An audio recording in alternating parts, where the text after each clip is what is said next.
Stop, Holmes! Is that you, Watson? Yes, of course it is. And you almost killed me. Nonsense. I was aiming for the vases. Blindfolded? Watson, quiet, please. I'm trying to concentrate.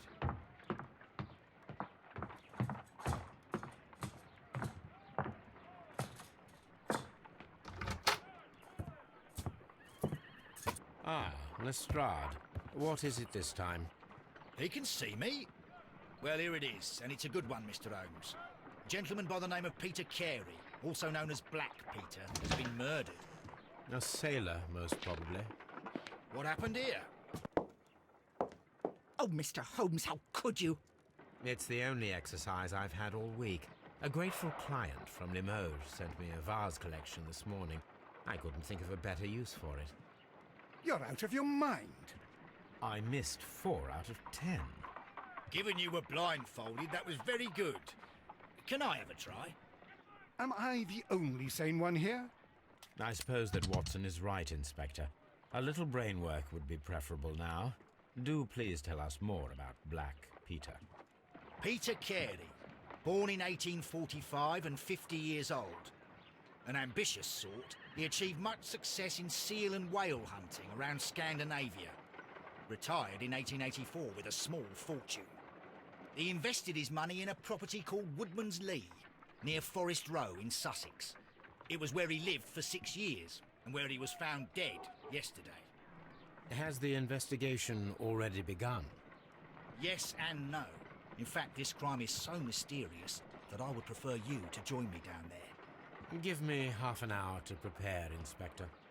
Take your time and join me there. I have to go through the yard first. The merry men struck again. What have they done this time? They robbed a powder reserve. I'll meet you at Woodman's Lee, Mr. Holmes. I should help Mrs. Hudson here.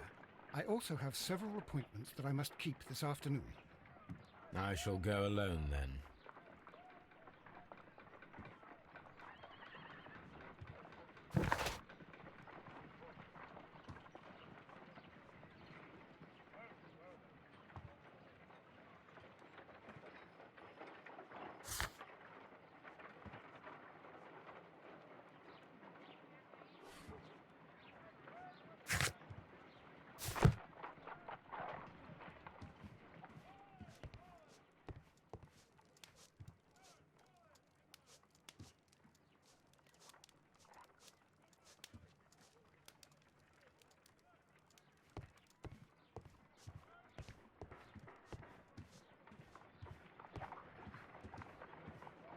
My analysis table. It is useful for my work.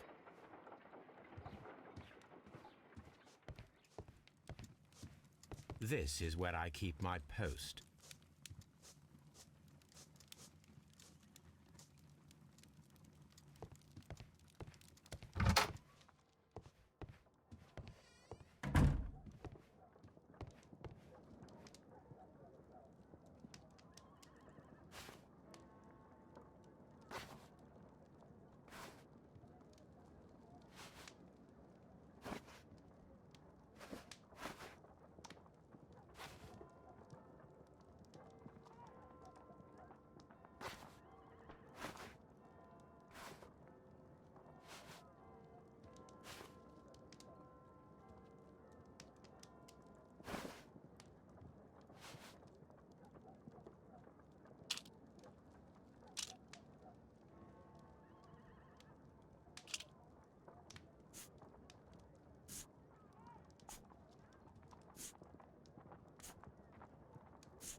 Mr. Holmes, I'm over here.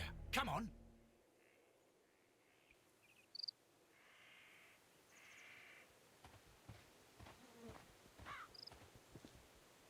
It seems that the garden was well maintained.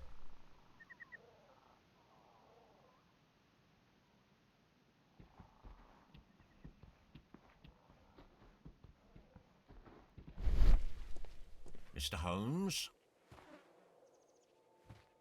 It seems that the garden was...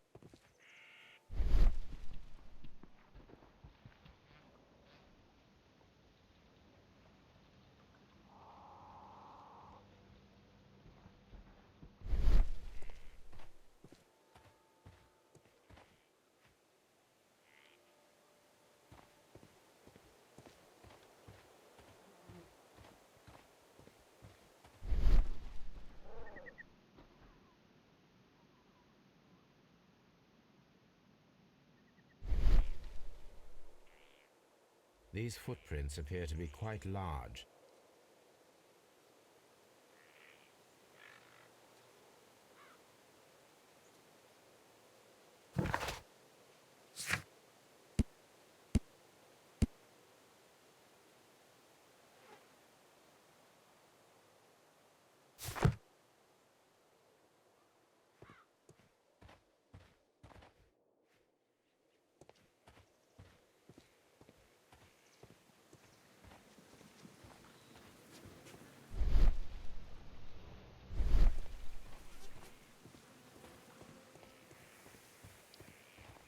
Mr. Holmes?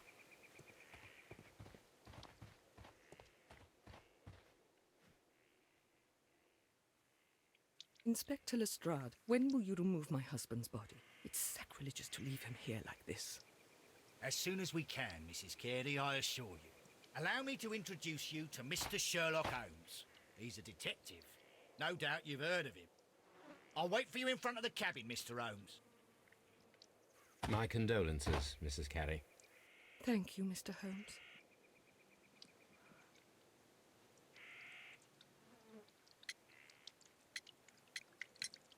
Madam, can you tell me if you saw or heard anything unusual upon the night of the murder? At 2 o'clock in the morning, I heard a terrible scream. But I thought nothing of it then. He would scream all the time when he was drunk.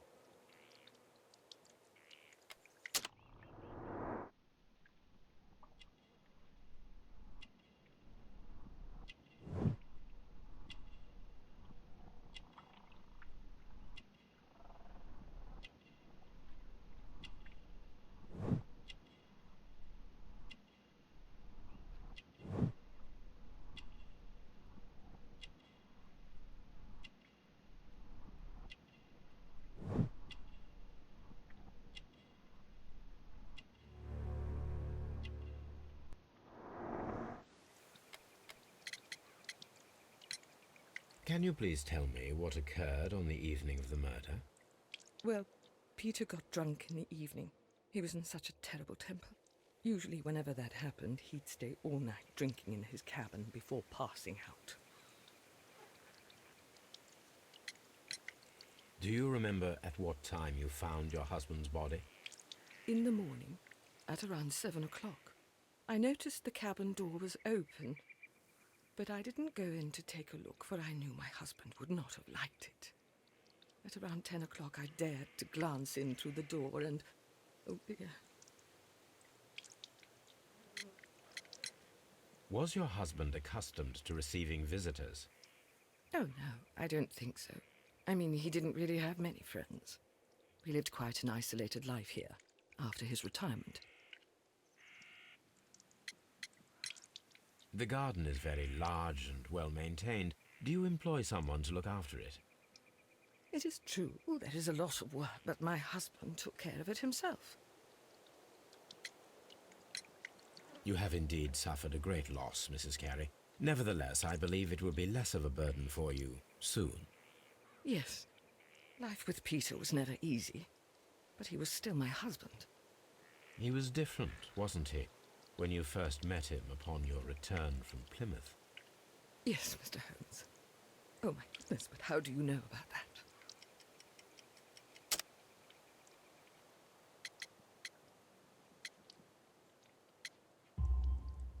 You undertook a pilgrimage to the Cathedral of Santiago de Compostela when you were young.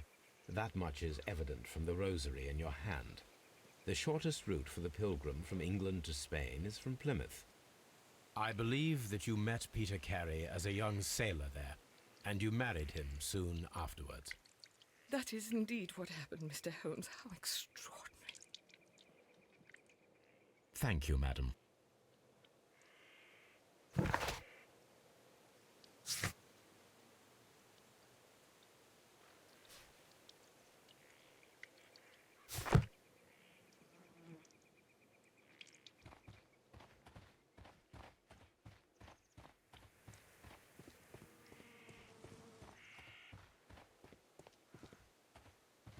Peter Carey's body is inside the cabin.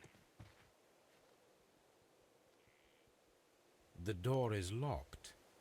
Wait just a moment, Mr. Holmes, and I'll open it. I locked it yesterday to ensure that no one should enter the cabin and tamper with the evidence. Ah, good thinking. Hello, hello, hello. What is it, Lestrade? It seems to me that someone has tried to force it, Mr. Holmes. Let me see.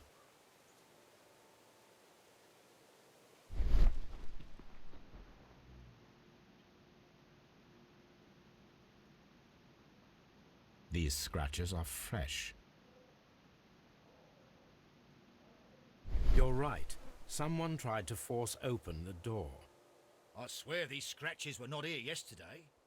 Our mysterious visitor came here last night. Well, he's not the man for the job. This lock is not a difficult one. Perhaps he did not have the right tool.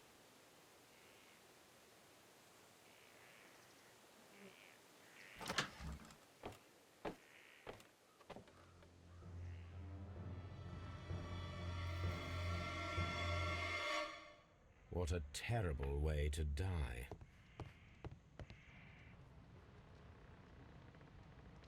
Someone drank from this glass recently. Someone... Rum. A sailor's drink. It seems that Captain Carey was enjoying a drink before he met his death. The initials PC have been crudely burned. A sailor's work. The initials...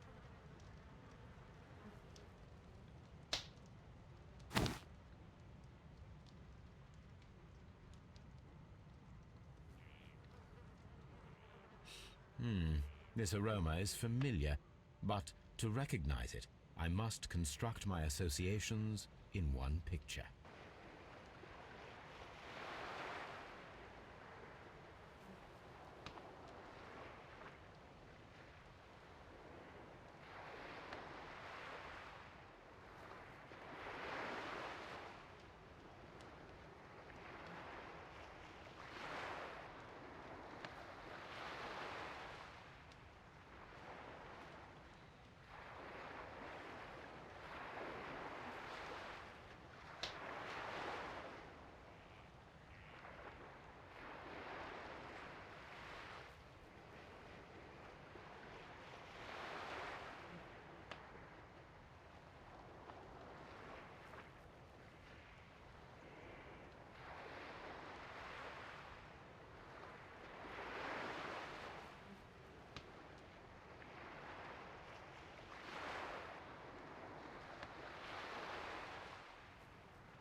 Yes, this is a coarse tobacco, quite strong and very popular among sailors.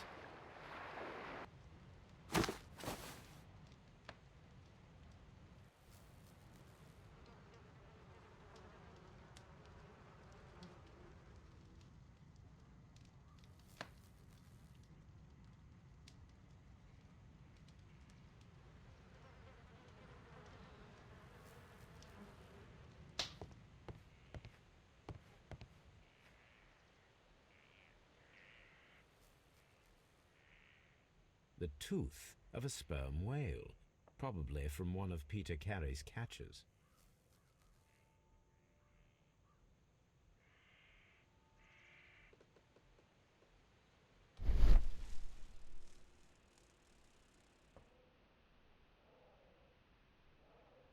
This place is not covered with dust, like the rest of the shelf. An object was taken from here. It was larger than a book, a box or a small chest, perhaps.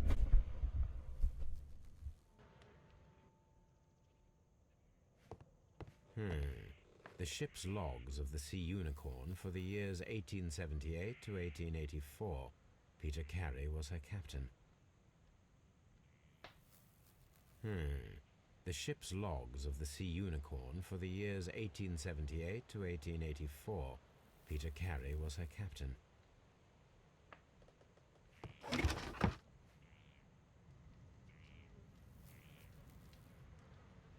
Old navigation instruments, nothing interesting.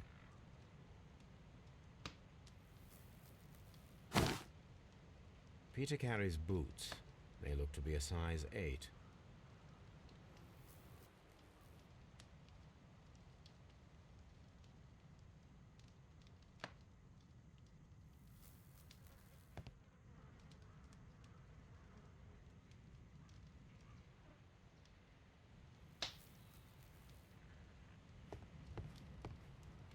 The Sea Unicorn.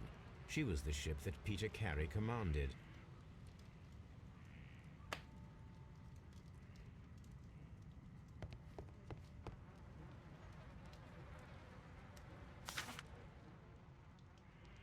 JHN are probably the initials of the owner of this notebook.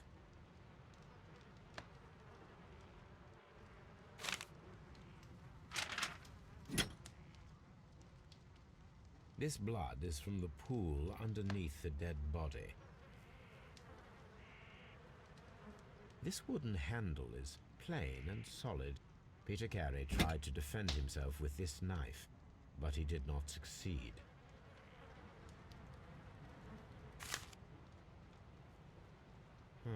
The pattern of the blood stain indicates that the notebook was not lying on the floor prior to the crime, but it was dropped into the pool of blood after the death of Peter Carey.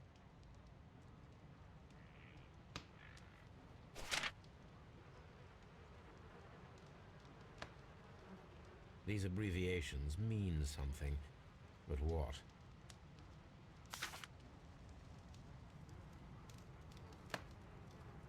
Peter Carey was fully dressed. He was not caught by surprise. It is possible that he knew his murderer. The weapon fully penetrated the body. The force of the blow was immense. Peter Carey was impaled to the wall by a whaling harpoon. This man is in his 50s, yet he still looks quite strong.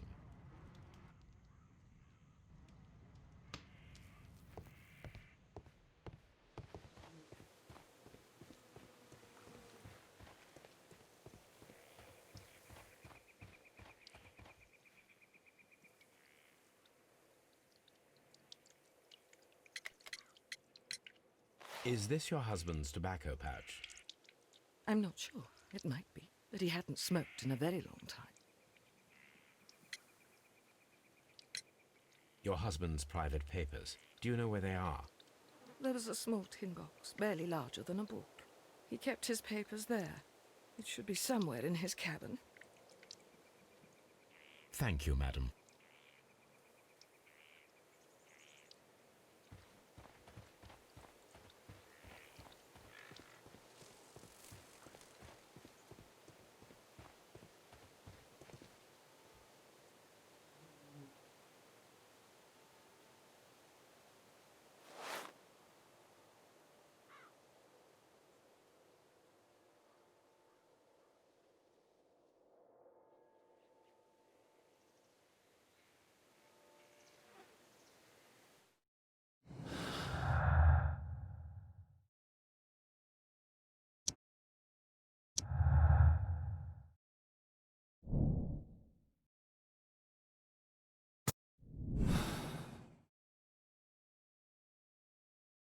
Aha!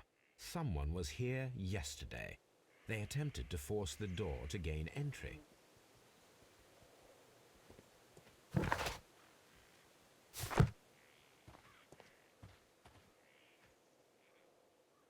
Well, Mr. Holmes, what do you think? I think that we are lucky, And why is that? because of last night's attempted break-in. Oh, you've lost me. It is very probable that whoever came here hoped to find the door open. They tried to force it with a knife blade, but they failed. What will they do? Why, return tonight, when they will be better prepared. Aha! So what do you propose? We shall remain on the outside, near the window, where we stand the best chance of catching sight of our visitor. Well, gentlemen, ready your pistols. We have a long night ahead of us.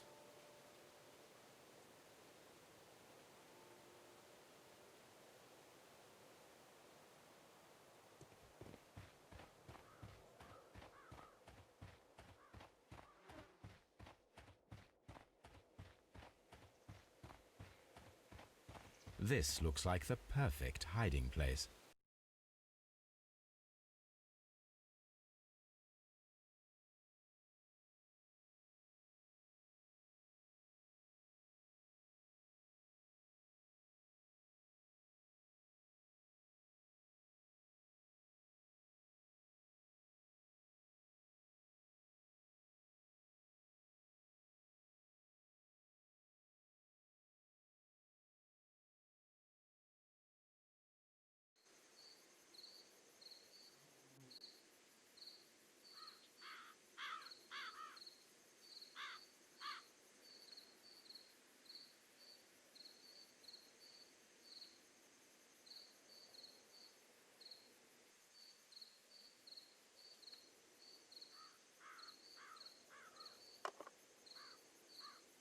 Shh! Did you hear that?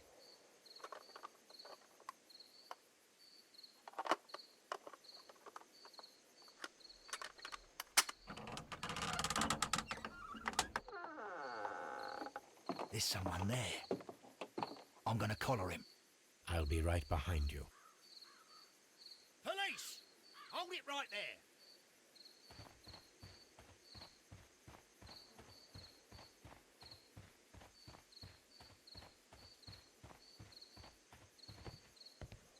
Mr. Holmes? All right, my fine fellow. Who are you and what are you doing here? You're detectives, I suppose. You imagine that I'm connected with the death of Captain Carey. I assure you I'm innocent. Innocent? And what are you doing in his cabin? Shall I tell you? You came to retrieve what you had lost after killing Peter Carey, but we were here waiting for you. What is your name? John Hopley Nelligan, but I didn't... Do you deny that you came here yesterday? No, but yes, it's just that I couldn't... I'm tired of this. Off we go to the yard. Tomorrow, I'll see that you're put in front of the judge. What? But you can't! I'm not... It's a terrible mistake! Enough. You can explain all of that to the judge. You're coming with me to the yard. But... In light of recent events, it seems evident that your coming here was unnecessary. All the same, I'm very grateful to you, Mr. Holmes. You are welcome, Inspector, but please don't be too hard on our young fellow. I would like to question him tomorrow morning.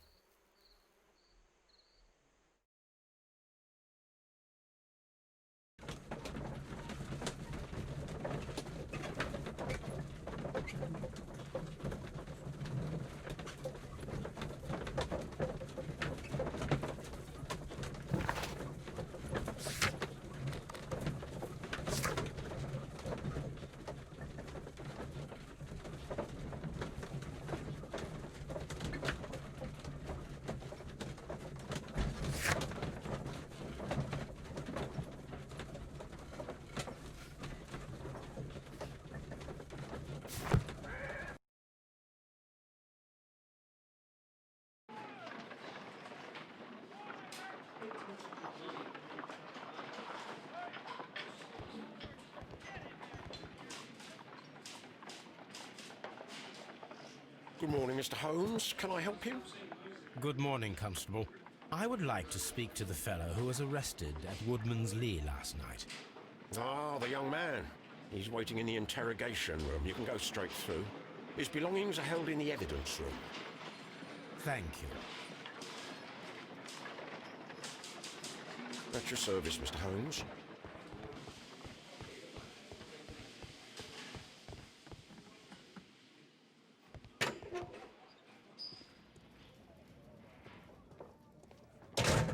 These are the suspect's belongings. A pocket knife. It was used to force the door of Peter Carey's cabin. A handkerchief with the initials JHN.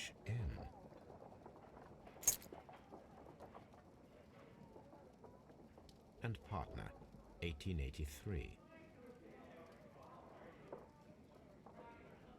From R. Dawson.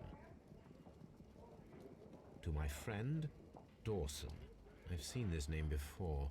Perhaps my archive holds the answer.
Does this notebook belong to you?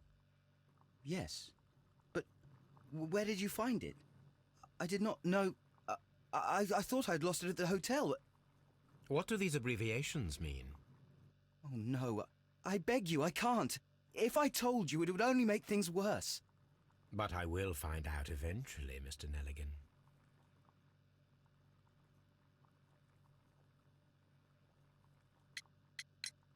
The sea knife was found near Carey's body. Tell me, Mr. Nelligan, did Mr. Carey try to defend himself or to attack you with it? I don't know. I didn't kill anyone. The police seized this valuable ring from you. Whose is it?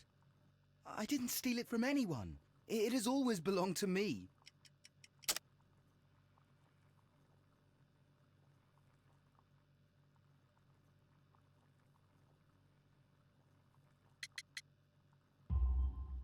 The ring's date of engraving is many years ago.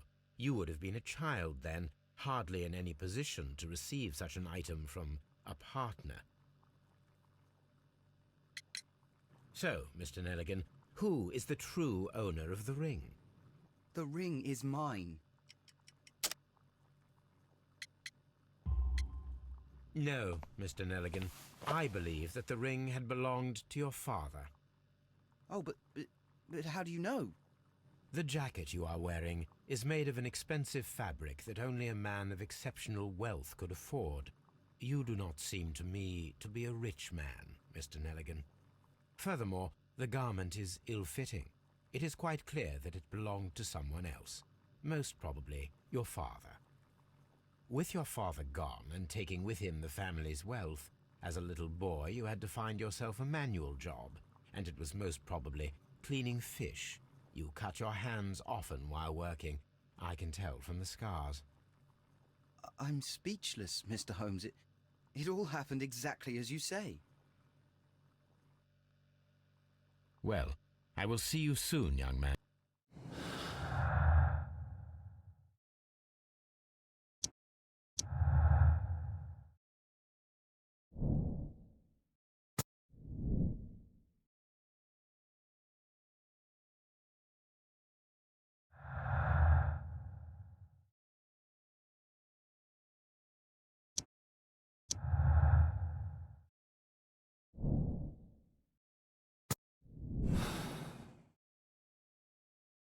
Please, let me go. I'm innocent.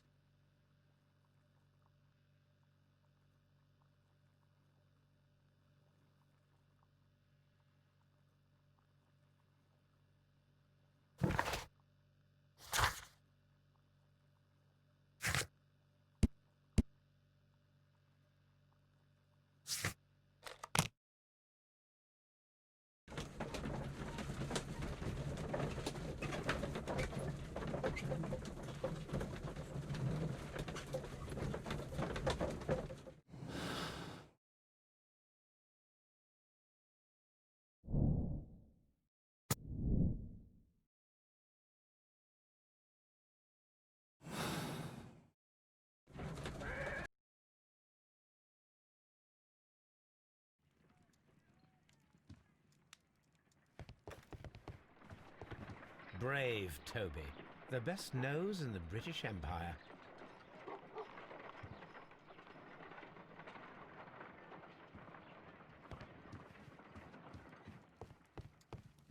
This is where I keep my post.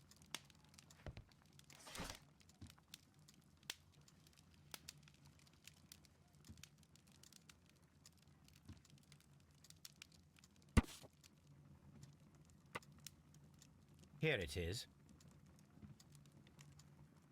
Now I begin to understand that young man's story, but I am still unclear as to what connects him with the murder.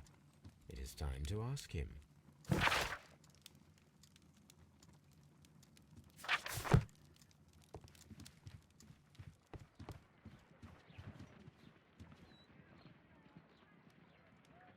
A spot of whaling, Watson? Would you care to take part? Are you serious? No, but we do need to clarify what happened on the night of Black Peter's murder. A reenactment, then? Is something bothering you? The sailor's knife, Watson. Why was it on the floor? Peter Carey attempted to defend himself? It is possible, but if that is the case, then it alters many things. I don't quite follow you. Tell me, my friend, what is the animal closest to man, morphologically, I mean? Ah, I see what you're getting at, Holmes. You asked me that once before. On the Ripper case, I believe. Do you want to slit some more pigs' throats? No. Thank goodness for that. I wish to impale one with a harpoon. Wonderful. Watson, let us pay a visit to our butcher friend in Whitechapel. We require the carcass of a well-fed pig. And the harpoon? One of the harpoons on the wall of Black Peter's cabin should do quite nicely.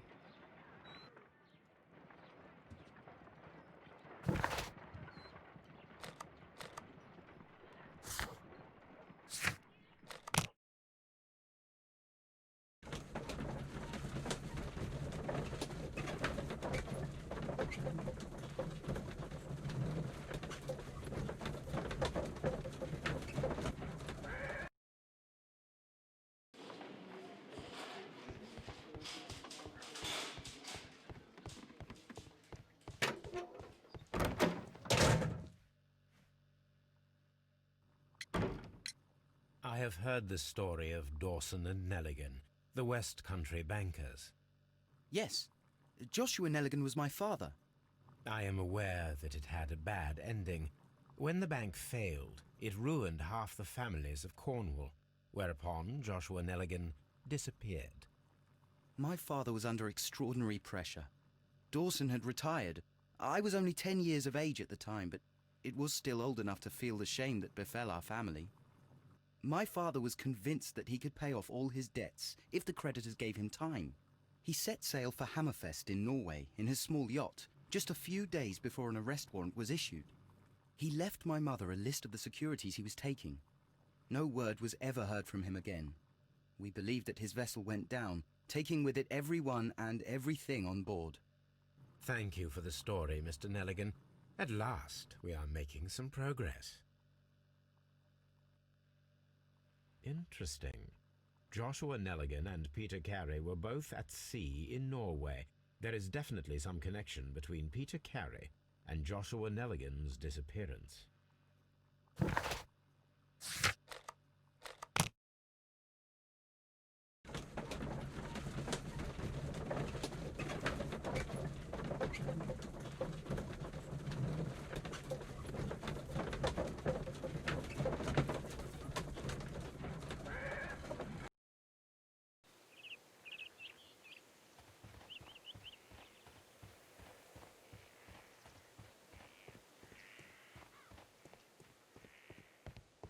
1883.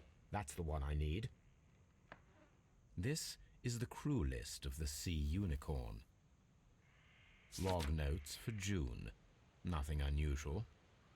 Log notes for July. Nothing special. Log notes for August. These pages have been torn away. Canadian Pacific Railway, CPR. A torn piece from a bond certificate. I have seen this abbreviation somewhere very recently. There are 3 ways of discovering what happened in August of 1883 aboard the Sea Unicorn. The first 2 of these will require speaking with a dead man. The last would be to locate vital witnesses, the sailors involved in this whale hunt campaign.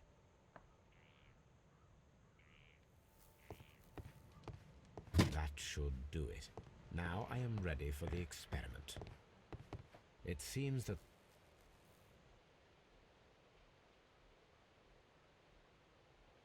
Dundee. Hammerfest. It's a whaling map.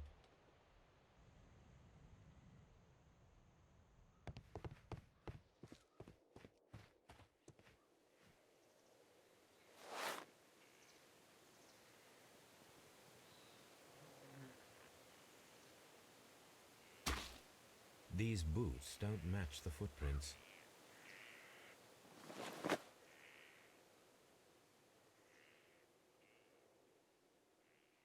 These footprints appear to be quite large.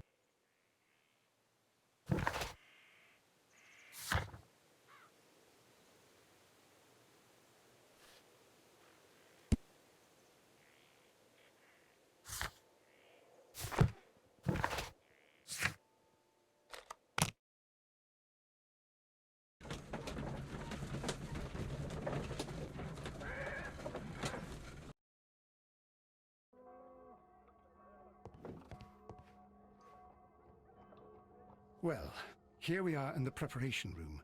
I can't say that I like the smell of it much. What do you intend to do?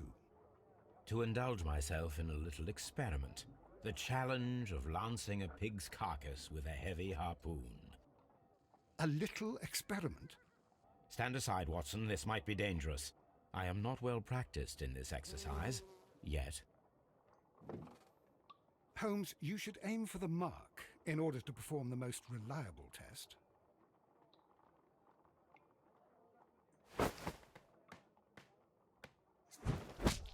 Holmes, you should try to aim better and throw as hard as you can.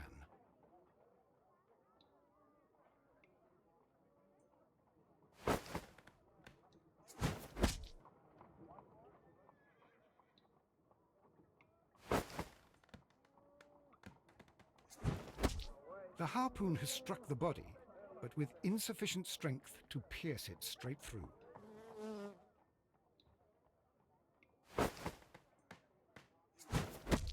Holmes, you should try to aim better and throw as hard as you can.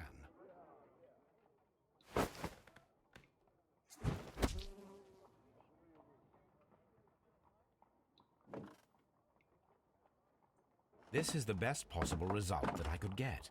Do you see, Watson?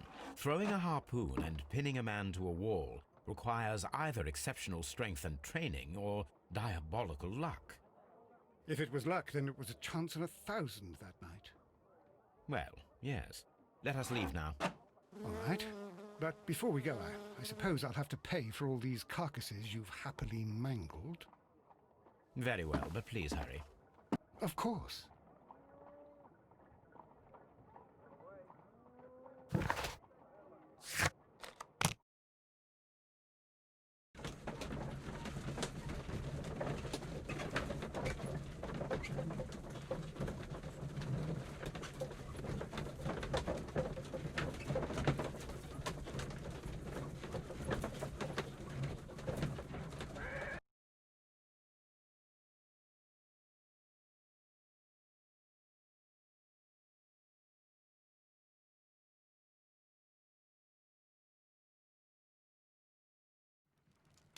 Something new, Watson.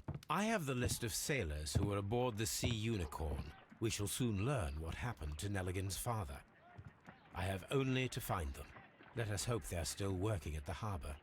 I think that if you pretend you're from Scotland Yard... I doubt it, Watson. And really, I would prefer that all of this remains quiet for now. But I have another solution. I'll call in the specialist. And who might they be? The secret police division of Baker Street. Ah, you mean young Wiggins and his gang? Yes.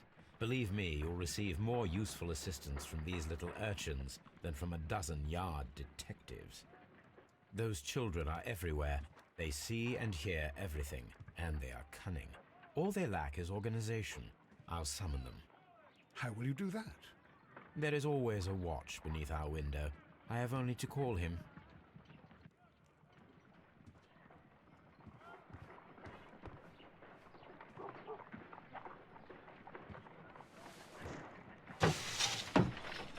Wiggins, could you come upstairs, please?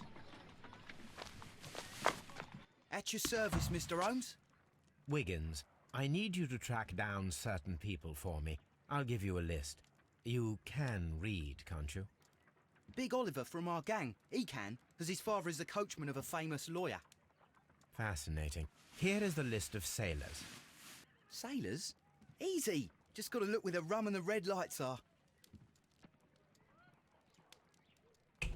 Sorry to trouble you, Mr. Holmes, but the inspector asks that you come to the station as soon as possible. Thank you. I'll be there shortly.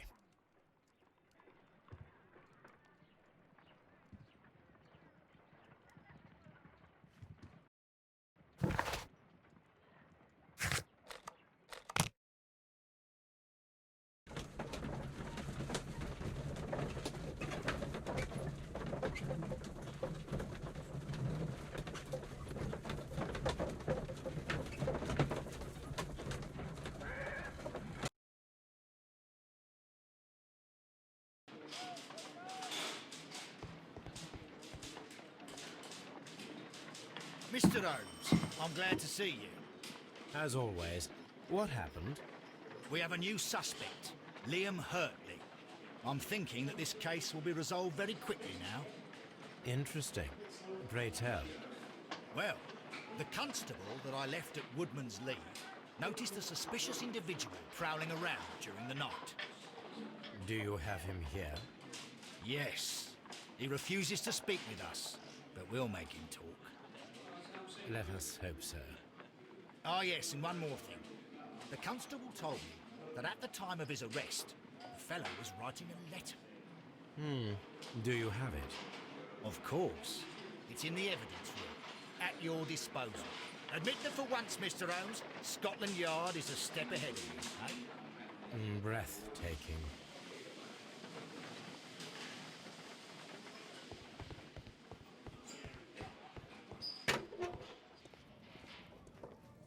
These are the suspect's belongings.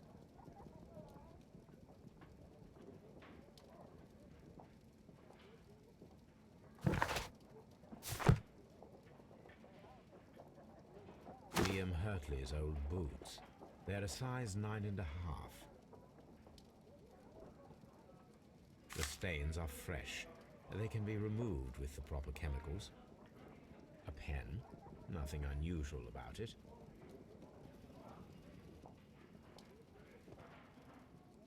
These are the suspect's belongings. The notebook that we found on Peter Carey's cabin floor. I wonder if these are connected.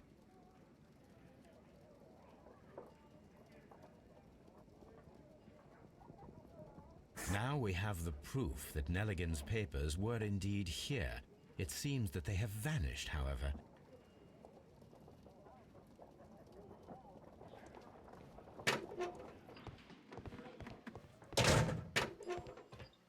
Please escort this suspect for interrogation. Allow me to introduce myself. My name is Sherlock Holmes. I would like to ask you a few questions. I've already told the police that I've nothing to say. And you're not even part of the police. Precisely. And considering your situation, it might be wise to speak with someone who is, shall we say, rather more neutral. You are a suspect in a murder case. I know. Inspector Lestrade told me. It's ridiculous. Could you at least tell me who you are, and exactly what happened that you should be brought here? My name is Liam Hurtley. That I can tell you, but you're not getting any more than that.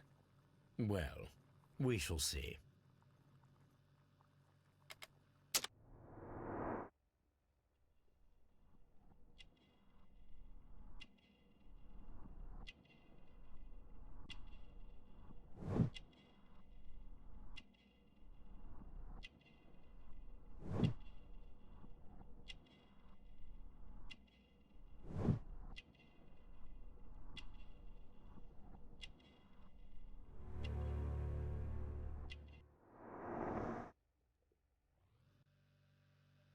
That's all for now.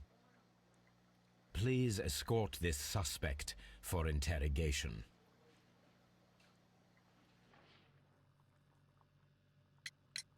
Tell me, Mr. Nelligan, what exactly were you hoping to find inside Peter Carey's cabin? I was trying to find some information about my father.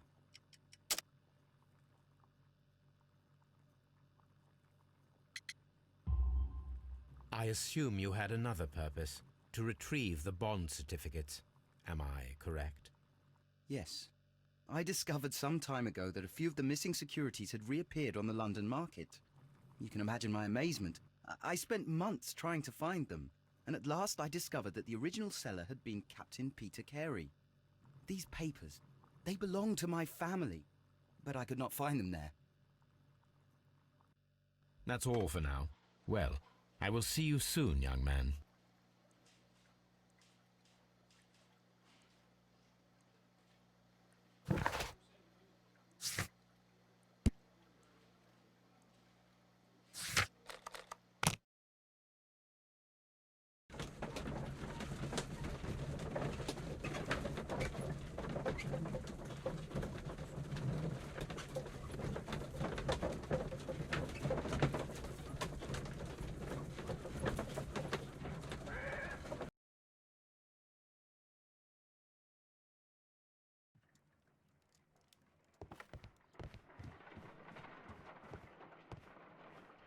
I need to prepare a chemical agent that is capable of removing fresh ink.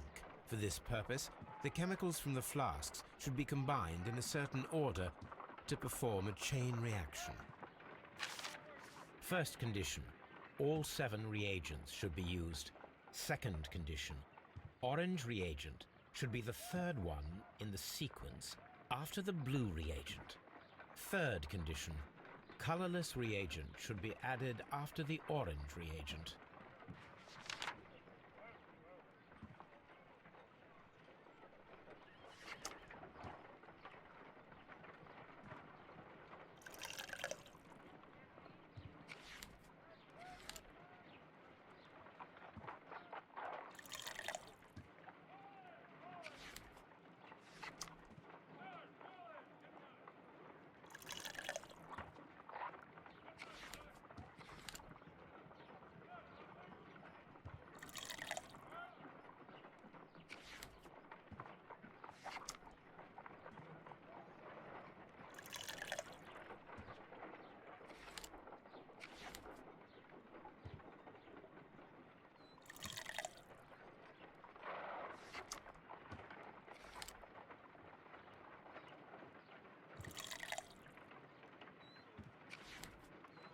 Done. Now I can proceed further. Let us see if the content of this letter sheds a little light upon the mystery.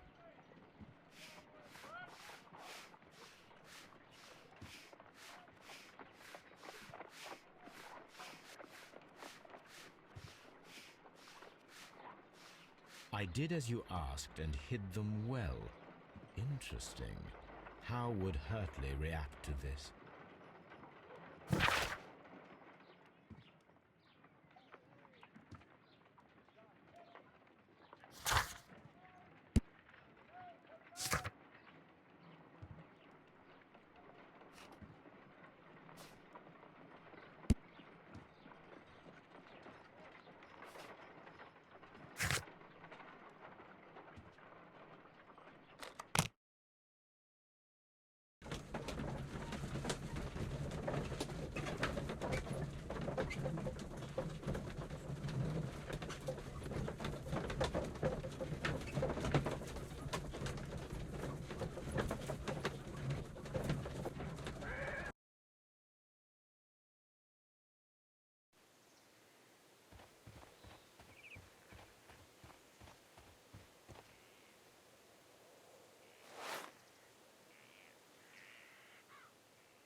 These boots match the footprints exactly.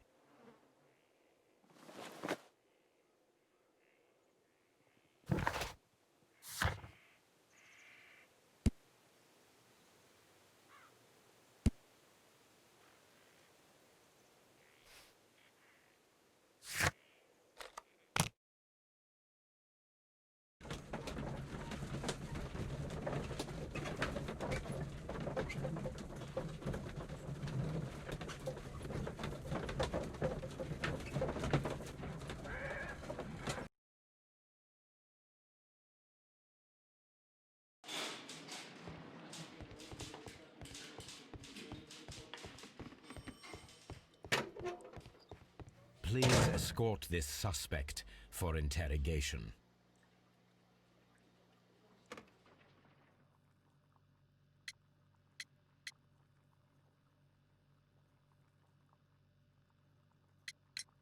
Tell me, Mr. Hurtley, what were you doing at Woodman's Lee? Woodman's Lee? I've never been there.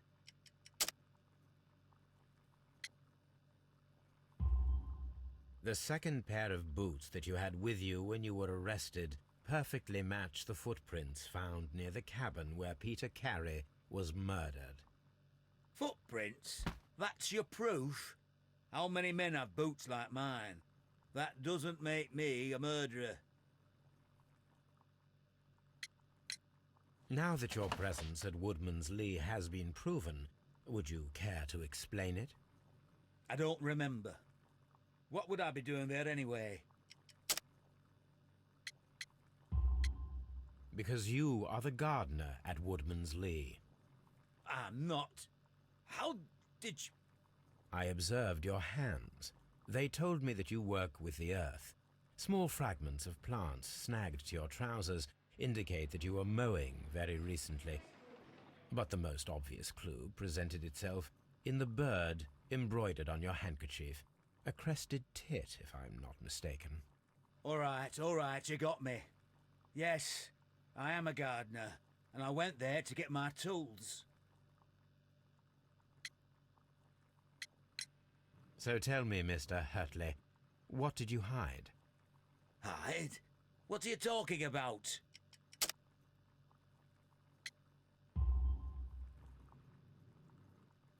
I did as you asked and hid them well. Should I continue? My letter? But the ink? That's impossible. A touch of chemistry, nothing special. Well, you're a smart one, but it's nothing. If you want to know, I was referring to my tools. It was to do with my work, see? I will check that, Mr. Hurtley. That's all for now. Hurtley's stories are false leads, but now I know one thing for certain. I must examine the site where the garden tools are kept at Woodman's Lee.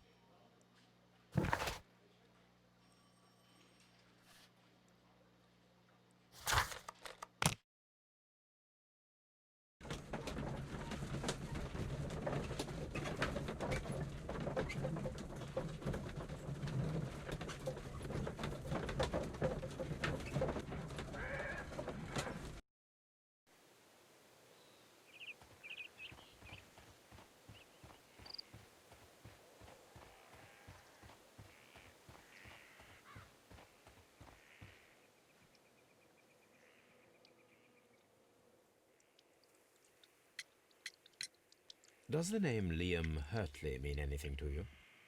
No, I don't know anyone by that name. Madam, we have information that the valuable stolen papers are hidden amongst the garden tools here at Woodman's Lee. We need to find them. Oh, my. Our tools are kept inside the shed that's right behind me. Here is the key to open it. Thank you, madam.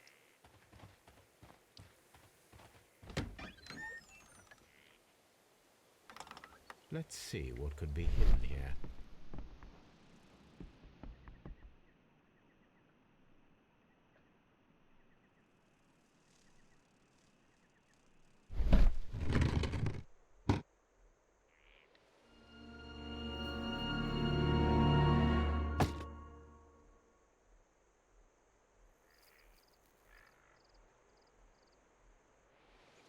Let us see what is in this box.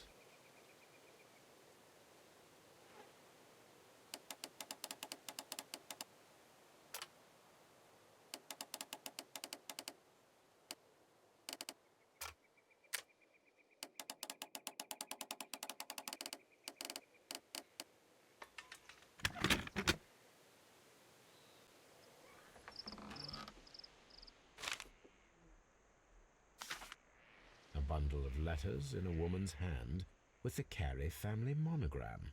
Hurtley and Mrs. Carey were in a relationship. That is interesting.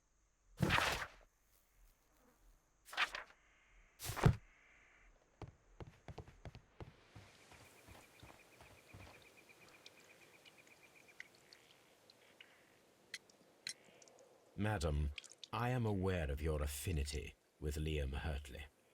Oh, what are you talking about?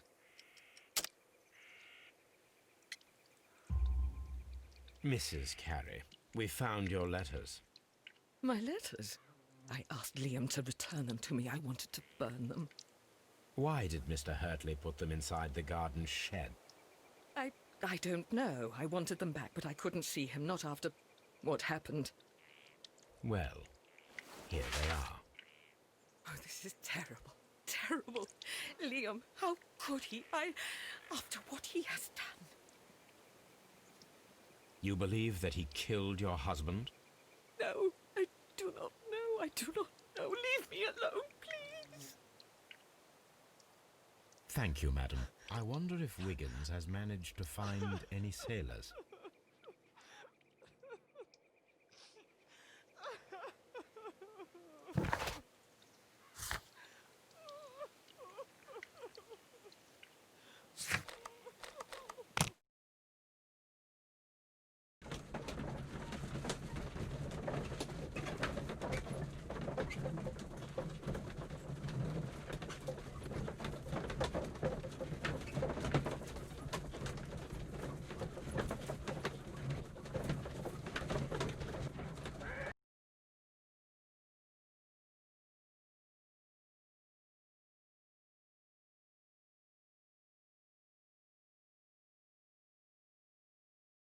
Mr. Holmes, we found the sailors from that list you gave us. Well done, Wiggins. Let me see.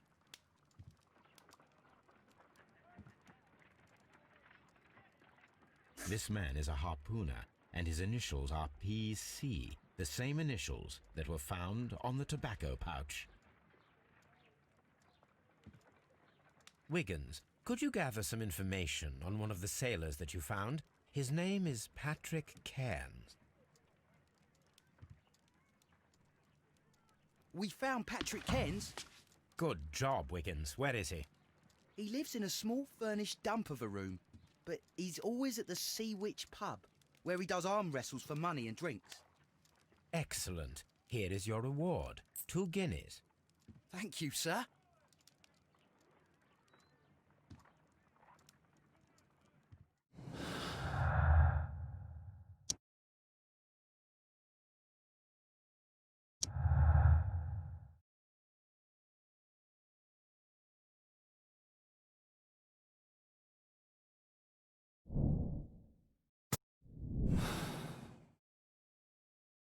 If I wish to speak to Cairns without alarming him, I had better dress as a sailor.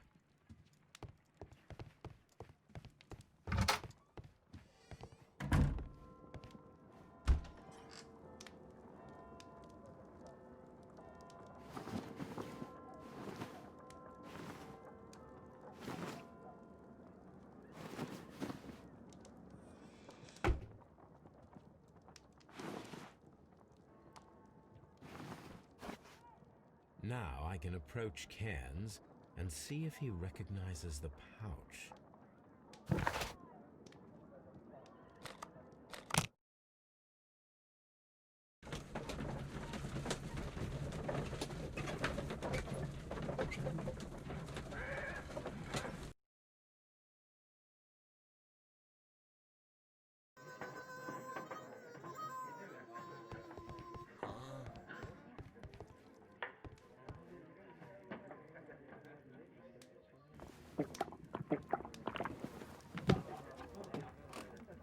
Hello there.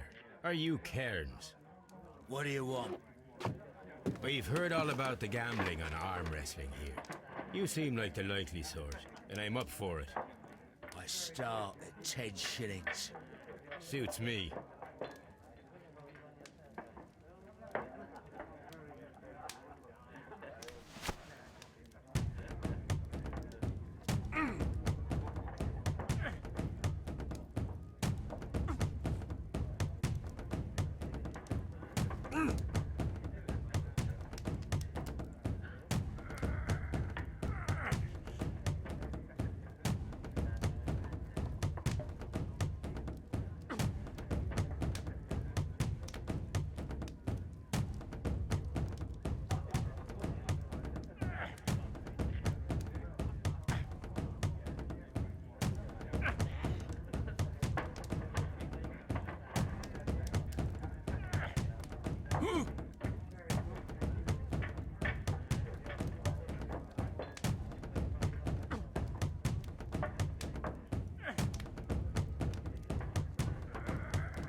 You were lucky. I wasn't focused. Let's go again.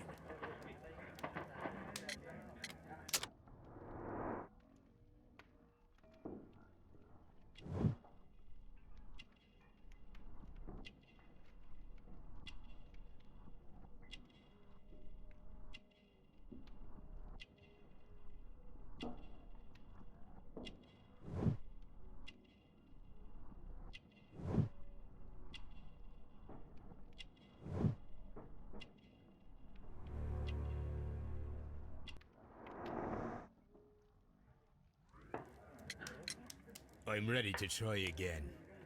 Fine. If you want me to take all your money, no problem with that.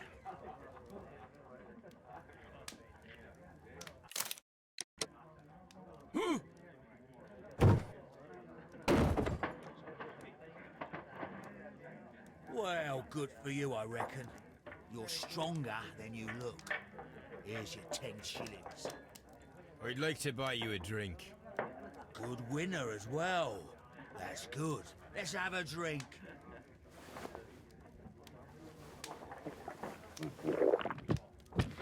You're a good type. Seems you've managed to settle down in life. You've got money, eh? Not all that much. Oh, well. At least you're not as poor as me. Why do you say poor? You're not working? I'm a harpooner. But you see, the whalers are rare. They don't pay much. So, as a result, find myself arm wrestling to pay for my drink.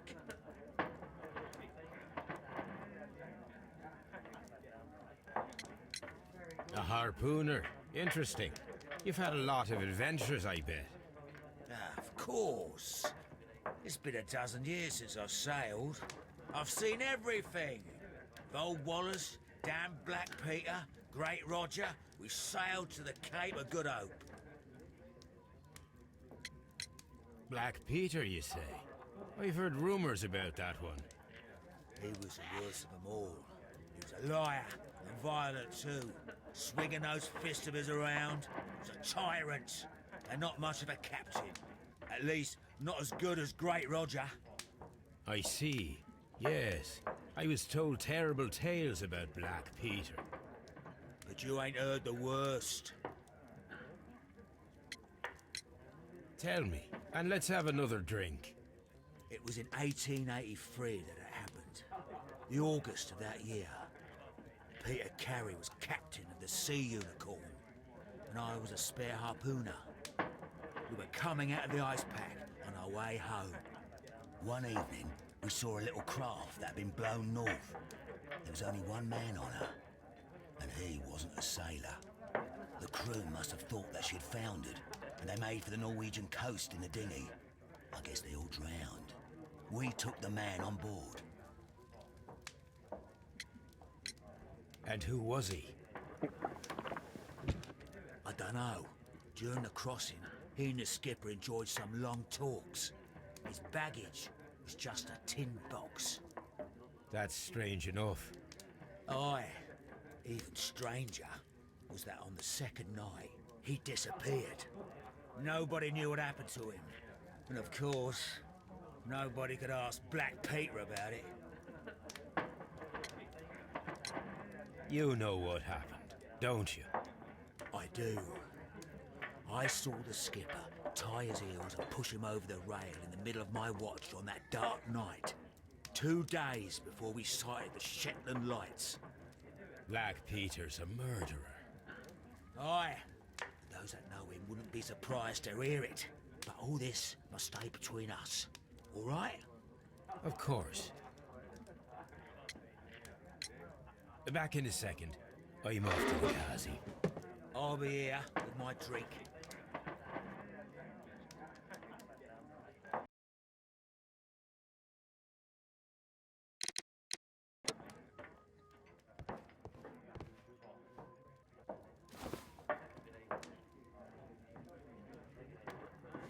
Here it is.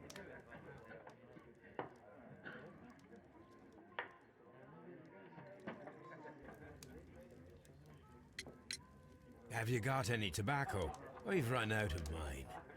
Nah, I lost my pouch. I don't know where. Wait a minute. What's this? Oh, is this your tobacco pouch?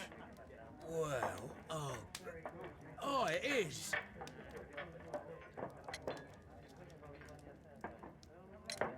Well, I have to go now. I know a captain who's planning an expedition to Cape Cod. Captain Ahab's his name. He commanded the Pequod. He might need good harpooners. I'll tell him about you. Maybe. If you like, aye. I'm done here. It's time to leave.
If you wouldn't mind, Mr. Holmes, could you explain it to me? As I informed you on our way here, Patrick Cairns is the murderer of Black Peter. Why bring me here? Wouldn't it be better if we were out looking for him? That would be futile, as he will be with us in approximately 12 seconds. Oh, well, if this is your idea of humour... No, I just heard the front door. Prepare yourself. Good day, gentlemen. A young lad gave me a note from Captain Ahab. Am I at the right address? Is he here? Indeed, it is the correct address. But in place of your captain, may I present to you Inspector Lestrade of Scotland Yard? That means... It means, my friend, that you are arrested for the murder of Black Peter. What? What? A trap? You think you can take me? Here now. We'll have none of that. And I say that we will.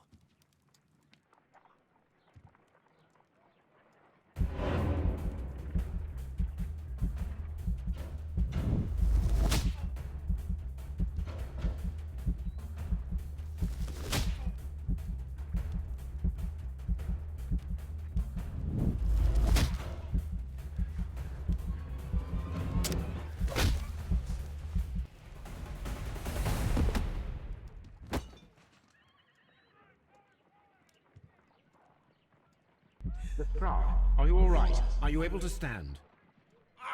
Oh, my jaw. Gore. He took me by surprise, Mr. Holmes. Otherwise, he would have seen what I'm capable of. Oh. Yes, he was lucky. But you got him. It was remarkably easy. He lost his balance after he struck you. And you practice boxing, I know. You must have hit him hard. Our fellow is knocked out. We should call for a police cab and then take you to the hospital. Yes, well, no need for a hospital. I would prefer to keep this between us. You know. Of course, Inspector. The case is closed.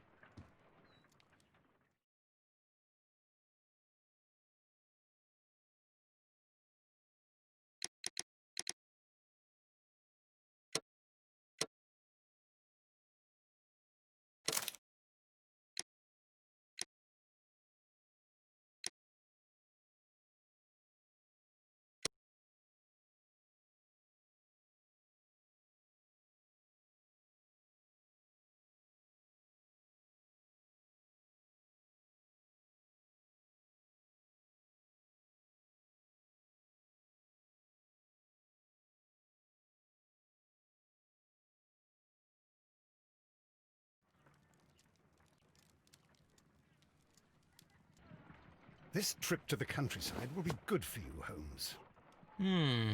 As your friend and your doctor, I really do recommend that you give yourself a complete change of scene. Fresh air, brisk walks, bird watching, chopping wood. Sounds intolerable.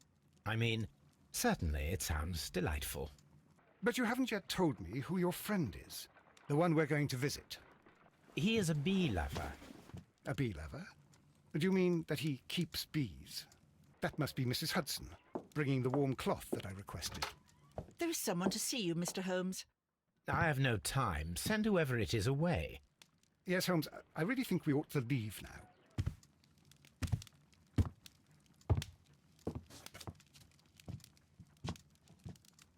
Mycroft. Sherlock. Oh, Mr. Holmes? Perhaps you don't remember me. I'm Dr. Watson. We met at the Diogenes Club a few years ago. I documented our encounter in a short story I gave the title The Greek Interpreter. He does remember you, Watson. My brother remembers everything, and that is why he is so valuable to the government. We're about to depart for the train station. I know. You know? Sherlock, I need your help. There are people who presently threaten both our country and the Crown itself. You must help us with those methods of yours. Need? Help? Those are not words I would readily associate with you, Mycroft. I wrote you a letter, but you did not reply. And this is not about politics. It's about people. People similar to those whom you pretend to defend in your petty detective affairs. Everything is about politics with you, Mycroft. I'm not interested. Have some of your agents, your spies, or worse, undertake this job of yours. You are defending your people, and they have little to do with the people I choose to help, I can assure you. That's the point. You think exactly as they do. Who are they? The Merry Men. He is talking about the Merry Men, a band of idealistic terrorists. Sherlock, do please think about it. They are planning something diabolical. Your country needs you. You need me, Mycroft, and you are not the country. Although if your waistline expands very much further... Mrs. Hudson, tea will not be necessary. Dr. Watson, the train conductor, Mr. Parker, is aware that you will be 7 minutes late. You are in the 4th car. The train will be waiting for you. Sherlock, enjoy your time in Staffordshire. And do, please, at least write to me on your return.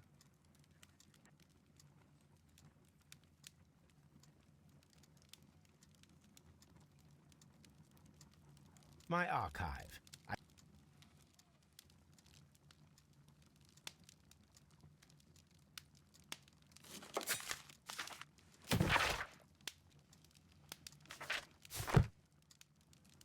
This is where I keep my post.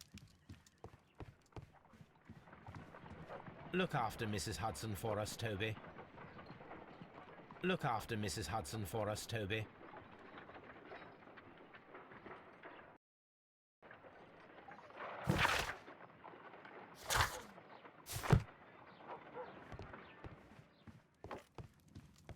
This is where I keep my post.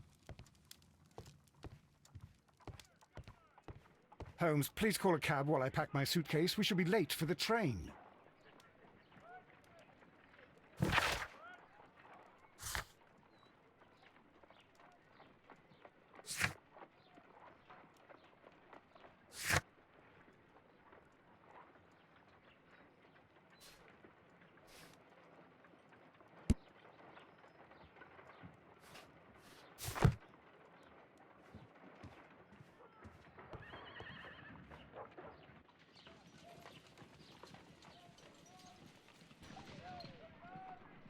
Look after Mrs. Hudson for us, Toby.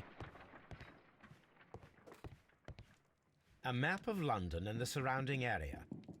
Watson, I'll hold a cab for us. We leave in 5 minutes for the station.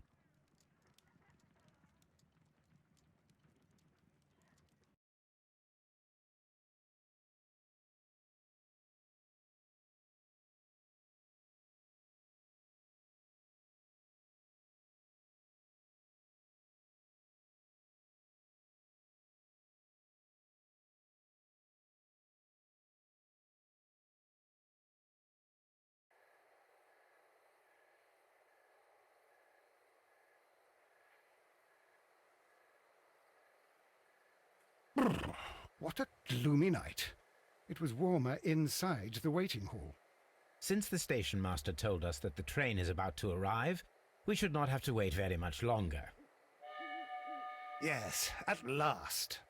Attention! The train is arriving at the station. Please stand well away from the platform edge. I'll take your bags and your blasted archive suitcase.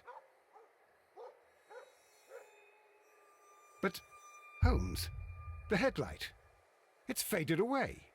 Something is wrong. I can't hear any sound from the incoming train. Excuse me, sir. Can you explain what has happened? I don't know. It's as if the train vanished into thin air. Holmes, say something. Quick, fetch a lantern and let us take a look. It's too dark. Only fog and rails, nothing else. There is no use in stumbling around here at night.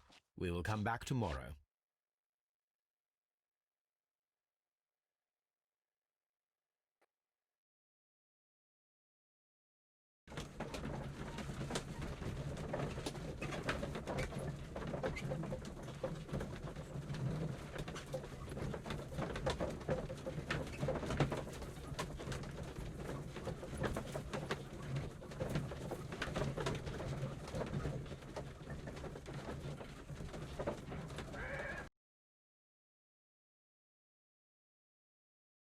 Well, here we are again at Evesham Station.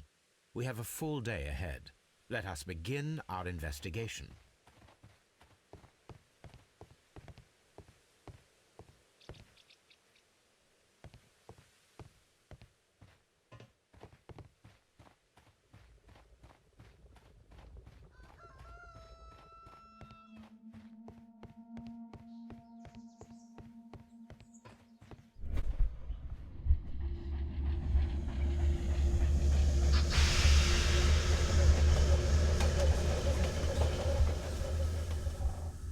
This is the place where we saw the train vanish last night.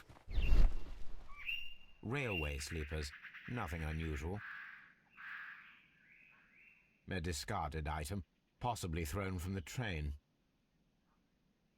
There are no tracks or footprints on the ground. The rails have not been touched. There's nothing unusual here. There are no signs to indicate that the train ran off the track, nor are there any other traces. There is nothing whatsoever. There are no clues. But then, a negative result is also a result. Oh, I see what you're getting at. No clues and you're smiling. Yes, Watson, I do smile on occasion. This mystery appears very promising. This investigation won't be simple. We shall require a map of the region. Perhaps. Holmes, how is it even possible for a train to disappear?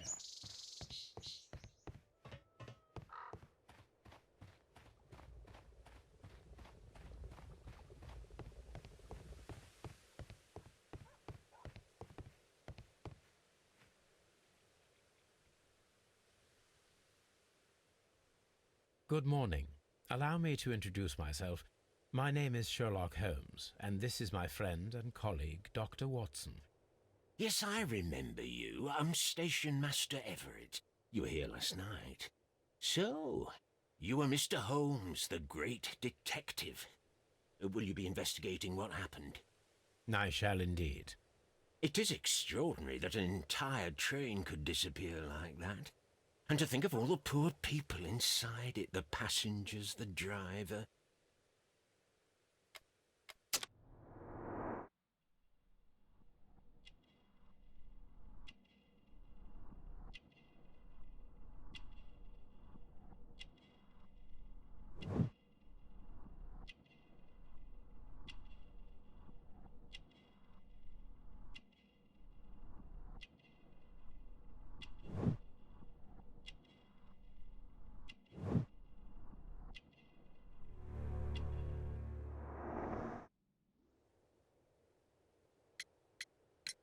Could you please give us any details about the train?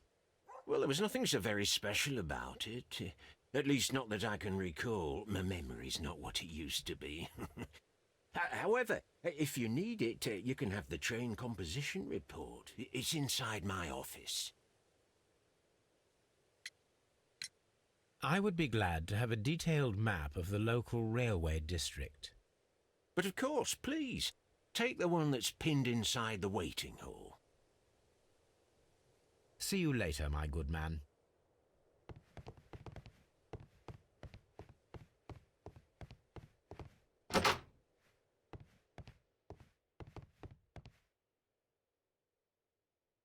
This part is probably from a locomotive. An old locomotive bell. This place serves as a storage area for the station.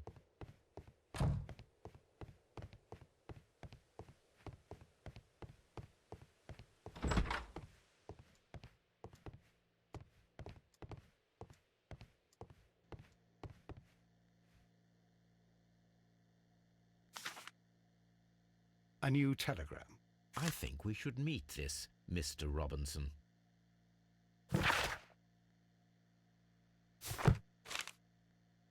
Here is the train set.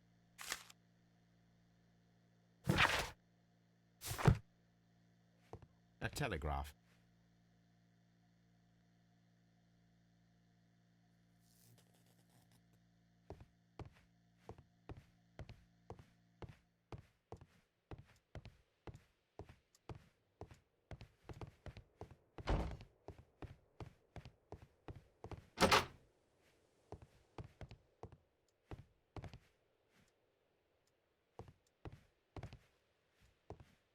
railway post bags.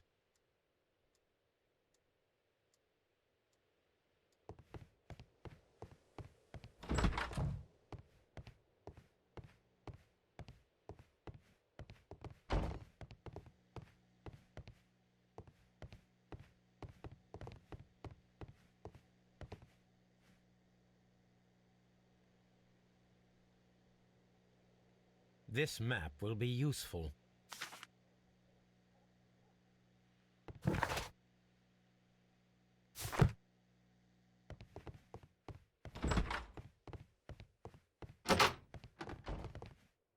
This part is probably from a locomotive.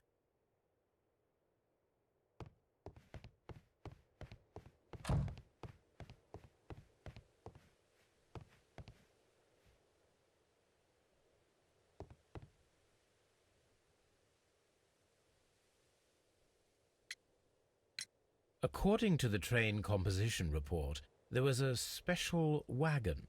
What does that entail? That's a highly secure car, ordered by a private party. It is generally to carry something of value. Those wagons have iron walls, you know, without any windows, and they're fitted with a complex key lock. That is important information. Do you know what was inside this particular wagon? Certainly not. No, that's private. And it's not my responsibility to allot the wagons to whoever. Was there anything exceptional about any of the passengers aboard the train? What do you mean? Like officials? I wouldn't know. Oh, but now that you mention it, yes, there was something. There was a message from Bridlington station saying that the train had been delayed because of an issue with the passengers. What kind of problem that they didn't say? That is interesting. You mentioned a problem at Bridlington station. I should like to visit this station. Could you mark it on the local map? Of course. It's a suburban railway station. You might take a cab there. See you later, my good man.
This is an absolute scandal. It's always the same with these rail companies. No respect for the customer.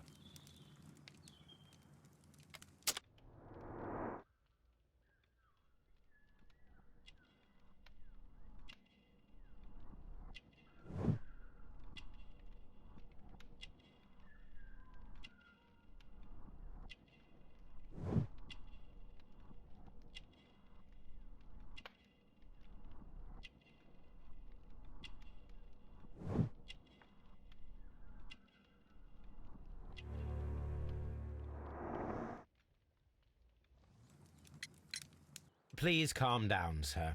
What is your concern? Concern? What is my concern? I'll tell you what my concern is. Last night I were on the train as usual with my collie, heading home.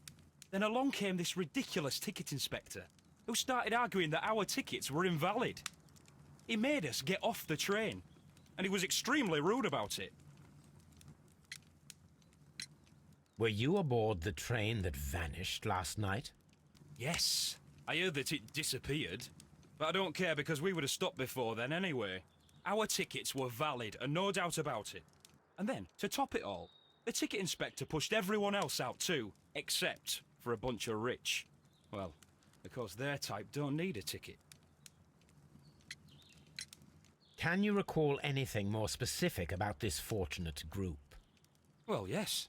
They were all foreigners. Spanish-looking toffs with snake eyes. Goodbye, sir.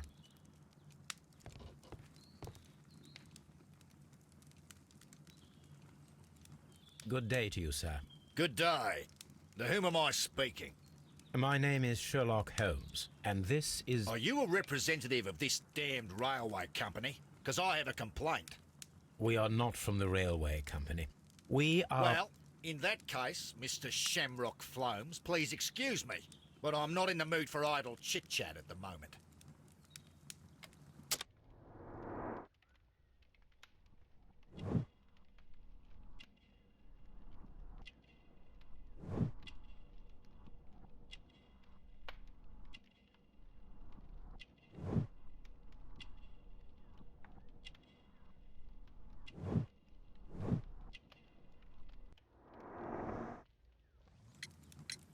You must be Mr. Robinson, is that correct? Yes? I am leading the investigation of the disappearing train. It would help if you could answer my questions. Ah, well, all right. I have nothing to hide. I presume it was you who placed the order for the special wagon. Yes. It was to transport my valuable prototype safely to London. My prototype is a revolutionary device. It is capable of producing electricity. I'm a businessman and an engineer. I had already found several potential customers for my invention, but I was very optimistic about the directors' board who were travelling on the train last night.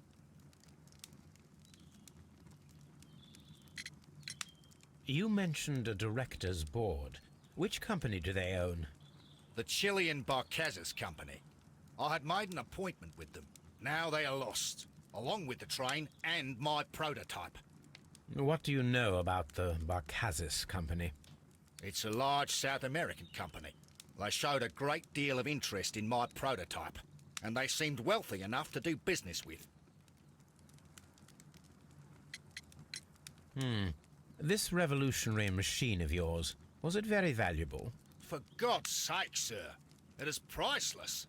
It could change the world we live in, and yet I was selling it for almost nothing. I am a humanitarian, you see. I do not know if I will ever be able to get over this disaster. I cannot believe that it disappeared with that damned train. Mr. Robinson, could you please clarify? Were you traveling alongside your prototype? Yes, I was. But I had to step off the train. And all because of this stupid station master. I received a telegram declaring that an important person, a Mr. Bromsby, wished to see you in the waiting room. I merely informed you of this. Mr. Bromsby is a wealthy gentleman. His interest in my invention was truly unexpected. So yes, of course, I agreed to see him. Unfortunately, he wasn't there. I thought perhaps he might have been delayed, so I chose to wait a while. But despite my requests, the train left the station without me. Absolutely unacceptable. The timetable is strict. We cannot wait any longer. The regulations require the train to be on time. You are an idiot. You will pay for it. I will sue you. The ticket inspector forced all the passengers from the train except for the directors of the Barcazes Chilean Company. I will not move from here until I receive my... It's a scandal. An absolute outrage.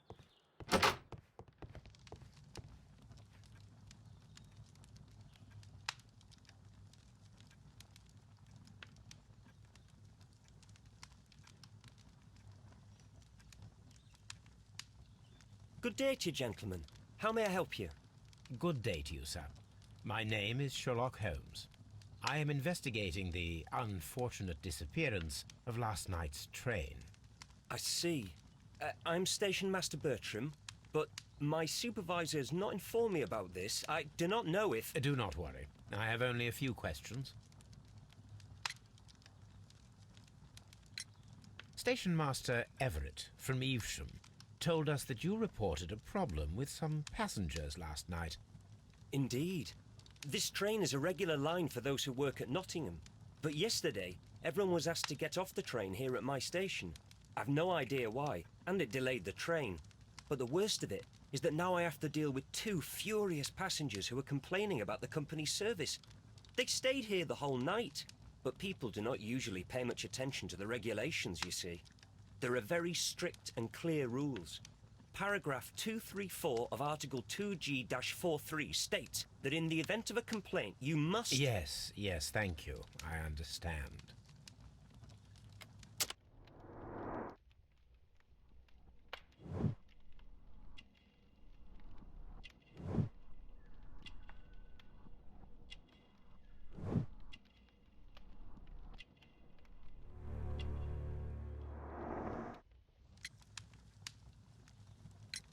Apart from the passengers disembarking, did you notice anything else that was unusual last night? I did, and I mentioned it in my report to our higher management on the matter. What was it? Sorry, but I can't tell you. The station master's reports are confidential. Confidential, you say? How long have you been working here? I have worked here long enough to be quite capable of managing a railway station.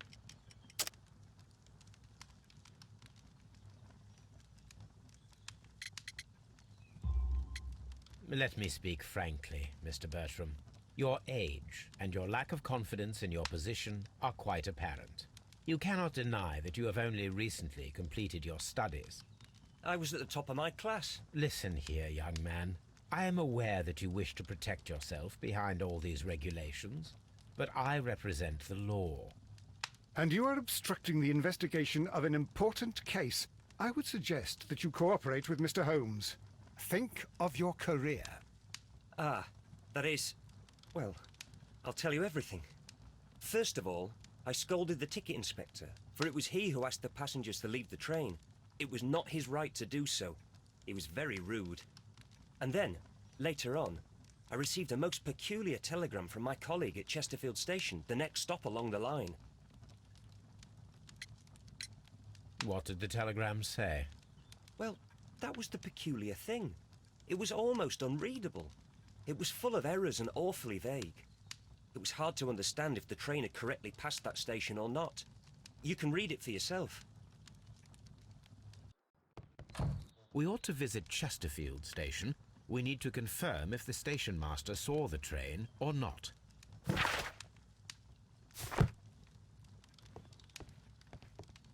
A telegraph.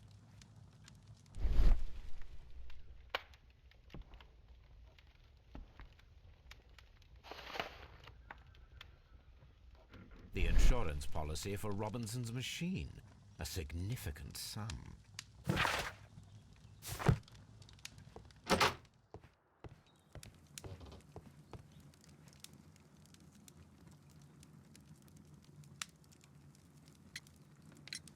According to this document, you have insurance for your prototype. Oh, thank God. Where did you find it? Near the telegraph station. I must have lost it when I tried to send a message, which I was prevented from doing. I apologise for that, but regulations state that public access to the telegraph is strictly prohibited. Upon my word, you keep on digging that hole of yours. You have no idea who I am. I see that you kept your gripsack with you. Why don't you leave it in the luggage room? I've had other things to think about. I lost my prototype. And this idiot station master just stands here doing nothing to help. Oh, but... Well, that won't do at all. Station master, I believe that the regulations state that any passenger luggage should be taken to the luggage room. I'll do it right away, sir. Sorry, sir. This Robinson is quite a character. We should learn more about him. I will not move from here until I receive my... Railway post bags.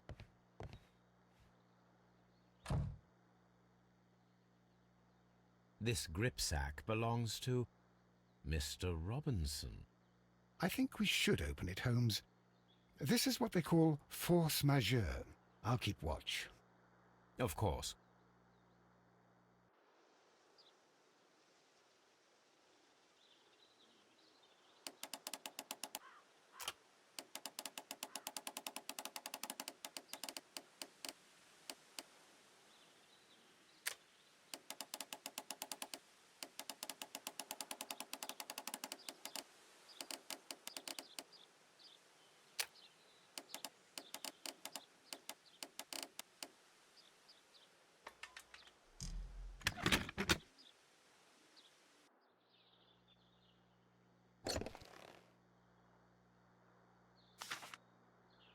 Look, Watson, a bundle of contracts.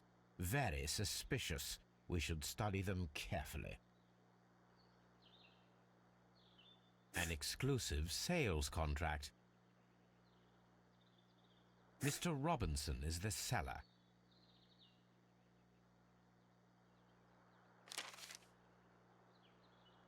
Yet another. Mr. Robinson. Yet another exclusive. Mr. Robinson. Yet another. Mr. Robinson is the seller. Well, it is very clear that this Mr. Robinson received prepayments from various people for his machine.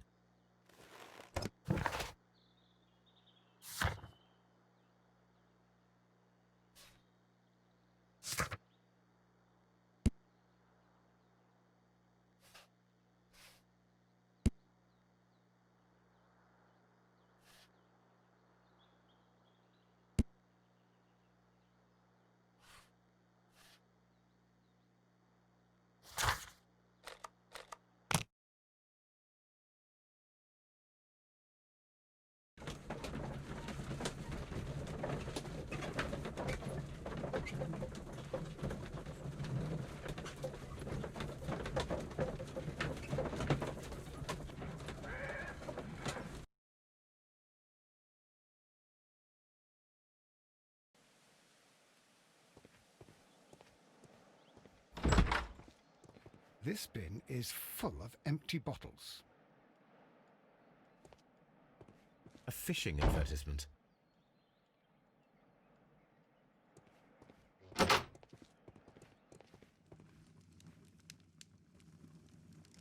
I had thought that all station masters knew the Morse code, but apparently not. A telegraph.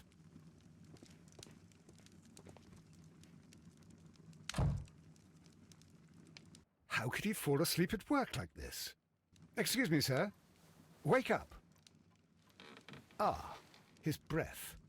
He must have swallowed half a distillery. And that explains the how. By his sleeping off the alcohol, you mean? Wake up, please, sir. What? The 18-hour-72 train has arrived? Good day to you. We are investigating the disappearance of last night's train, and we should like to ask you a few questions.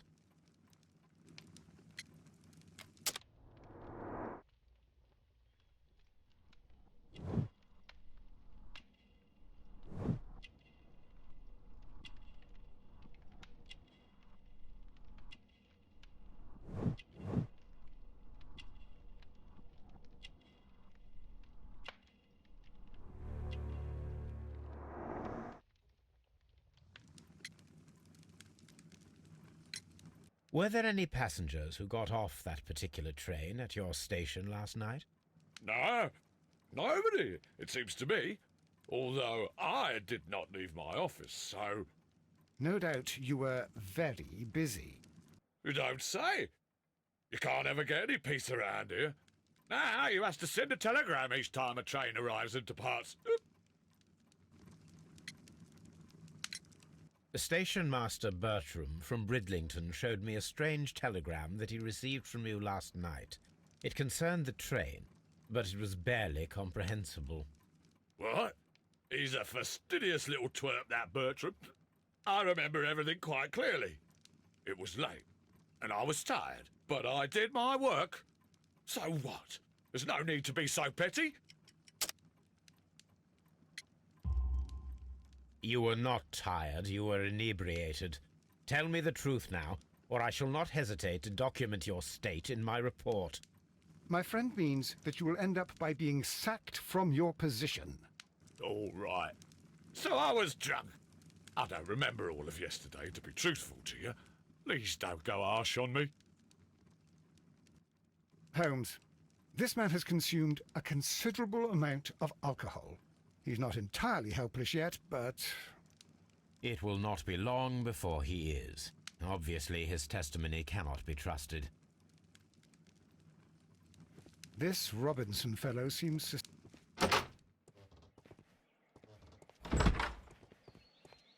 Locked. There is no sense in asking the station master to open it. We shall have to pick the lock.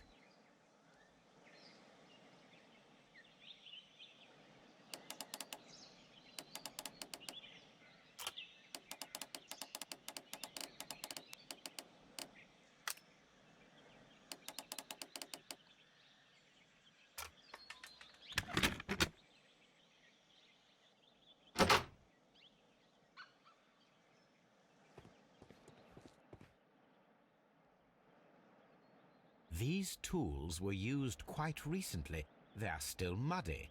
We should ask about them. Railway post bags. Bags were recently dragged here. French wine, a remarkable vintage. These bottles are too expensive for a station master's wage. They were likely taken from the parcels. Shameful.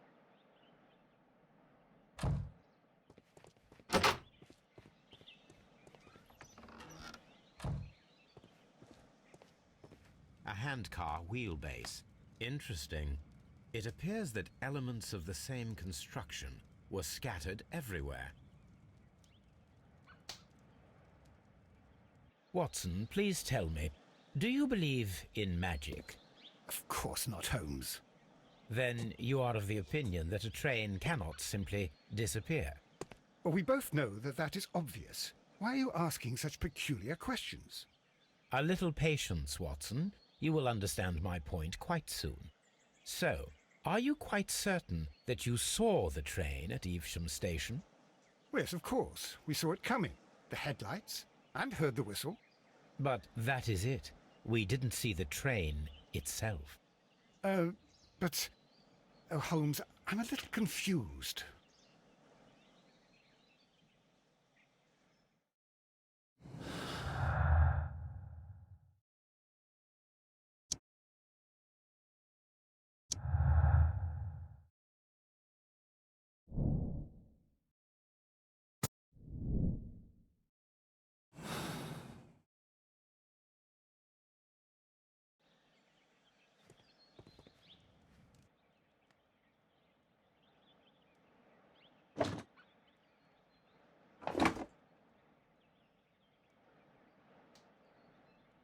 I should use the approach.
So, now here we have the fake train that we saw approaching Evesham Station last night. Doesn't look much like a train to me. Be patient, Watson. I haven't finished yet. Try using your imagination. Our train requires only a headlight and a steam whistle.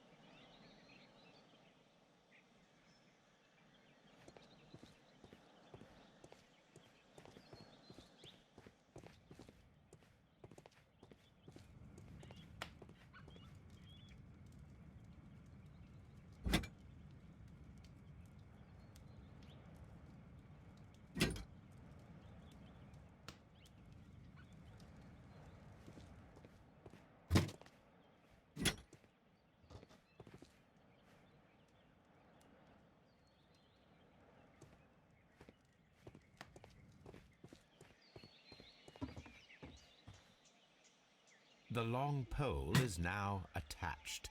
It will allow us to connect the headlight. The headlight is attached. The steam whistle is now connected. Holmes, what can we do to make the steam whistle work? It is elementary, my dear Watson. We shall need a fire extinguisher. The fire extinguisher. Now let us see what we have here.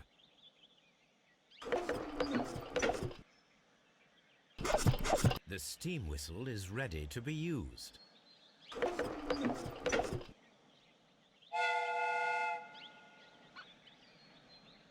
Watson, I do believe that we have created an exact replica of the train that vanished in front of us last night. The criminal mind can be most inventive. I am somewhat in awe. So such a thing is possible. If someone went to all the trouble of creating this fake train, then it was surely with the intention of stealing the real one. Ah, Watson, you should not jump to conclusions. In fact, this does not tell us very much at all, except that the train did not evaporate into thin air. Although you half suspected it. At any rate, we now need to find where the real train might be hidden. I suggest we use my archives to find a more detailed map of our surroundings. Well, I hope that justifies our having to load your massive archive suitcase onto the cab. It made us extremely unpopular with our driver.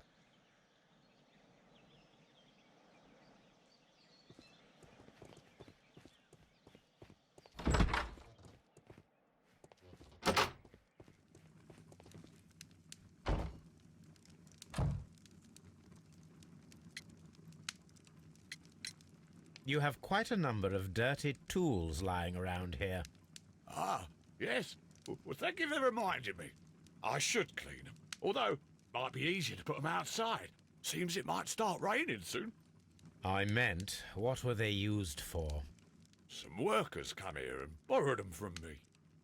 They wanted to lift the edge of the railway to one of the stations on the line, so that the water wouldn't come in too close. Who were these workers? Well, they didn't seem to be from the company, but they was fine lads. They invited me to share a drink. And whatever it was, it had a kick to it. They wasn't English. No, I don't believe so. But see, they knew just what a man needed to brighten up his dull evening.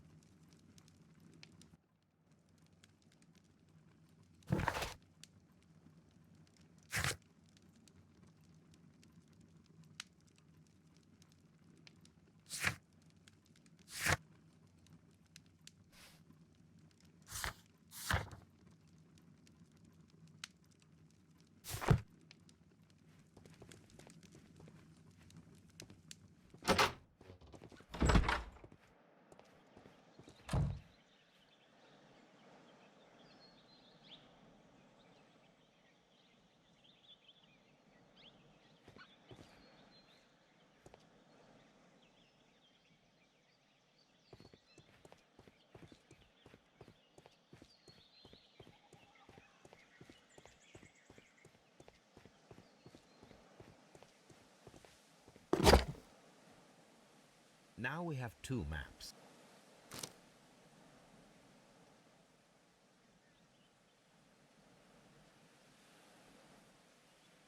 Here it is. There is a side branch to the railway. Its first switch is located between Bridlington and Chesterfield stations. There is one more station to be visited.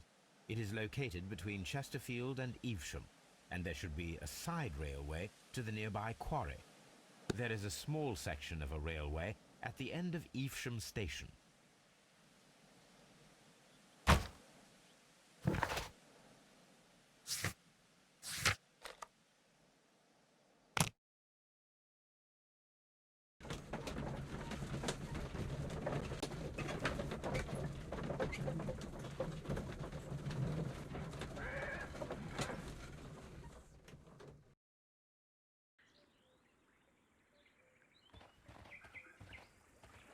The switch is rusted, but it still works.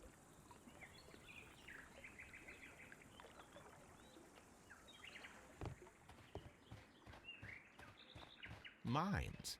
This is interesting.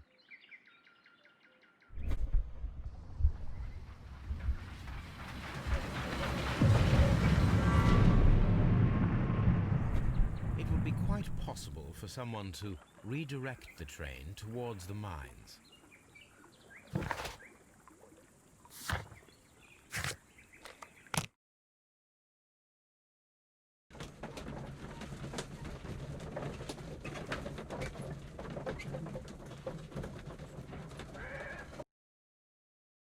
Here are the mines, Holmes. They appear to be abandoned.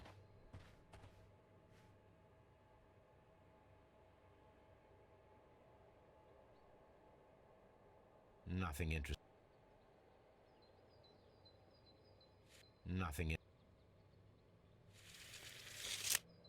interesting here. Nothing interesting here. Nothing interesting here.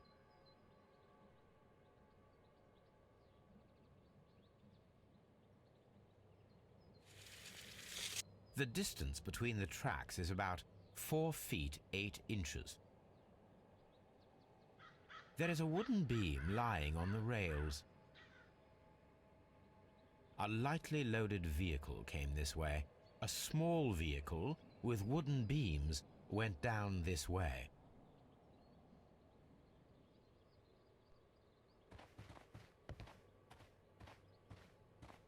This mine has completely collapsed, Holmes. It is curious, but to be truthful, I am not entirely surprised. It's difficult to follow you, Holmes.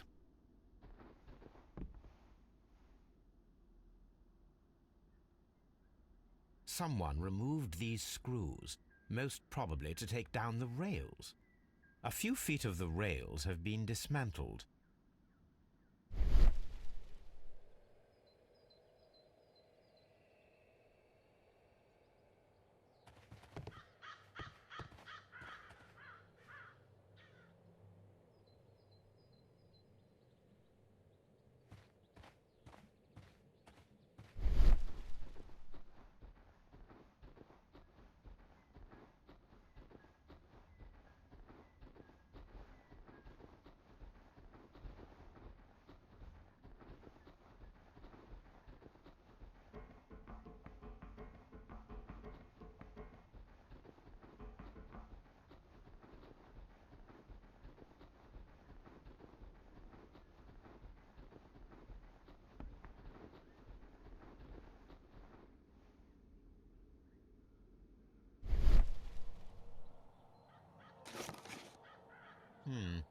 This is an unusual kind of paper, stiff and dry. It was used for a specific purpose. Let us look inside. Sawdust. I am almost certain it is a... Watson, could you assist, please? Do you have your pistol? Good. Fire at this package.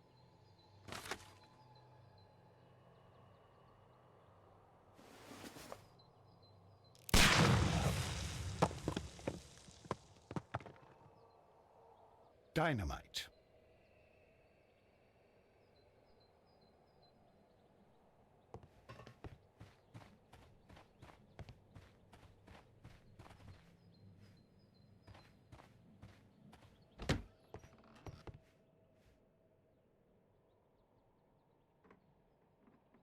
This box must be the safe. Let's open it.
The Mexican company Caracal and the Chilean Barcazas both want to buy the mines.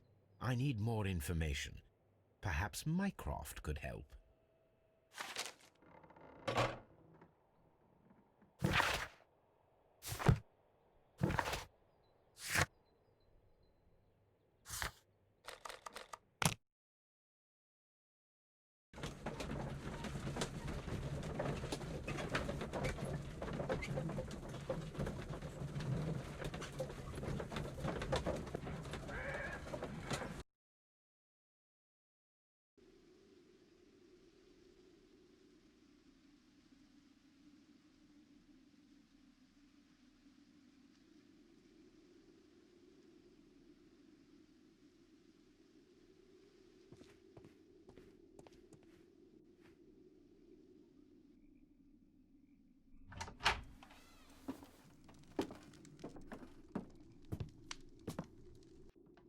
A funny character. And he is not an Englishman.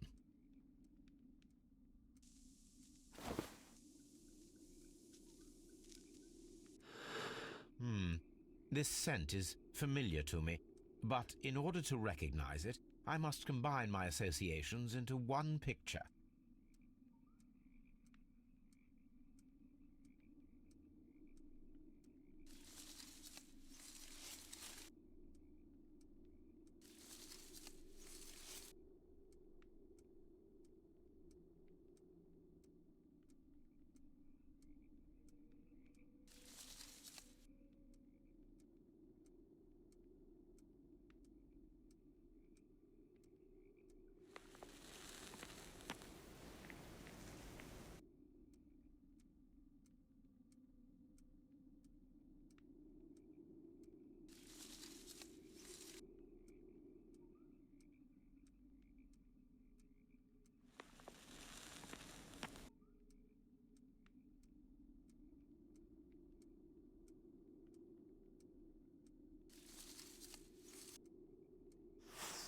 A greenish-brown cigar with a strong aroma, a hint of peppermint.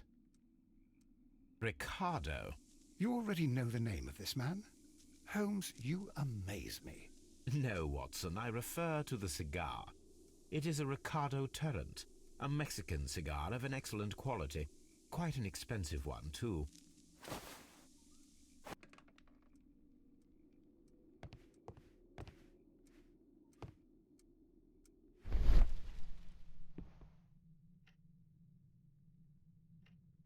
This ashtray is full of ash and cigar stubs.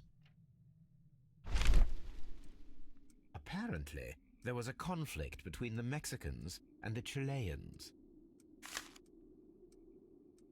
This ashtray is full of ash and cigar stubs. A greenish-brown cigar with a strong aroma, a hint of peppermint. These ashes and cigar stubs are similar to the one that we found on the floor. Some of the stubs were recently smoked. There are others that appear fairly old. That means that the fellow spent several days here. Judging by his clothes, he's hardly a traveller or a tramp. Well concluded, my dear fellow. A man who smoked the Ricardo brand of Mexican cigar spent several long days at Doncaster Station.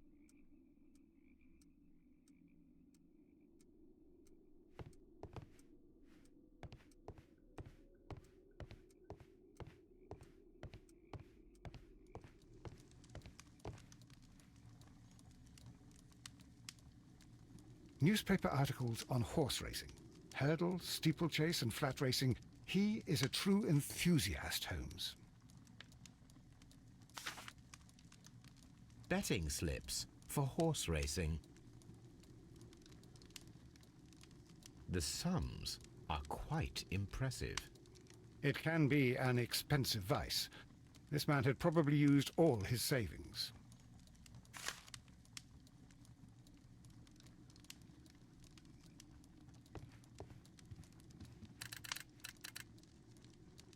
I asked Mycroft to find out some information on the WEA Coal Company.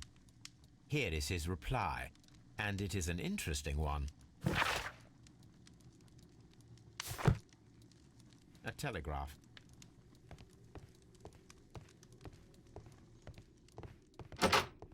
Holmes, look. There's a flooded area over here. I believe that the flooded area might be worth checking.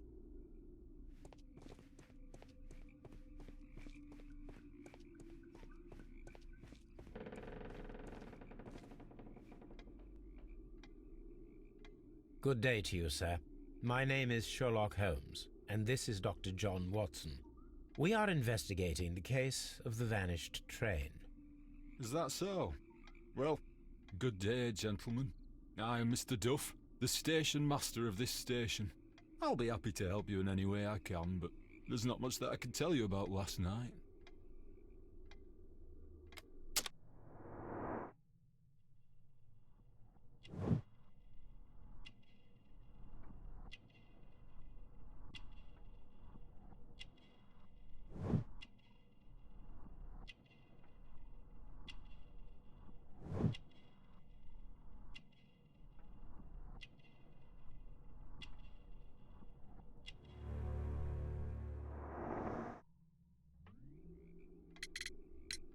It appears that you may be at risk of some flooding along the line here.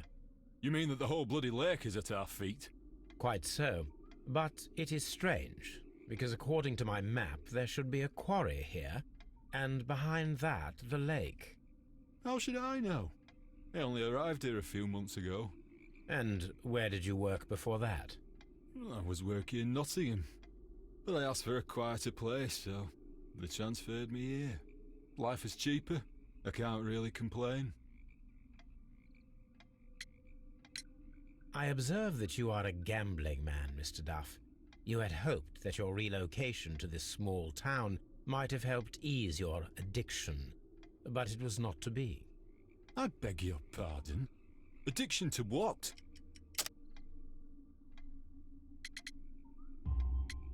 We found a number of horse racing tickets inside your office. Well, well, we all have our weaknesses. An expensive obsession, surely, for a station master. It is none of your business. I occasionally attend the races with my colleagues. And anyway, that's my private life. Did any passengers leave or board the train last night? No. I saw no one as usual. I reported the train's passage by telegraph, just the same as all the other nights. There was a gentleman of Mexican origin, I believe, in the waiting room. Did you notice him? What? A Mexican? Here in the back of beyond? Are you quite sure about that? Goodbye, sir. It is obvious that we cannot inspect the quarry. Instead, we can check the beach area around the flooded lake. Watson, it seems that both South American companies were involved in the purchase of the mine. The man at Doncaster who fled our approach, he smokes Mexican cigars. Perhaps... Yes, Watson. We should certainly speak with him.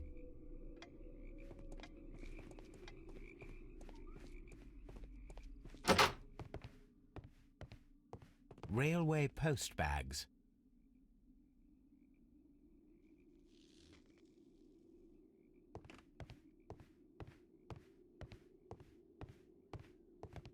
This post bag belongs to the station master.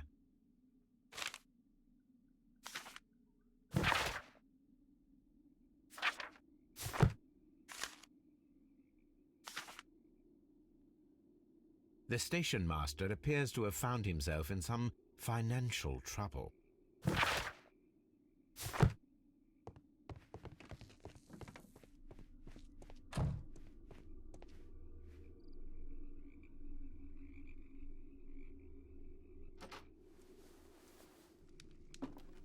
Please, sir, we would ask you not to leave. We have some questions. Are you the police? No, we are employed by the railway company. We are collecting witness statements about the train that disappeared last night. Lo siento, I'm in a hurry. Really? It seemed that you were waiting here for someone. Could you tell us if you were at the station last night? No, I just arrived from South America. A formidable journey, no doubt. Which country are you from? De Chile.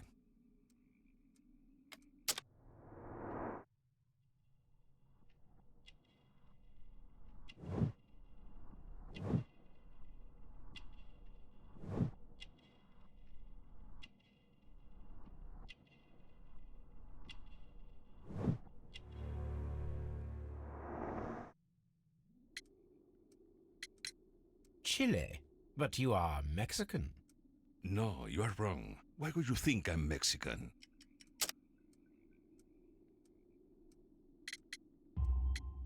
Because of your cigars. Sí, cigarrillos. So what? Those cigars are the Ricardo brand, from Mexico. It is quite impossible to find them anywhere but there. Pero not your business. I don't suppose that you are on vacation. What business brought you here? I was to meet my fellow compañeros, who were due to arrive yesterday. They were on that damn train. I will stay here and hope that the authorities find them, or their bodies. It's now my responsibility to repatriate them. Who authorized you to do that? The company I work for. Could you tell me the name of the company? It's not your concern. And what is your name? Enough questions. Buenas tardes. Not a very friendly man, and he is lying.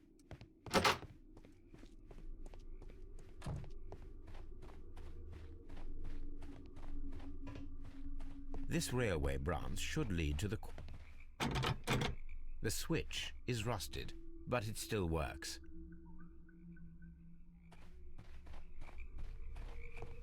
The rail is rusted and looks old, but the railway is still usable. The rail is rusted and looks old, but the railway is still usable. The railway ends here. That is strange.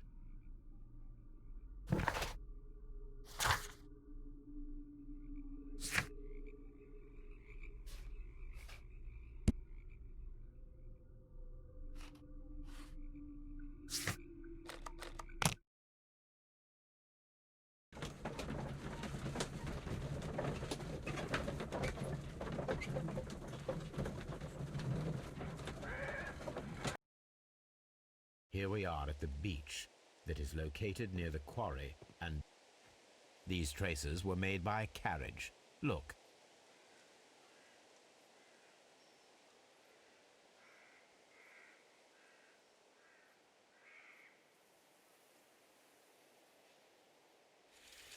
Nothing interesting here. Nothing interesting here. Nothing interesting here. Nothing interesting here.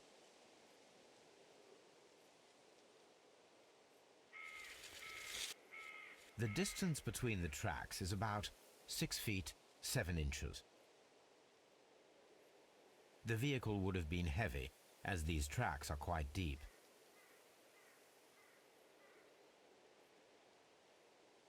The vehicle pressed this stone into the ground. It would have been quite heavy. These traces are relatively fresh and were made by a large truck loaded with materials.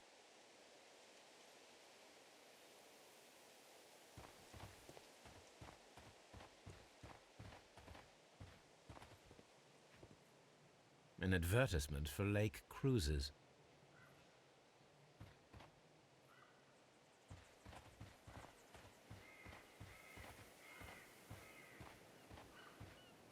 An abandoned gypsy caravan. This place was abandoned fairly recently.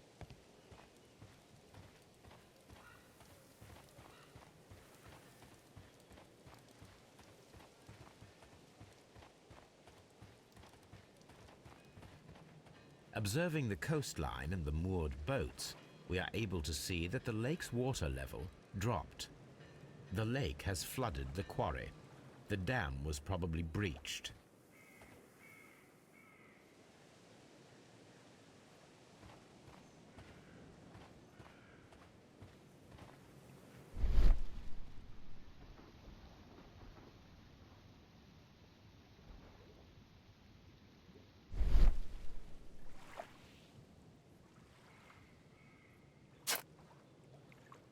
A label with the name Las Zarpas.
There was a building here not so long ago. But I don't understand, Holmes. Why would anyone destroy the shed in such a manner? It was disassembled in great haste. It is most odd.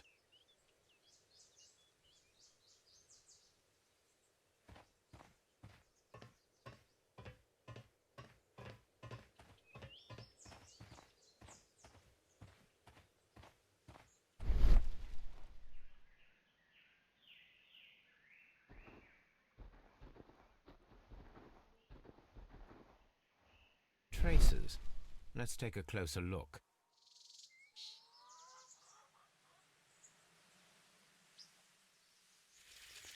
The distance between the tracks is about 6 feet 7 inches. The vehicle would have been heavy, as these tracks are quite deep.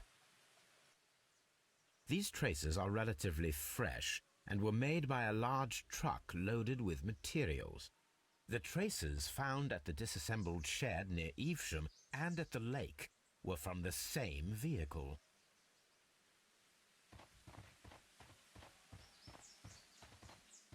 This road should lead to the town of Evesham.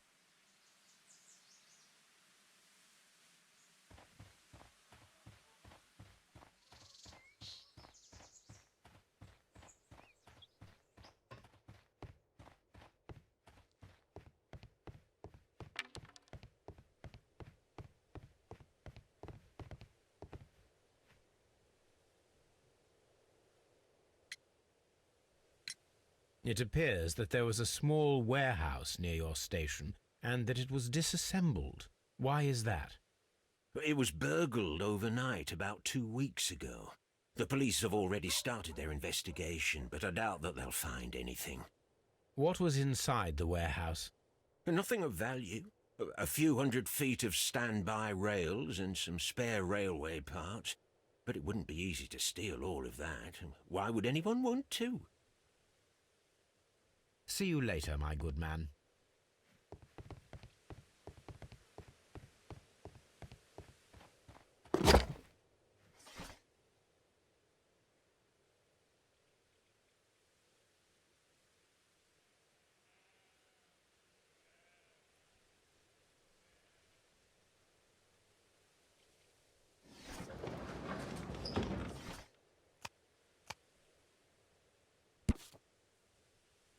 Here it is.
Then the case is solved, Holmes. What do you intend to do?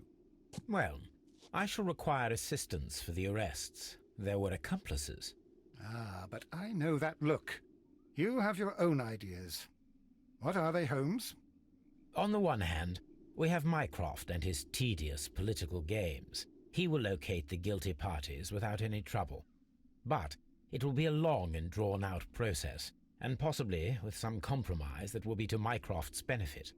Our other option is the local constabulary, and advice from our friend Lestrade. The problem we have there is that the authorities seem to be incapable of acting quietly. They rely on brute force. It could result in an international scandal. All the same, I think that I prefer the forces methods. It would be better to resolve the case quickly and efficiently, without any talk of politics. Let us go home, then. I'd like to begin writing a draft of this story. I did not say that we had finished here yet. Well, all right. What did I miss? Watson, we know that the Barkazas Company directors were drowned in the flooded quarry, along with the train and Robinson's prototype. But we still need to corner the guilty party. But how do you intend to prove... Oh, no. Please don't tell me we have to dive into the lake. You may rest assured that I have a far better idea. We have only to use our corrupt Doncaster station master as bait. He will unwittingly trap our Mexican friend. Of course, you already had a plan. I shall follow you, Holmes. Well, the case is solved, and we shall be heading home. May we have 2 tickets to London, please? Right away. Wait a minute. You've solved the case? In a manner of speaking, can you believe that the rescue service miraculously saved one of the Chileans who were on board the train?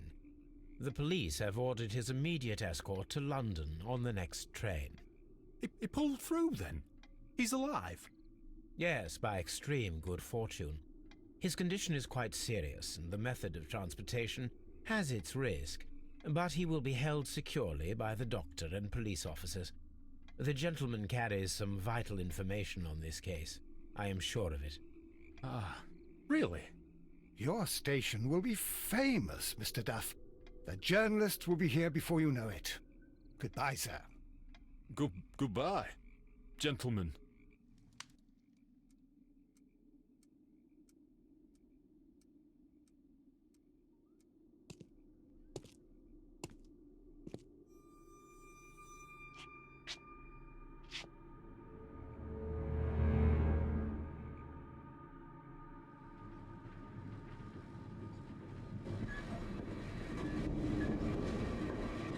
Gentlemen, you are under arrest.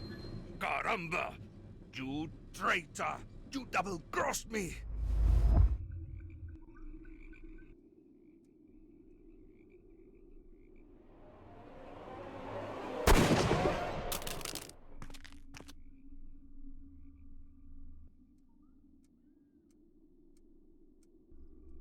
Good shot, Watson. I always knew you were a talented marksman. I didn't want another life lost in this case, Holmes. Oh my God! I thought I was a dead man. You shouldn't be so glad about it. You'll be up before the judge. Your testimony will be of great importance to the investigation. I would remind you that your cooperation will be the best way to ease your sentence. By the way, Watson, would you be so kind as to give me some shooting lessons later on? Yes, but not in our sitting room, and not with you wearing a blindfold.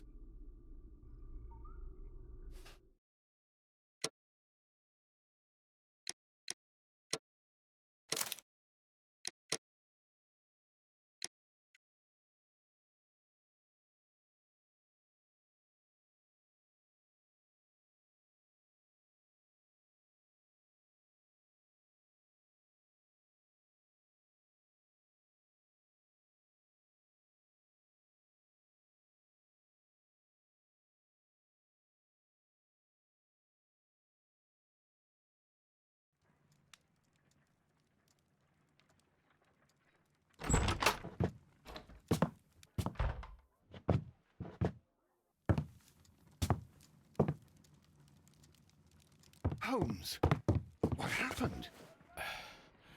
I feel deathly. And you look it. Let me examine you. Please don't tell me that you've returned to your old habits.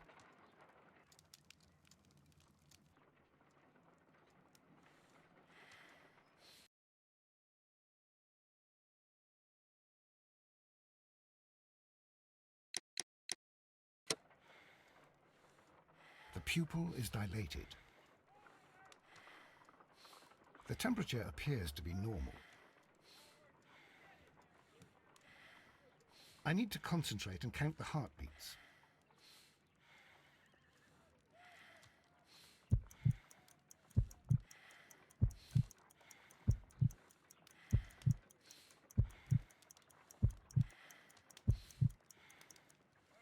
A weak pulse, around 50 beats per minute.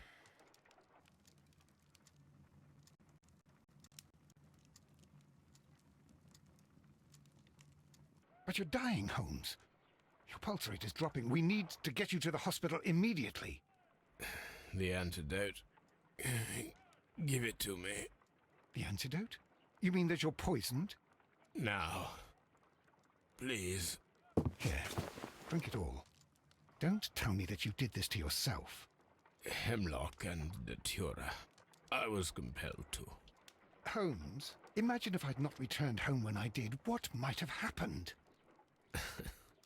I knew that you would. Mr. Holmes, Inspector Lestrade is here to see you. Mr. Holmes is unable to see anyone at the moment. He is unwell. A good day, Inspector. Ah, Mr. Holmes, I'm glad to find you here. I need your help. This is a strange one.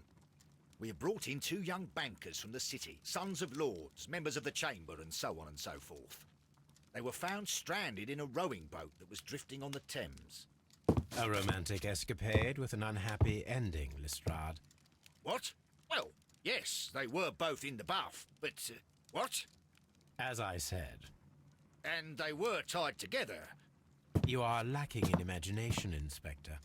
Well, no, I'm not. Anyway, there was a banner flapping about in the boat with the RMS Oceanic printed on it and signed by the Merry Men. The Oceanic? Isn't that the largest steamer ever built? Yes.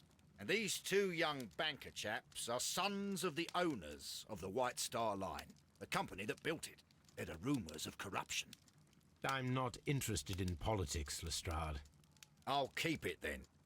Here's another one that's a bit more complex and maybe to your liking. It's a murder, but we're unable to find any weapon. We haven't touched anything. It's at the Roman Baths in Strand Lane. A murder, a vanishing weapon, the Roman Baths. That's for us. Watson, fetch your hat.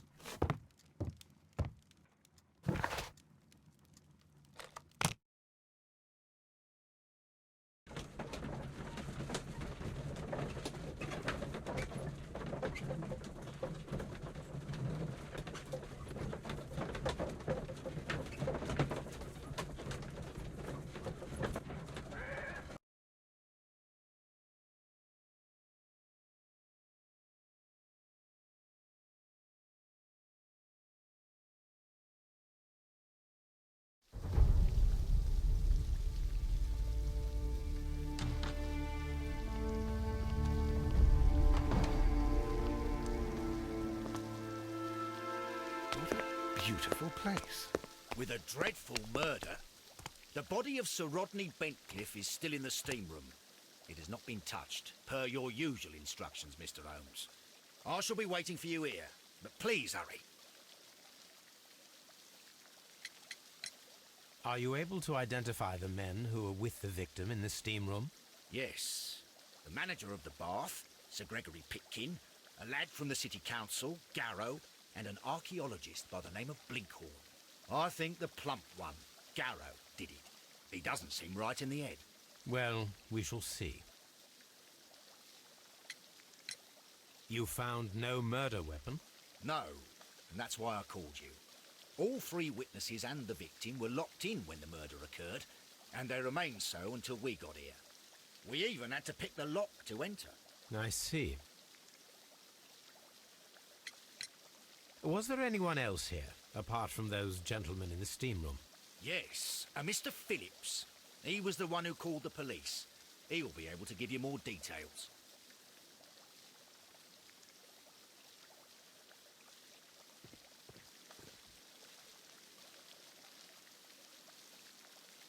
Good day to you, Mr. Phillips. My name is Sherlock Holmes, and this is my colleague, Dr. Watson. Would you be so kind as to answer our questions? Certainly, sir.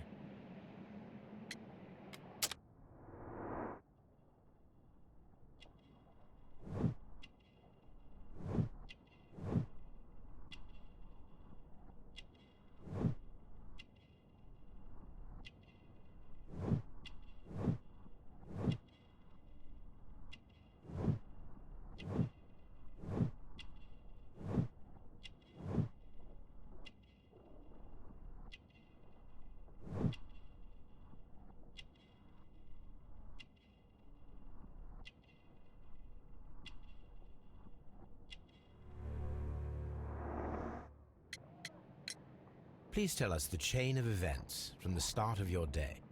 Everything that you can remember. The slightest detail may be of importance. Very well, sir. I came in at 6:30 this morning, and I opened the baths. I made sure that the room was clean, and I prepared the towels. The brazier was still burning. There was a fire burning all night. Yes, Sir Gregory ordered me to light the brazier yesterday. It takes some time until the room is fully heated. The gentlemen had a meeting at 9 o'clock this morning. I wanted everything to be perfect. They'd been in the steam room for 20 minutes when I suddenly heard shouting. I ran to the door, but it was closed. I couldn't open it. So I ran out to the street to call for the police. One constable came up, and then there were others, and they picked the lock. Then Inspector Lestrade came along, and he told us that nothing should be touched. Did you receive any other visitors this morning? No one. Until these gentlemen arrived. Sir Gregory was the first. And then, while we were discussing work details, Sir Rodney and Mr. Blinkhorn arrived, and Mr. Garrow followed. What happened after that? I waited until they'd all entered the steam room, then I returned to the hall. The changing room door was open, so I should hear if they needed anything. You would have heard if someone had entered or left the steam room. Certainly, sir. These doors make a lot of noise.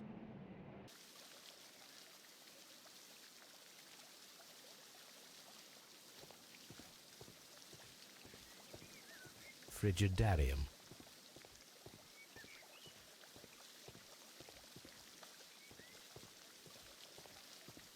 The steam room. The changing room.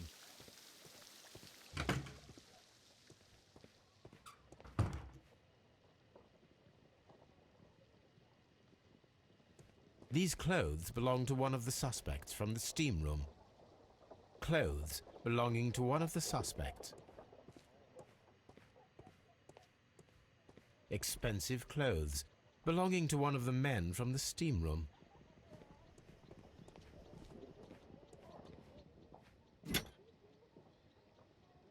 Champagne for a special occasion.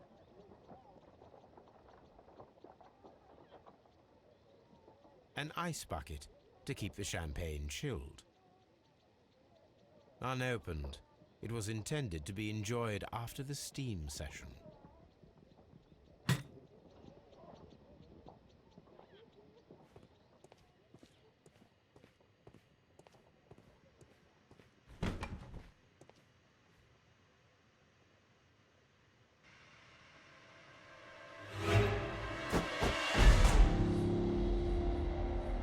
Lord, Holmes. Death with a peculiarly Roman piquancy.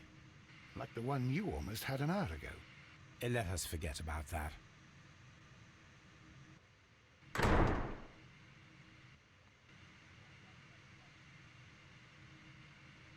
There was only one hit from the weapon.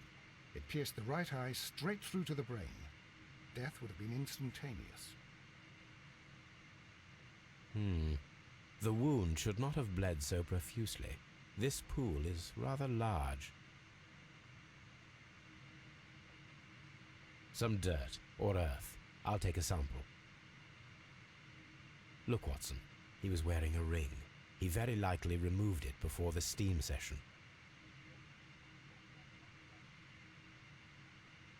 Well, the death is very recent, between 30 minutes to 1 hour ago.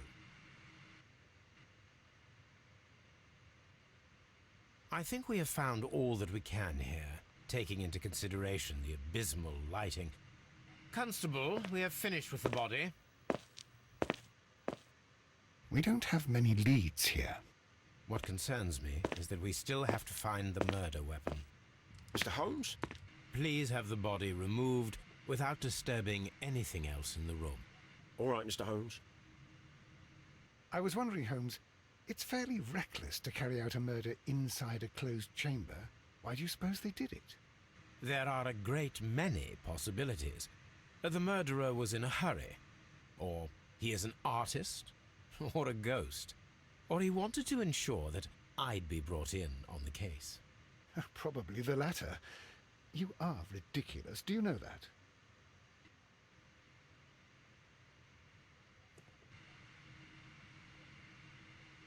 I should check this blood sample at Baker Street.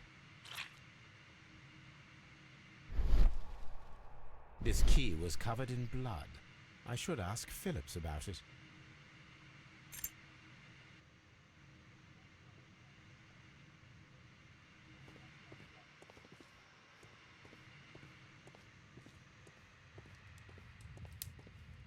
The brazier is still burning. The heat here is extreme. I will need something to pick up this melted metal. It is too hot. I cannot reach into it.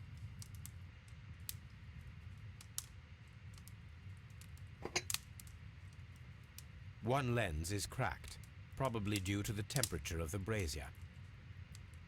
These lenses are for myopia. The wearer is short-sighted.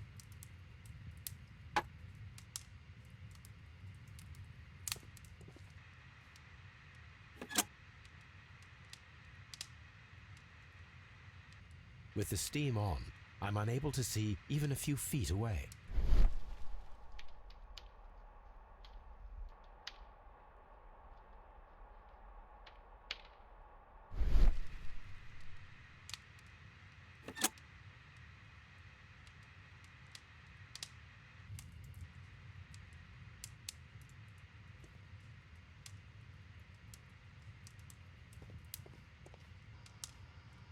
Blood traces wiped on the towel.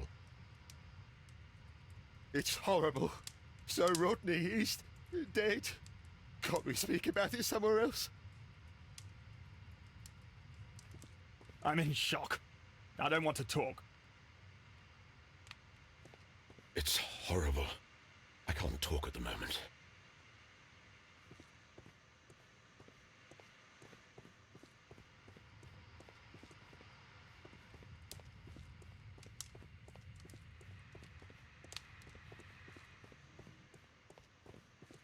The grid cannot be removed.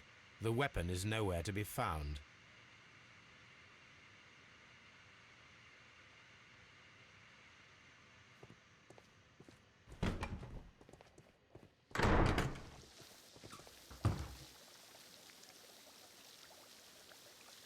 Mr. Holmes, I should like to take the suspects to the yard. You can interrogate them there. Any objections? None, Lestrade.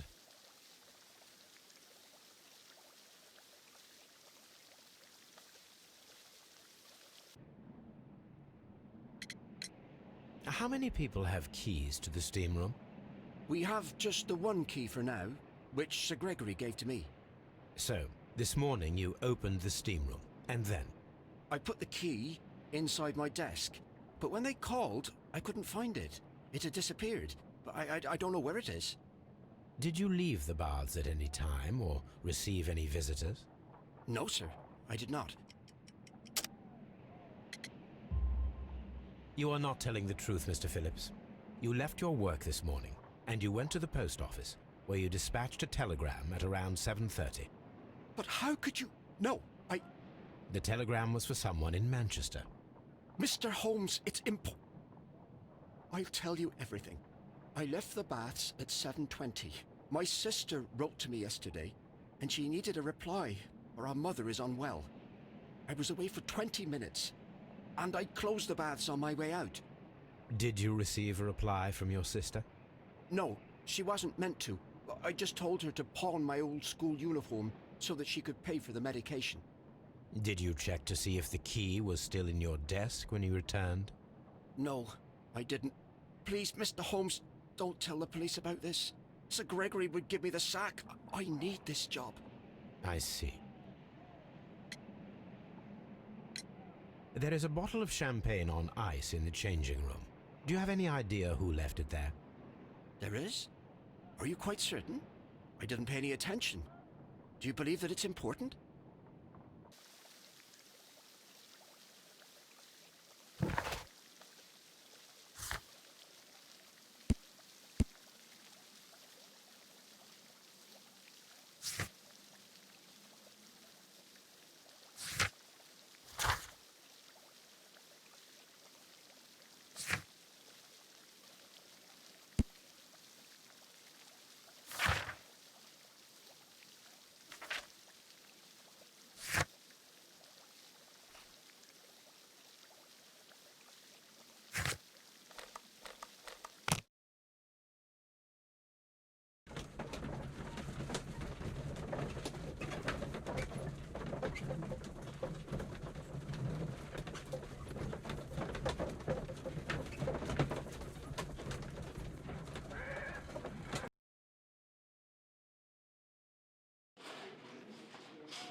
When Garrow found Sir Rodney dead, he wiped the blood upon himself. A phial with herbs. Do you know what it is, my dear fellow? It's the St. John's wort flower, Holmes. It's commonly used as a drug against melancholia. However, an overdosage might lead to a rash or even hallucinations.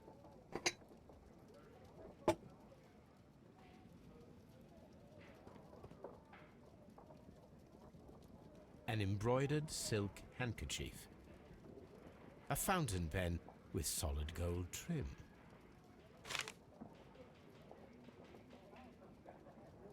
Sir Gregory Pitkin's visiting card.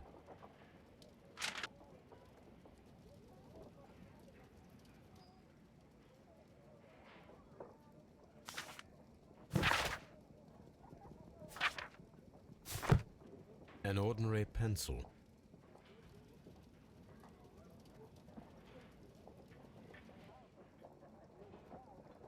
This ring was most likely the one that Sir Rodney wore. He removed it before entering the steam room.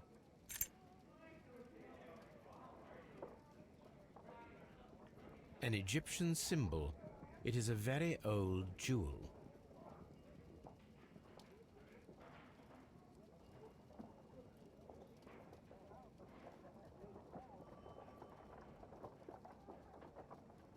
An Egyptian... This ring was...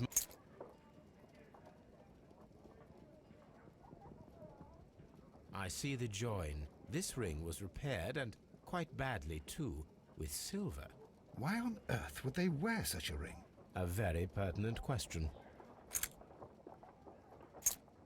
A hand-drawn map.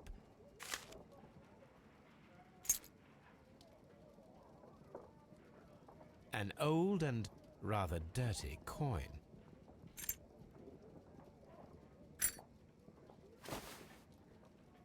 Rodney Bentcliffe's notebook. It may contain something of interest.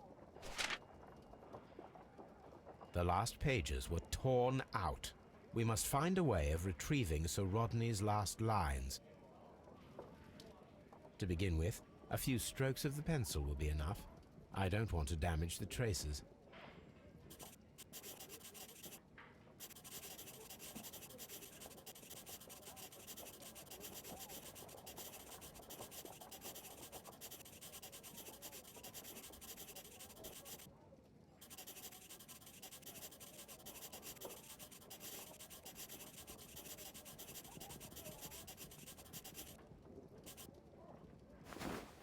and then to gently smudge the leftover pencil marks with a handkerchief.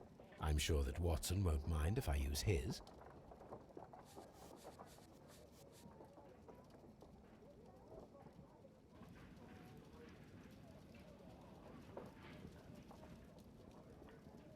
Mr. Holmes, the coroner... But what are you doing? Tampering with the evidence? I prefer to make them talk. Today, I almost found it. This date will go down in history. Sir Rodney was about to make an outstanding discovery. Wonderful. I could retrieve only the final words. The rest of it is lost. Perhaps the autopsy will assist us in that matter. I'm not sure that I can allow you to inspect the body now.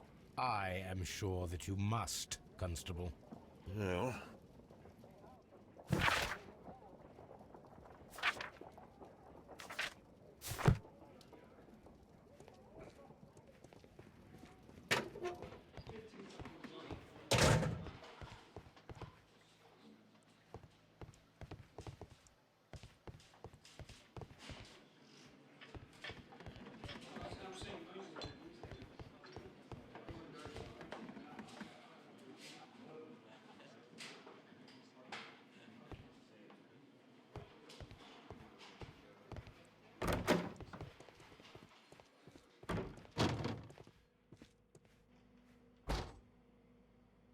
According to the coroner, there were no cardiac problems nor lung congestion, but there were traces of fungus, possibly contracted from the Egyptian tombs.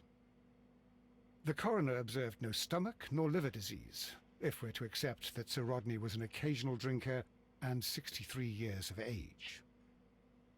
An unusual wound, inflicted by a curved knife, which resulted in instant death, as the coroner's report says.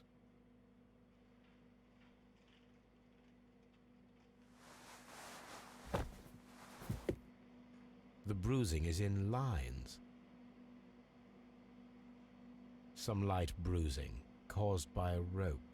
They were caused by a rope around the waist. Sir Rodney was descending somewhere.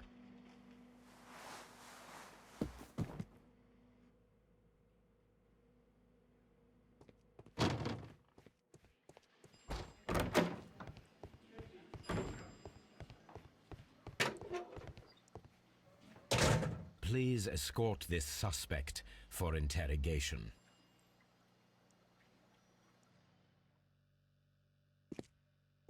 A good day to you. My name is Sherlock Holmes. I'm assisting the police with their investigation of the murder of Sir Rodney Bentcliffe. Would you mind if I asked you a few questions? I am Tristram Garrow.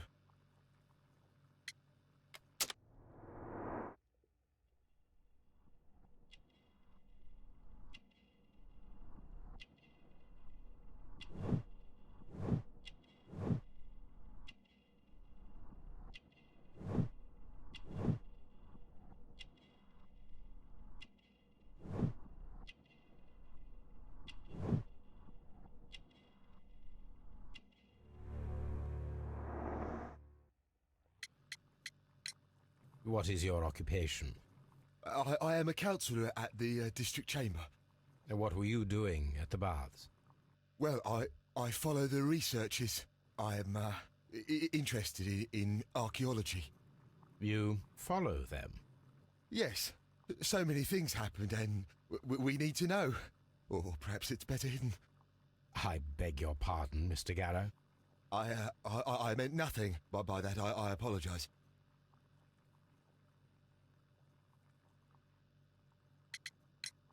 What was it like to work with Sir Rodney? It was like working with a genius. He was a hard man, but then, you know, this world is hard. There are always people who want to steal from you. And he trusted me, but, oh... Are you feeling unwell? Oh, I'm sorry. It is I remember. Oh, I feel so sorry. Do you need anything? I feel bad. I hear... No, nothing. I'm better now. Please try to recall what you saw today. The room was so hot. I had to remove my glasses. I was not feeling so very well in there. But you found the body. I saw the knife, you know, flying through the air. I saw the blood. I tried to escape. I don't remember. Saw the knife? What did it look like? Everything was as if in a nightmare. It all happened so fast. The knife was shining like gold.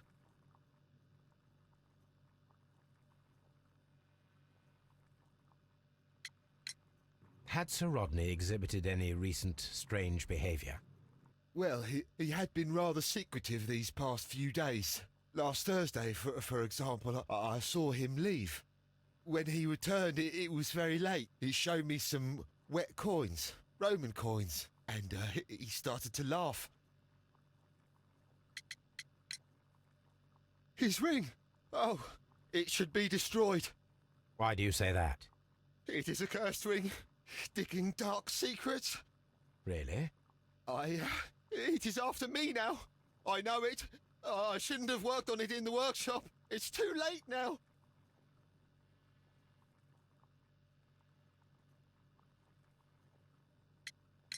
This is the coin that he showed me. It is from the 3rd century. It must be very rare. No, I don't know.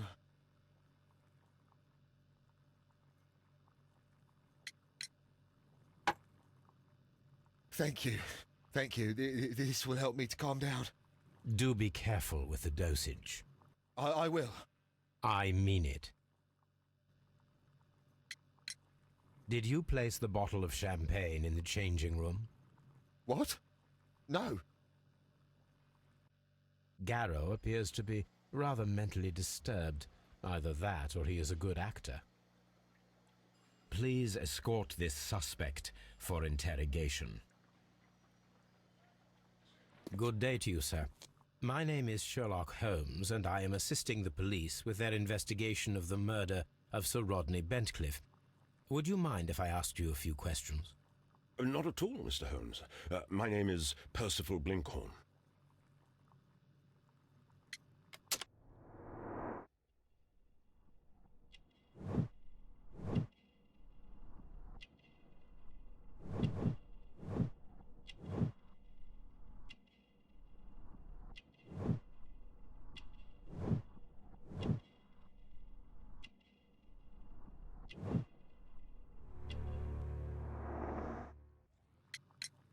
What is your occupation? I'm an archaeologist, specializing in the Roman period. I'm working on several excavation sites at present, including the baths at Strand Lane. Can you tell me more about the baths? Well, we're hoping to retrieve a great many interesting artifacts from the site, and to list any items of value before their eventual restoration and exhibition. And has it been successful? It has, thanks to Sir Rodney.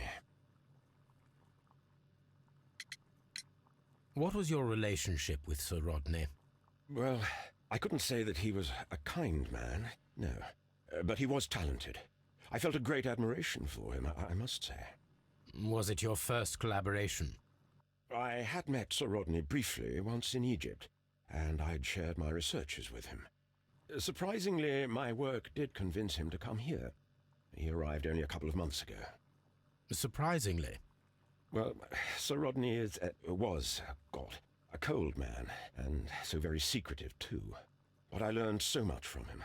I can't believe that he's dead. Can you tell me what you saw today? Well, we entered the steam room, and we all went to sit down. The steam was particularly dense, and I didn't see anything much further after that. I just heard Mr. Garrow shouting, but we all ran for the door and bumped into each other. I was very alarmed by this point.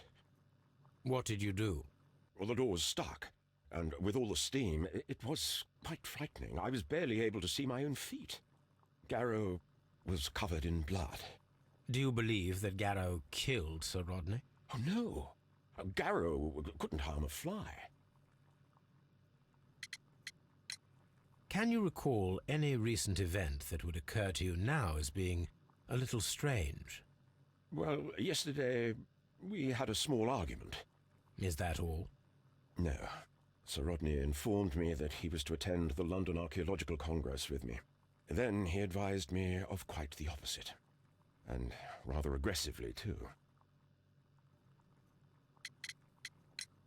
Do you recognize this ring? Certainly. It's the famous Swan ring. Sir Rodney brought it back from his last campaign in Egypt. And he kept it for himself? Sir Rodney has had his own particular ideas of archaeology. What can you tell me about Garrow? Well, he always looks so sad, and he has been acting strangely lately. He complains about voices and visions. I will keep an eye on him because I'm worried. How well were your researches progressing before Sir Rodney's arrival? Rather well. This letter reveals that Sir Gregory was prepared to put a stop to your work. Yes. But since Sir Rodney's arrival, he had calmed down. He allowed us to work. I'm not sure what they agreed on. What will happen now that Sir Rodney is dead? Well, I haven't thought about that. But if it's needed, I will fight to defend Sir Rodney's expectations. Did you place the bottle of champagne in the changing room? No, I did not.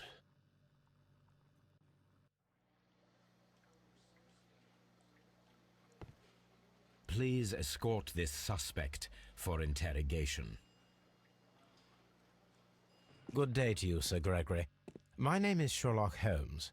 I'm assisting the police with their investigation of the murder that took place this morning.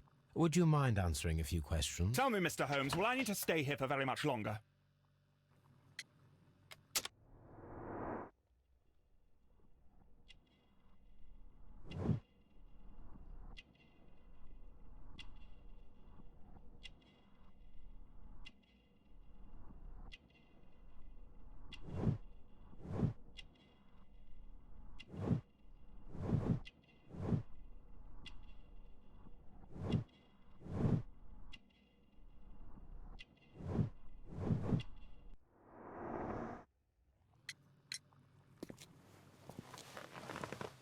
You are the manager of the baths, is that correct? Yes. I'm passionate about archaeology. I wanted to restore the ruins. My ambition is to open the baths to the public. Living archaeology can be a profitable business, although now I'm not so sure. I see. When do you wish to begin using the baths? When the archaeological researches are over, I will be free to complete the restoration. It is the usual process. What was your relationship with Sir Rodney Bentcliffe? You were not particularly close. He had an unpleasant temperament. Suspicious, authoritarian, unkind. People possessed by genius may be forgiven for their nature, but not by me. Was he obstructive? Not at all. Everything he did led us to greater success. He helped us increase the potential of the building. Please tell me what happened this morning. The test that we performed this morning was a success. The steam was working well. But then, of course, that awful murder. What did you see? The steam was too thick to see anything. But ask Garrow. He saw the body first. Had Sir Rodney exhibited any recent strange behavior? Look, I'm not a suspicious fellow, but I think that he had professional interests elsewhere that he did not wish us to know about. Why should you think that? Where? I have no idea. But after all, it was not my business. How was the work progressing before Sir Rodney's arrival? Rather slowly, I would say. Sir Gregory, could you please explain this letter? You expressed the wish to call off the research work at the baths. It was all about Blinkhorn. He was merrily digging away and taking very little care about it, ruining everything and finding nothing of any value. But the arrival of Sir Rodney changed your mind? Sir Rodney's work was extremely promising, and it was good for the bath's publicity. So yes, I changed my mind. Are you aware that Mr. Garrow is under a form of medication? Garrow? No, but I never liked that parasite. Do you believe him to be capable of murder? Well, he did have blood on him. Does that make him a murderer? Did you bring a bottle of champagne to the baths? Absolutely not. Sir Rodney did, I think.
On the sofa for the third time today.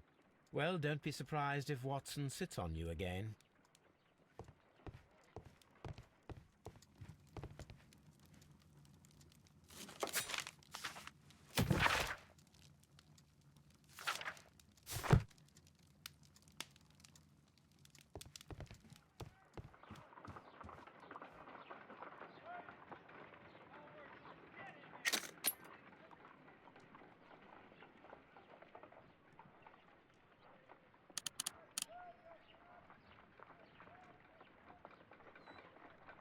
Selenite.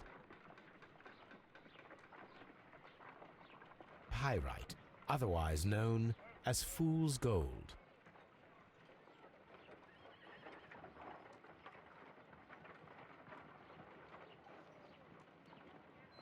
White clay particles. Interesting. According to the color and its composition, I deduce that this sample is white clay. Now, I need to find which area near London this sample belongs to.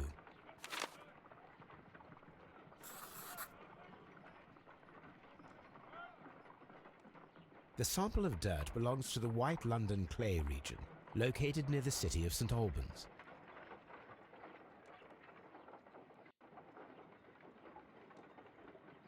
Let us analyze this blood sample.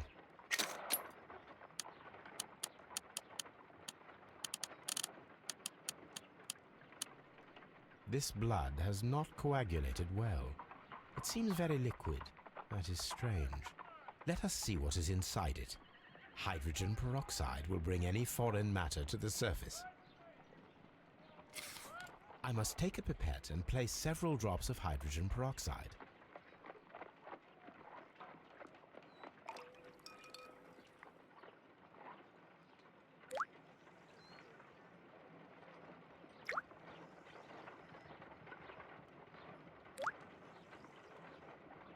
Water. This blood is heavily diluted with water.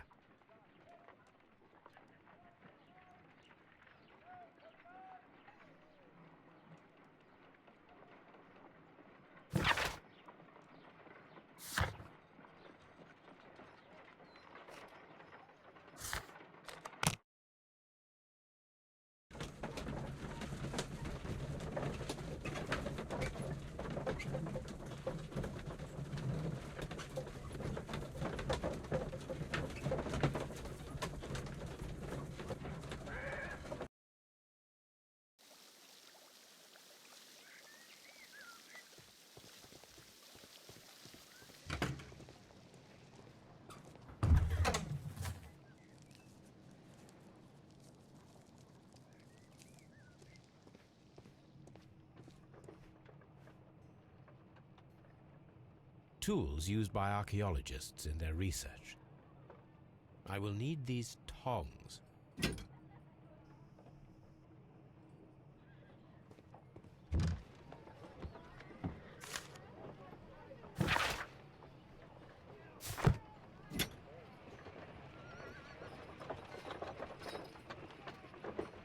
A shape has been cut in the plate. What should be done with it? Archaeological findings. Old clay pots with numbers inscribed upon them.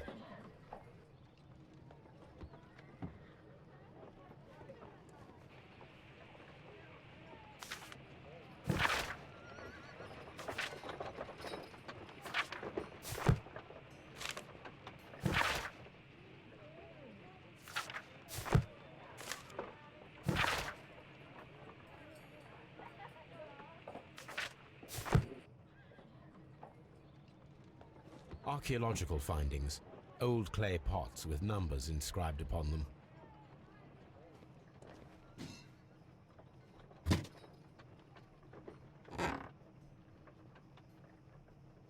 A glass plate negative is missing.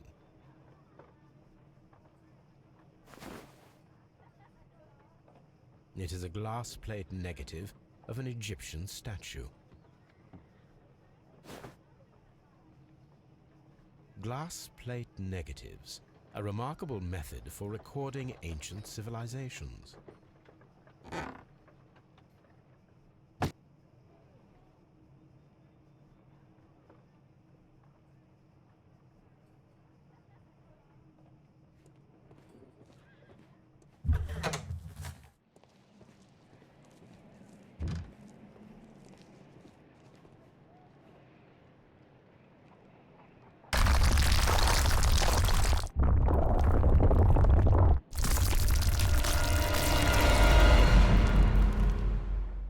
My God, are you all right?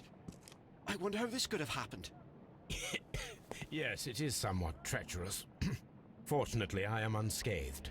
To where does this corridor lead? To the frigidarium, the coal room. Barely unscathed and by a very small margin. And treacherous is an understatement.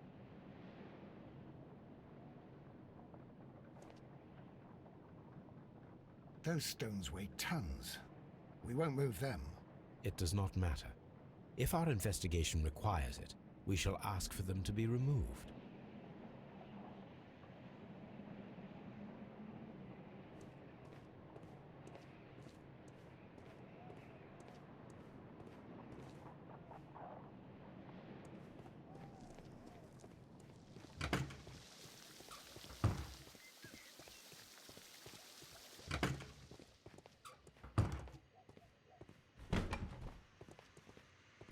The grid cannot be removed.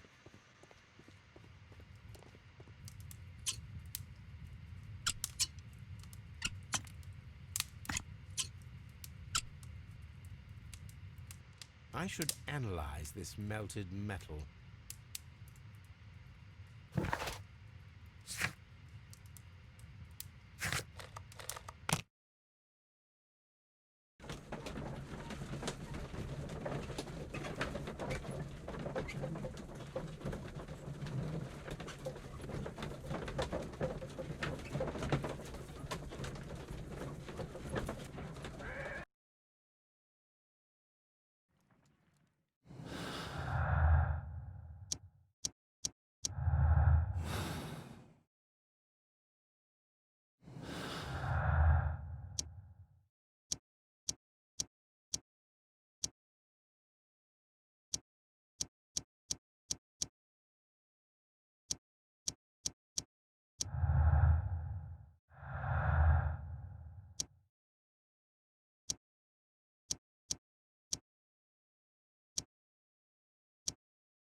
This is where I keep my post.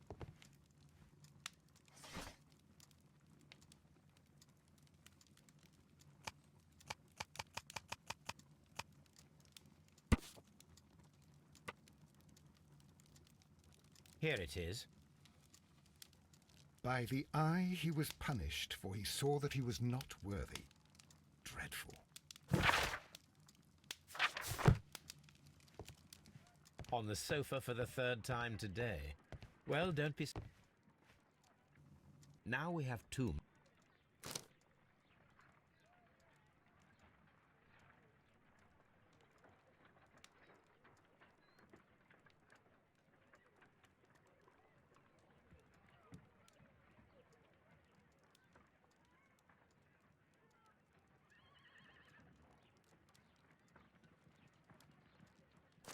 Watson, pack your bag. We are visiting a location in St. Albans marked on Sir Rodney's map.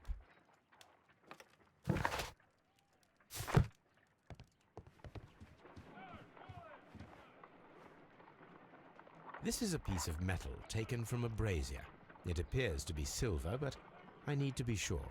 If it is silver, it will be possible to melt it, since silver's melting point is at around 900 degrees Celsius. Let us compare this sample with a silver penny by testing it with acid. If it changes color to match the result of a reaction with a silver coin, then it is silver.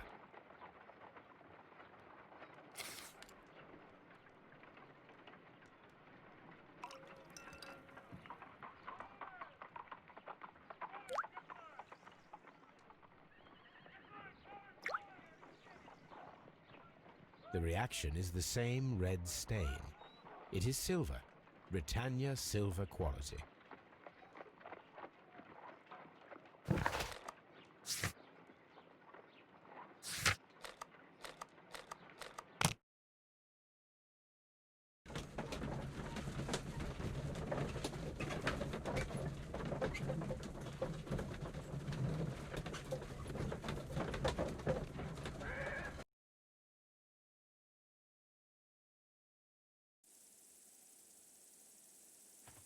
This archaeological site has been abandoned.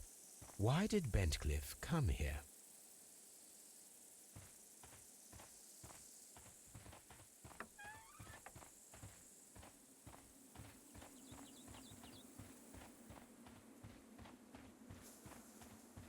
The door has been left open. Someone did not care or was in haste.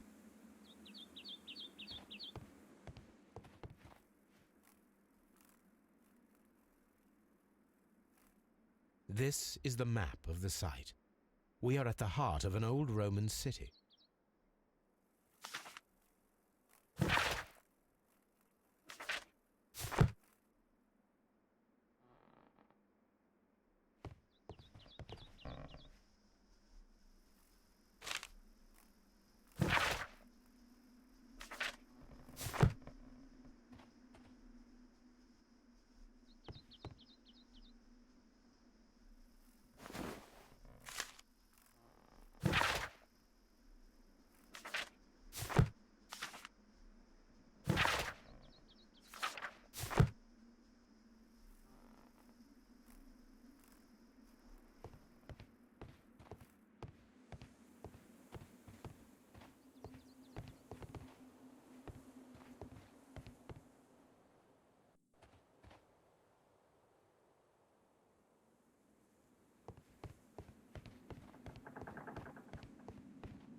Vulcan, the god of fire and metalworking. The Cyclops, a one-eyed creature helping Vulcan at the forge.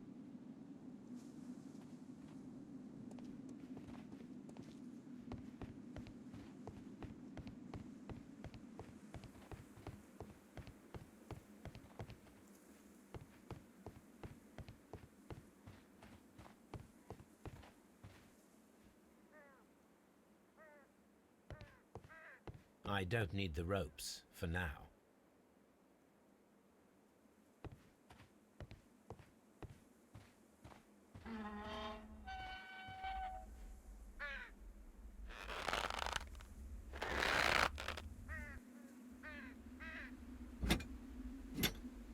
Excavating tools, a bucket, shovel, and brush.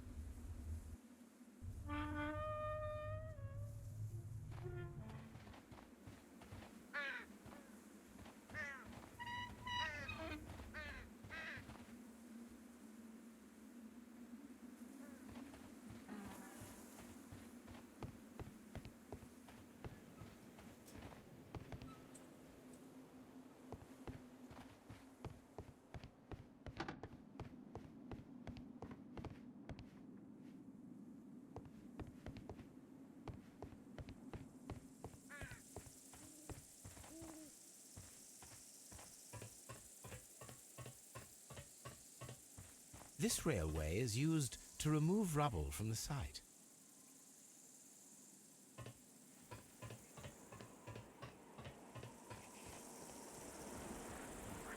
The door has been left open. Someone did not care or was in haste.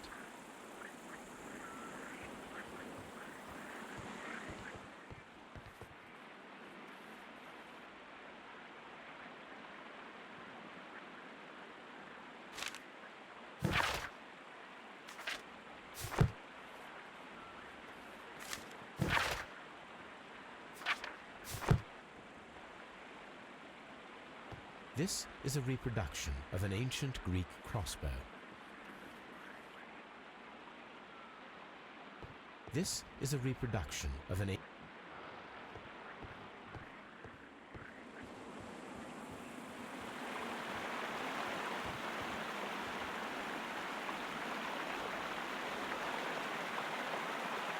This is the map of the site. We are at the heart of an old Roman city. The gastrofetes were used with ropes and hooks for sieges.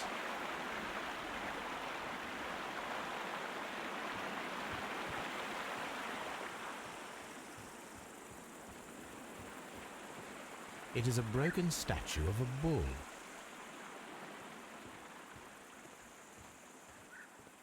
Neptune, the god of the sea. It is a statue of Minerva.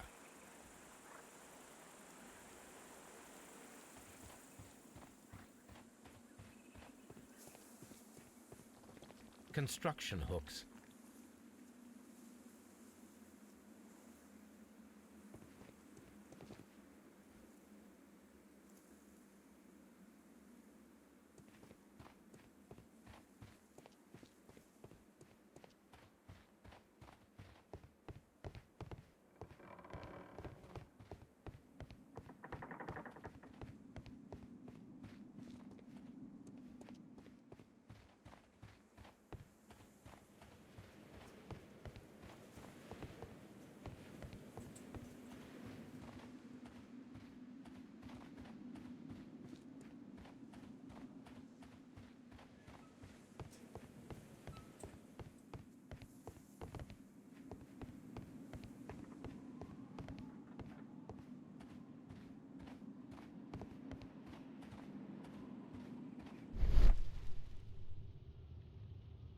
This wall was covered with mud recently. What could be hidden here?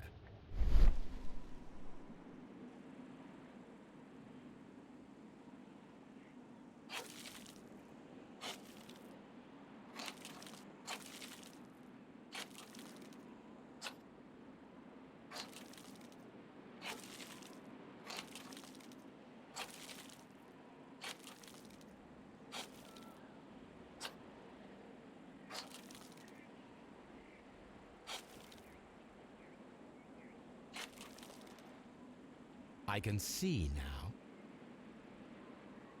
Frigidarium. It is located at the Roman Baths in London. Someone took the time to hide the fresco, but what for? I need to visit this place.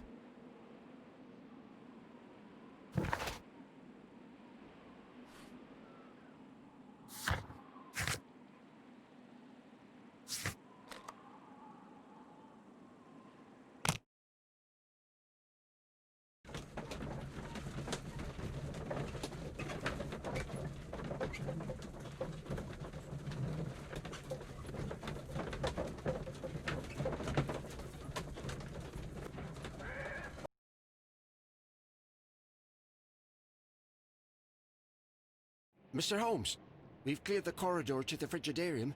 You can visit it now. Thank you, Mr. Phillips.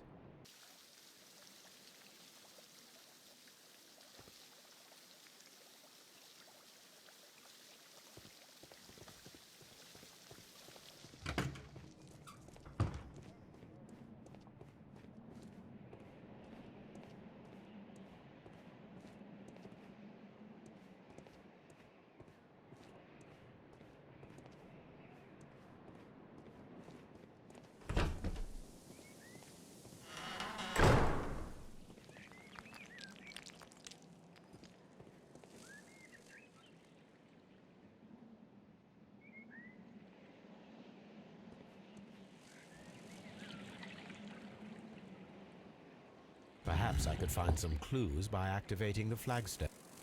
A hidden sign.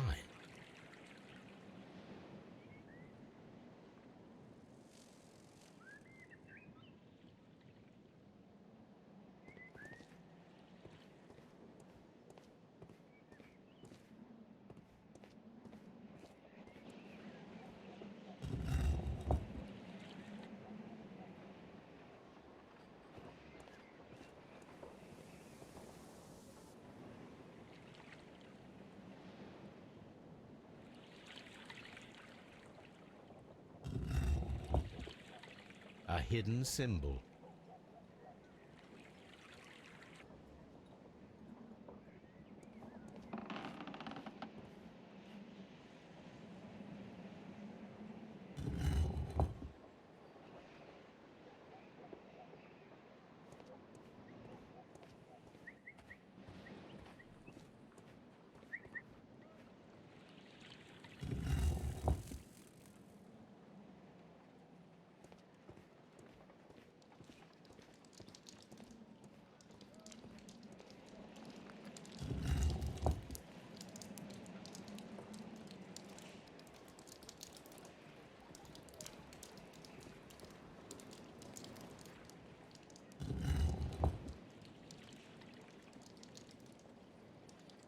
A symbol. Now I have all the clues to help me find where these symbols are leading. All I need is imagination.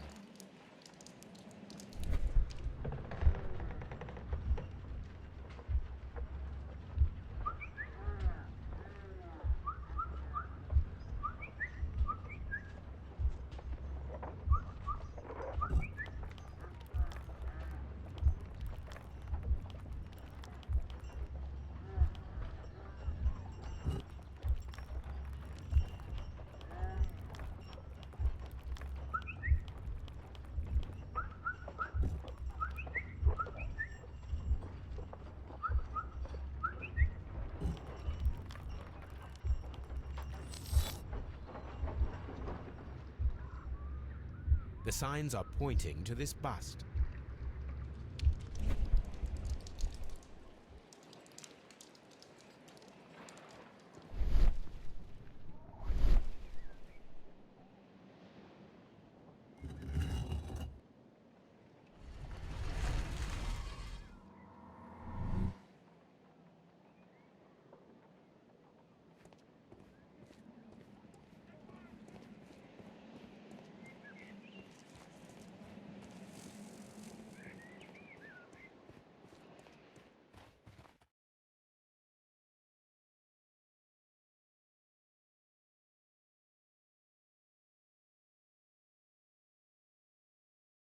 What is this place?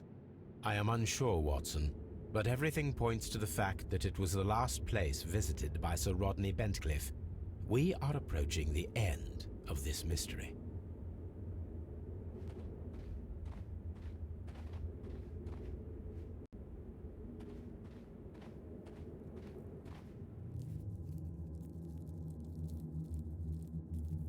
A broken glass plate. What is it doing here? I should examine it at Baker Street. How very peculiar. An ice maker. Why would Sir Rodney have brought such a device here? A sack of crude salt.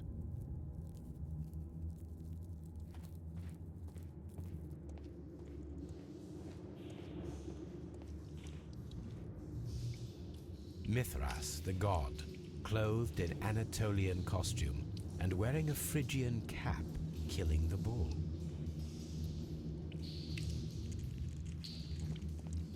This fresco resembles either a ladder or a hierarchy.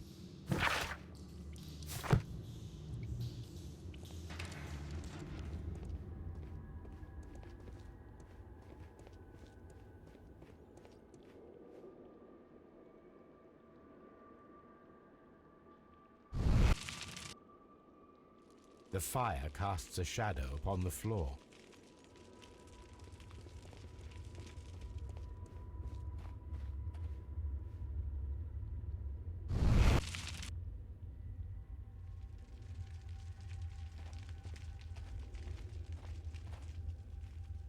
It resembles a bull.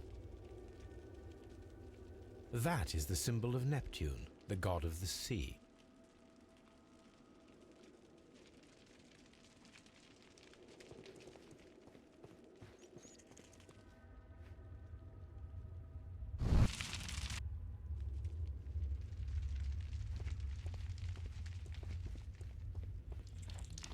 The pillar collapsed a long time ago. The pillar collapsed a long time ago. Mummified bodies. We're in some type of catacomb.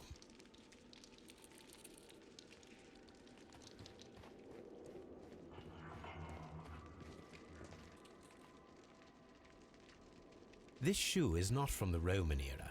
It is medieval at best. This man was a tomb raider who met with an unfortunate end. How dreadful. Judging by the broken orbit, this poor fellow met a death similar to Sir Rodney's. By the eye he was punished, for he saw that he was not worthy. Dreadful.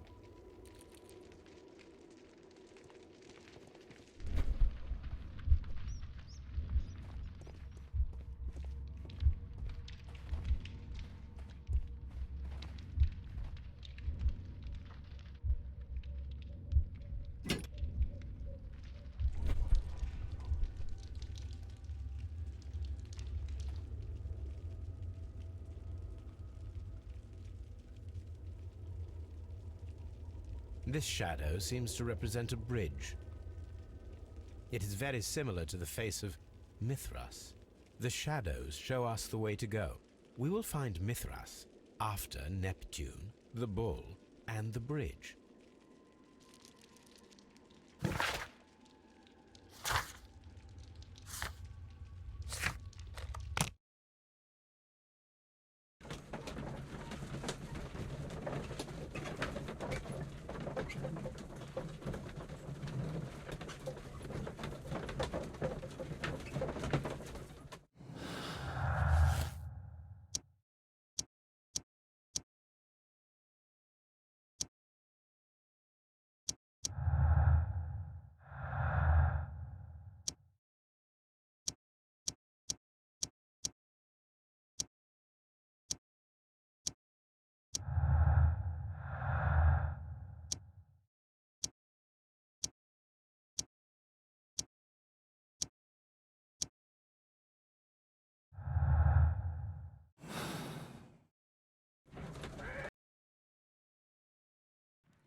On the sofa for the third time today.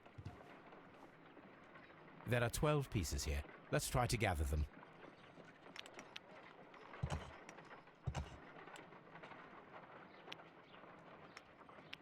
I will count this piece.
It is a mold, and it is ready for casting. The mold is prepared for casting. We just need to fill it with certain material. Sir Rodney has made a reconstruction of the mythical golden knife. He seemed unafraid of maledictions, and yet...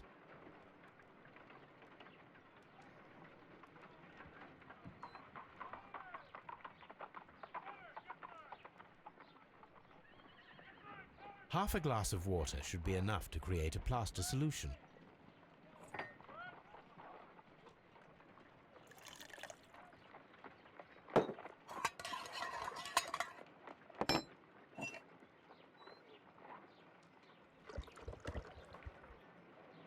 let us see what we have here.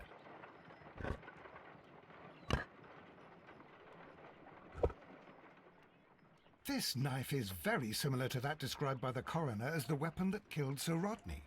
You should not leap to any hasty conclusions, Watson.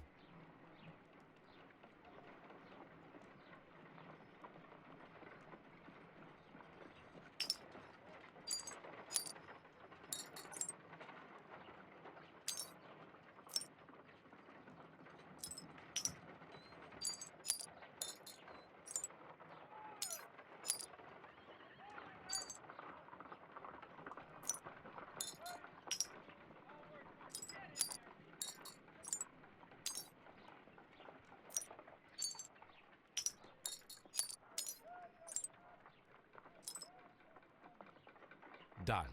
Watson, could you please use this negative and your photographic equipment to process the photograph?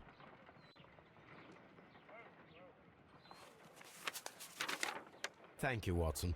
Now I must use reagents to develop the photograph.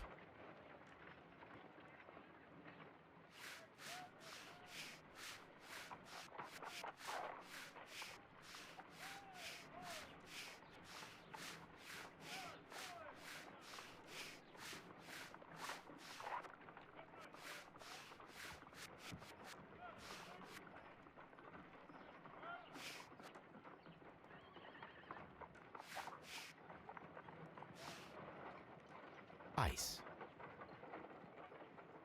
The pyramids of Giza in Egypt. Salt. Sir Rodney. Ice cream. Another archaeologist, most probably. Ice cream in the desert. We are indebted to the Romans who developed the technique. So that's it. Salt and crushed ice may help to create ice cream.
If I wish to shape the ice knife, then I need to pour water inside the mold.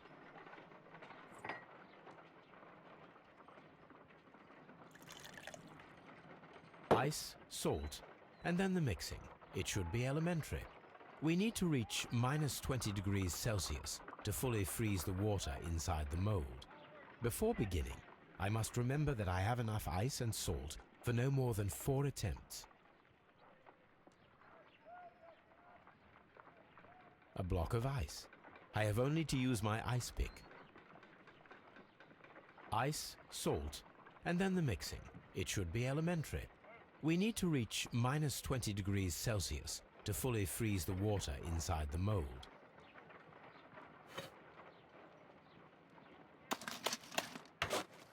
Holmes, look. The temperature is reducing.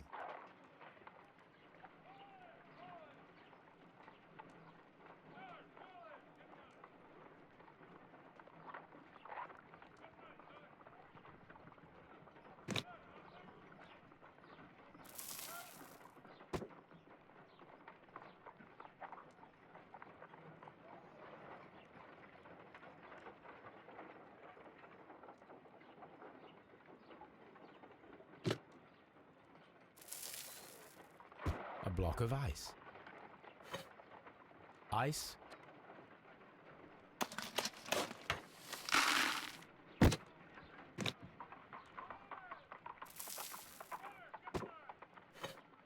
Ice.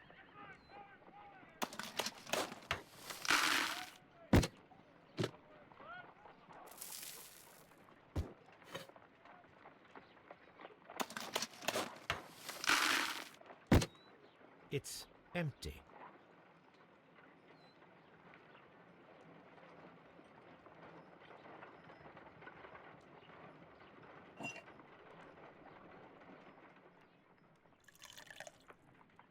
Ice before beginning. Holmes, look. At temperature...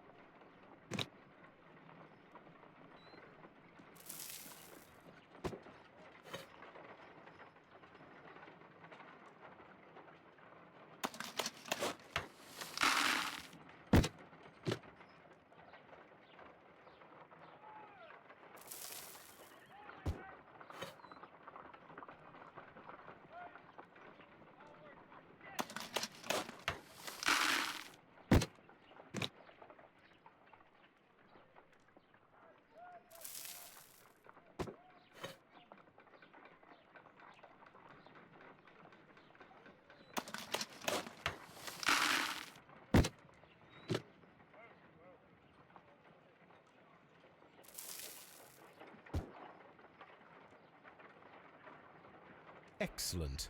Now we must check to ensure that it is adequately frozen.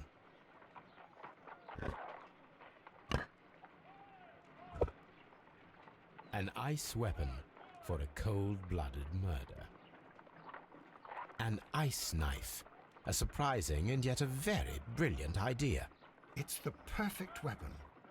It enables one to kill a man and then it melts. The only trace it leaves is a small puddle on the ground. Let us try to create an object from silver by using the mold.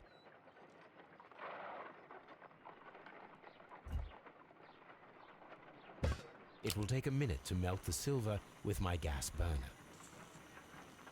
Done. Now I can proceed further.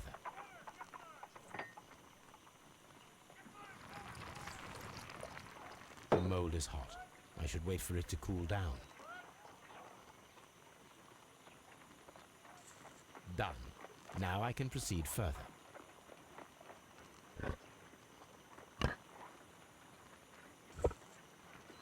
A homemade silver knife. Excellent.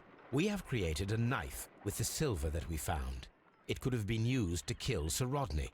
It was extremely clever to create a weapon that could dissolve at the scene of the crime.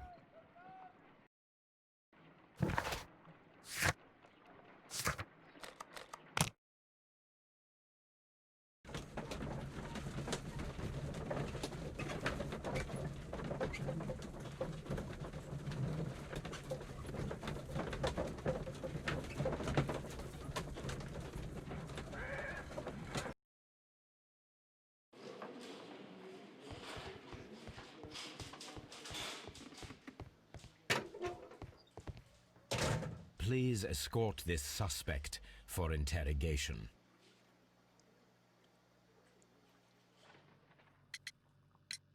Perhaps you could explain the cult of Mithras to me. No, there is nothing to say. We are not the worthy ones. But Sir Rodney believed that he was? He was wrong. I have visions. The golden knife, the mummy. Oh, it's all my fault. Calm down, Mr. Garrow. We discovered some melted silver in the brazier. Did you put it there? It didn't help. The power is too strong. Please escort this suspect for interrogation.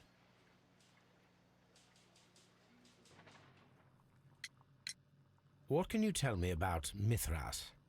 Oh, so much. It was the core of our work. Why do you ask? Were you seeking the golden knife? I see you are an amateur. Yes, the golden knife was our grail. It is said that it bears the only text explaining the ritual of the cult of Mithras. I understand. I read something about immortality. A myth. The knife would provide immortality only to the worthy one, and yet it is cursed, and it would kill you if you are not initiated. Did you expect to find the golden knife at the baths? Well, Sir Rodney thought that it might be there. Did you observe the knife representations there? They are so extraordinary, and we had hoped... It is a tragedy that he has passed away, taking all of his secrets with him. As soon as I've been released, I will continue Sir Rodney's researches in his memory. We discovered some melted silver in the brazier. Did you put it there? No. Silver, you say? No, I don't know how it got there.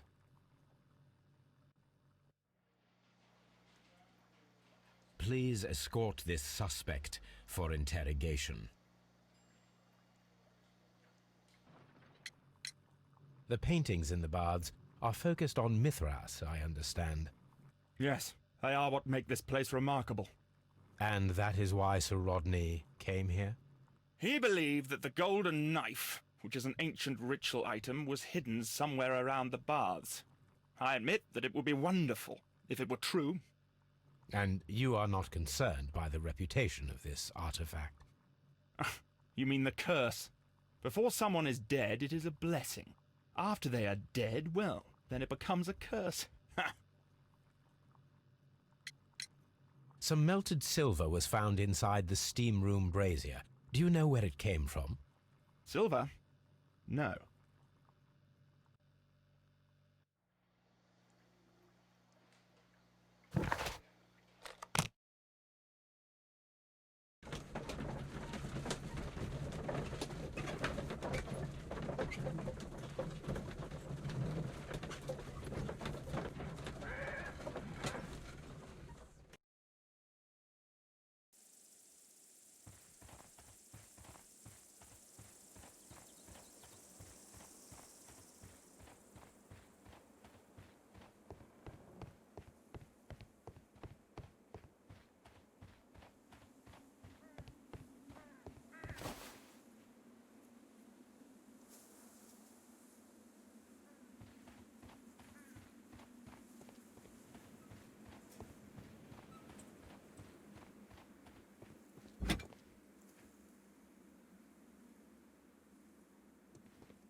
We should use these metal rings to help us reach the bridge pillar.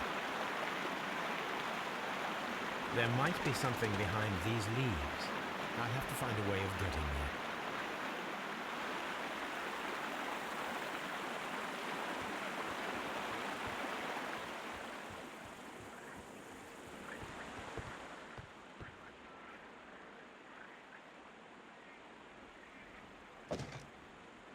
I should use the appropriate object here.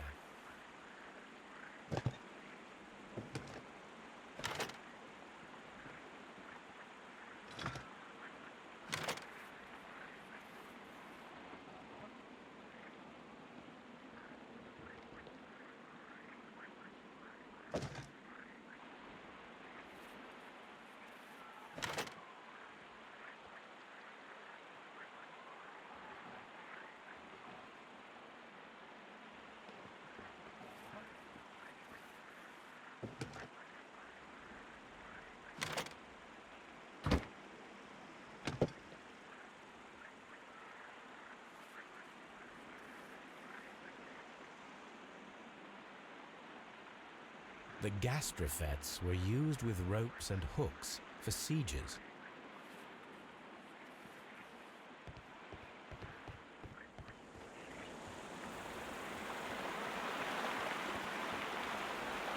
Those rings on the bridge are perfect targets.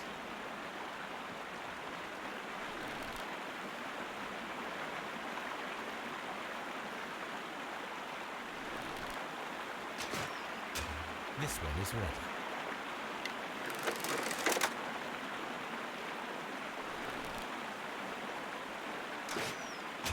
This one is ready.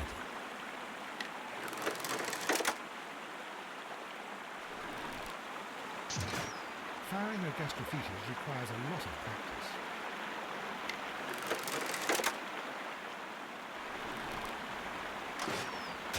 The bridge is ready. Now I must cross it.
Are we inside the hidden temple of Mithras, Holmes? I am not sure. We had better be careful.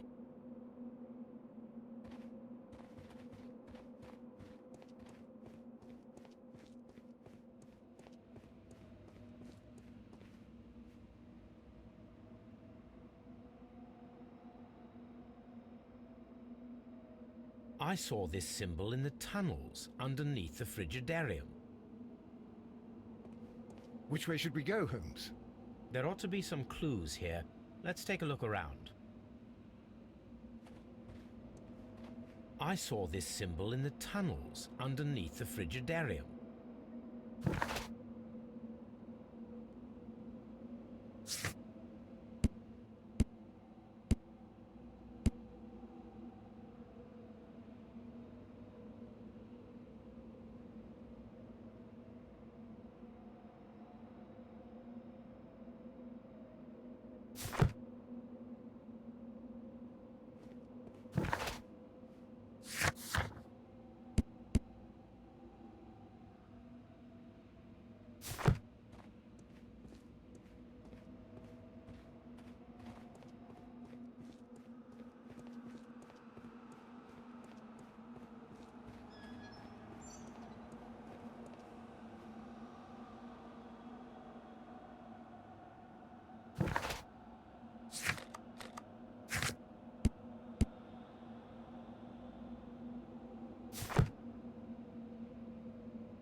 Look, it's the golden knife.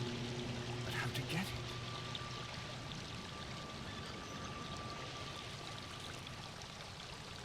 This lamp is not old. The oil is still fresh. Perhaps Sir Rodney passed by here. No, I do not think so. Remember, he went no further than the catacombs underneath the Frigidarium. The murderer left this lamp.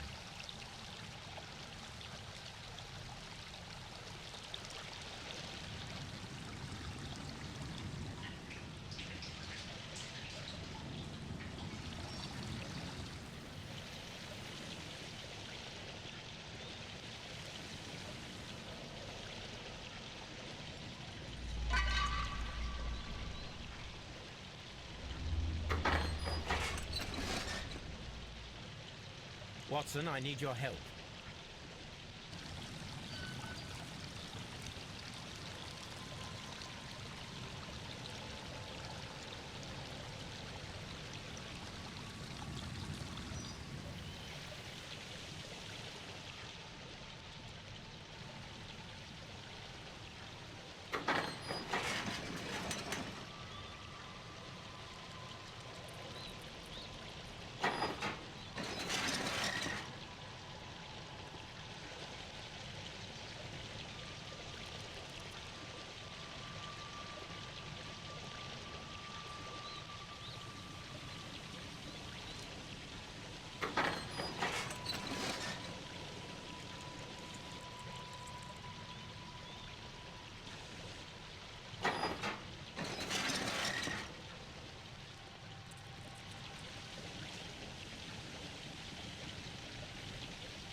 The golden knife of Mithras.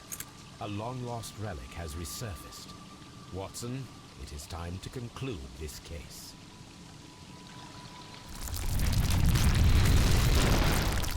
Excellent.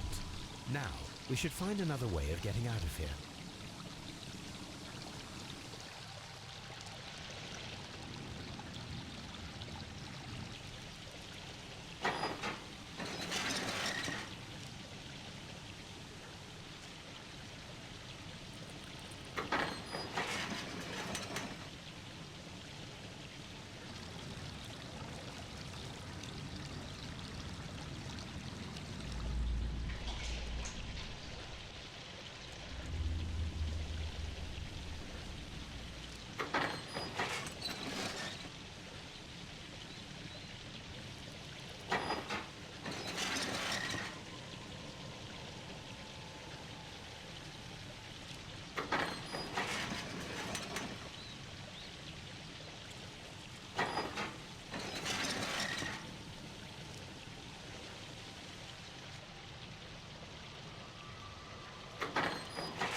Are we inside the hidden temple of Mithras, Holmes?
I'm feeling rather uncomfortable. Why have I been put into these cuffs? I fear that you had better get used to them, Mr. Blinkhorn. They are your reward for the murder of Sir Rodney Bentcliffe. What? No, that's a lie. It is regrettable, for you are a talented archaeologist. I will request that you are placed in a prison where you are unable to dig an escape tunnel. That is, of course, if they decide that you shall live. The consulting detective who salutes your intelligence in performing the perfect crime, yes, but also the gentleman who detests your motivation. You know nothing. You wish to be the one who would reveal this to the world. Is that the golden knife? How? I also like to dig, you see. I only followed your trail. Such a pity that there is always someone willing to steal your credit, wouldn't you say? And there was the chance of a lifetime. You had to take it. It was not to be shared. But now I am here, and there is no one who will stop the tread of justice, Mr. Blinkhorn. Goodbye.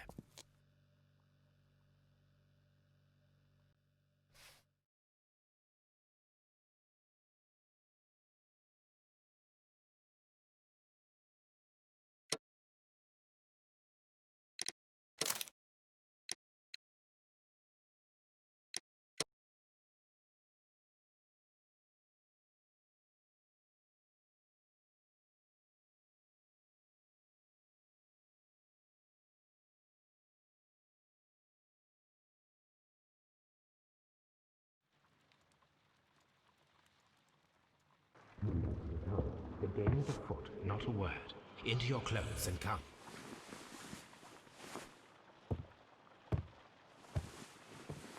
I'll wait for you in the sitting room. I've just received a note from Inspector Lestrade, a letter from the suburbs. He is in need of my presence. Whenever he has asked for my assistance, it has always turned out to be entirely justified. I fancy that every one of his cases has found its way into your collection. Yes, they all seem worthy of... However, I regret your fatal habit of looking at everything from the point of view of a story instead of a scientific exercise. Oh, Holmes, you... I beg your pardon, I digress. It would be much better to examine this letter than to try to convince you.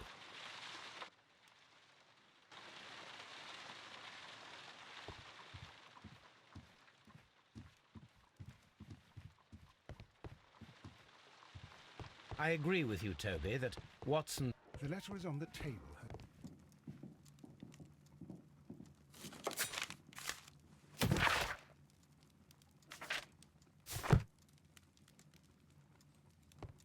The letter is on the table, Holmes. You should... I agree with you, Toby, that Watson's shoe is preferable to Mrs. Hudson's cold cuts.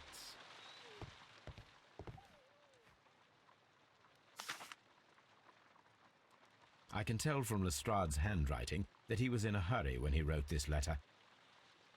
A wax seal with the monogram E.B. The Brackenstall family coat of arms.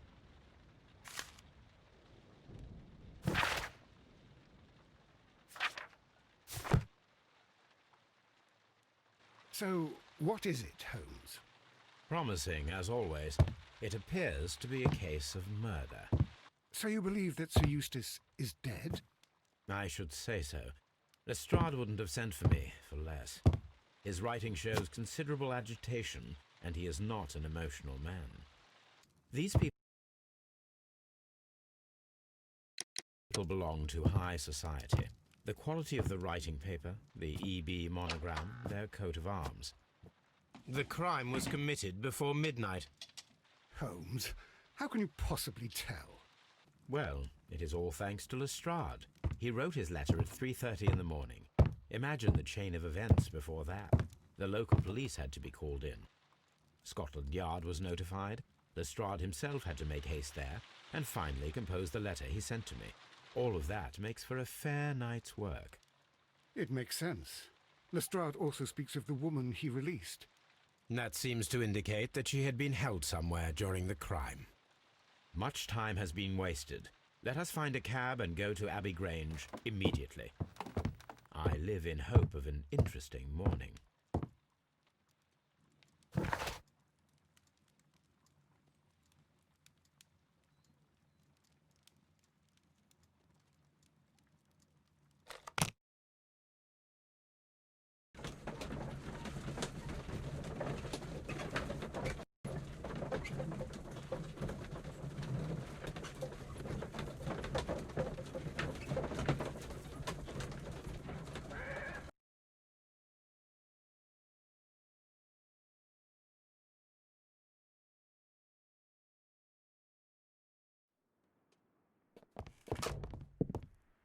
Ah, Mr. Holmes and Dr. Watson, here you are. I'm very glad that you have come, but perhaps I should not have troubled you after all. And why is that? Lady Brackenstall has come to her senses, and she has given so clear an account of the affair that there is not much left for us to do. You remember that Lewisham gang of burglars? What, the three Randalls? Exactly. The father and two sons. It's their work. They stole a silver service, which is of great value. Sir Eustace Brackenstall is dead, then? Yes. His head was knocked in with his own poker. A violent act of aggression. Yes, the poor lady. She has had a most dreadful experience. She was assaulted and tied to a chair. But I think that you would best see her and hear her account of the facts. She's in the morning room with her maid to raise a right. Where is the body of the deceased? In the dining room. We haven't touched anything. All right. I'm going to examine it. Very good, Watson. Lord Ramsay Brackenstall. Baron Lyndon Brackenstall.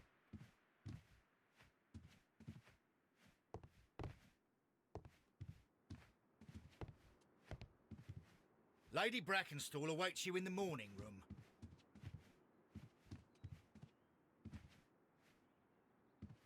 Sir Warthen Brackenstall. Lord George Brackenstall. Lord Brigham Brackenstall. The Brackenstall family seems rather austere. Lady Brackenstall awaits you in the morning room. Lady Brackenstall awaits you in the morning room.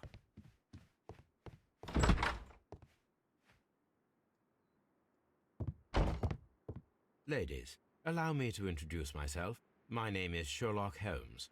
I'm assisting Inspector Lestrade in this investigation. Mr. Holmes, I am the wife of Sir Eustace Brackenstall. We were married only a year ago. I am sorry for your loss. Please accept my deepest condolences. I suppose that it is no use my attempting to conceal that our marriage has not been a happy one. I fear that all would tell you that, even if I were to attempt to deny it.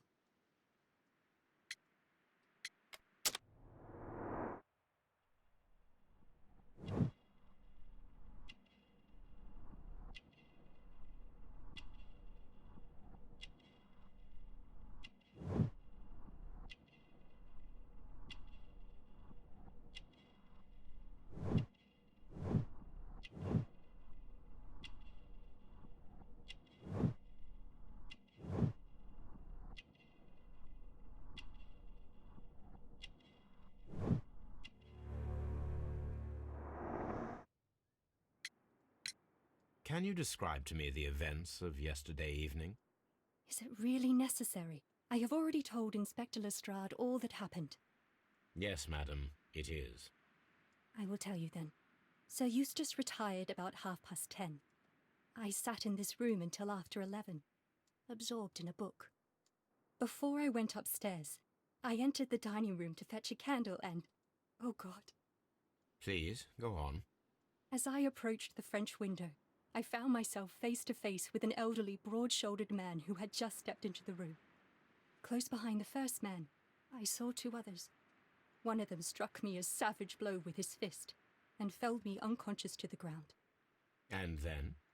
When I came to myself, I found that they had secured me tightly to a dining room chair. It was at that instant my unfortunate husband entered the room. He fought with the intruders? Yes, I think he had heard them, for he was holding his stick. But they were 3, and he eventually succumbed. One of them, the elder one, struck him a terrible blow with the poker. I fainted once more. When I opened my eyes, they had withdrawn. Then my brave Teresa came to my assistance. You mentioned that your marriage was not a happy one. Was there anything specific that was troubling you? He was not a nice man when he was drunk, and he suffered from dark moods, but nothing else. The bruises on your hands are at least 1 week old. Your husband caused those bruises? How do you... Yes, he did. He was very angry at the time. Out of control. Again. Sir Eustace was a drunkard. To be tied to such a man for life is worse than death. Did these 3 villains steal anything? Yes, I found that they had taken the silver from the sideboard, but you can see for yourself in the dining room. Your ladyship?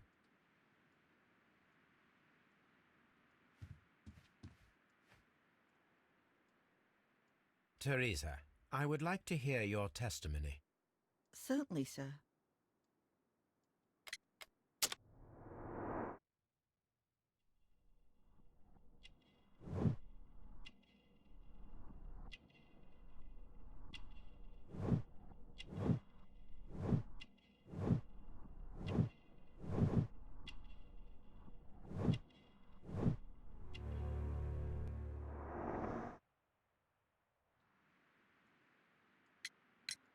As I sat by my bedroom window, I saw 3 men in the moonlight down by the lodge gate. But I thought nothing of it at the time. Oh, if I'd known. And then? I went to bed, and it was more than an hour after that I heard my mistress scream. And down I ran, to find her tied to the chair and him on the floor with his head smashed. That's all I know.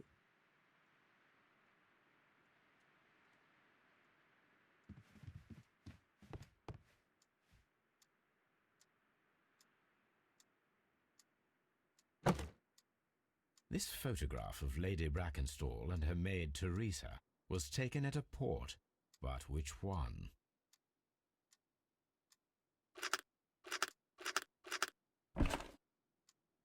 So the lady and her maid came from Australia a year and a half ago on this ship.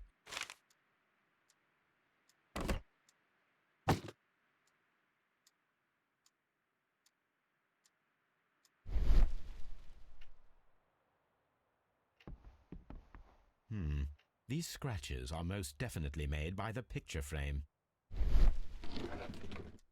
This is Sir Eustace's safe.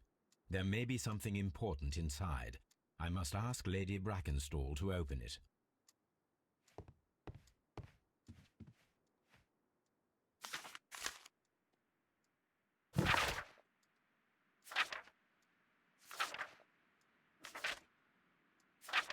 The description of the Randall gang provided by Lady Brackenstall is identical to the one in the Times article.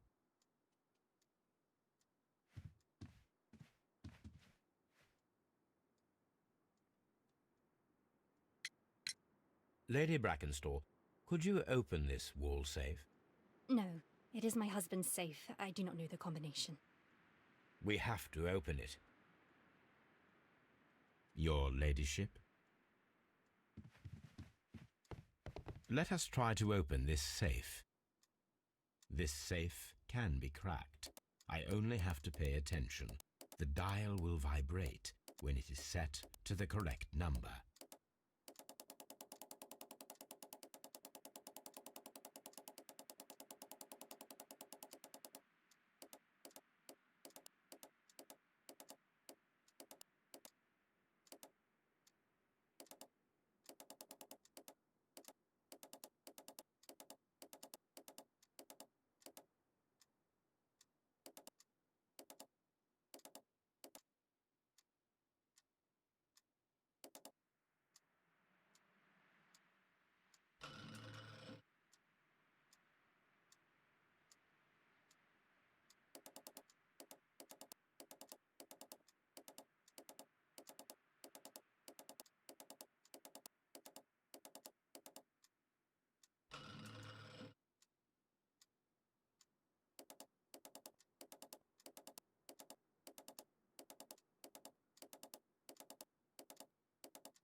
antique coins, possibly of value, but they're scattered without care. It is common practice to keep one's valuables in a safe behind a painting. It should not really pose a challenge for a criminal.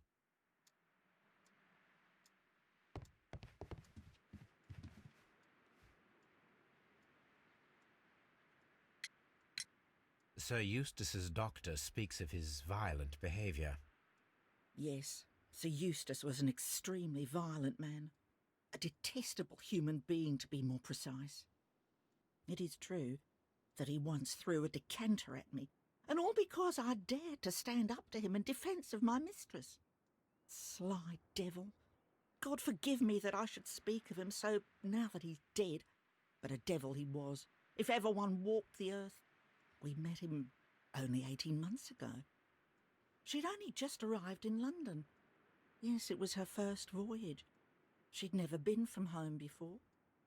Wonder with his title and his money and his false London ways. If she made a mistake, she has paid for it, if ever a woman did. She doesn't have any friends here, so it was specially hard for her.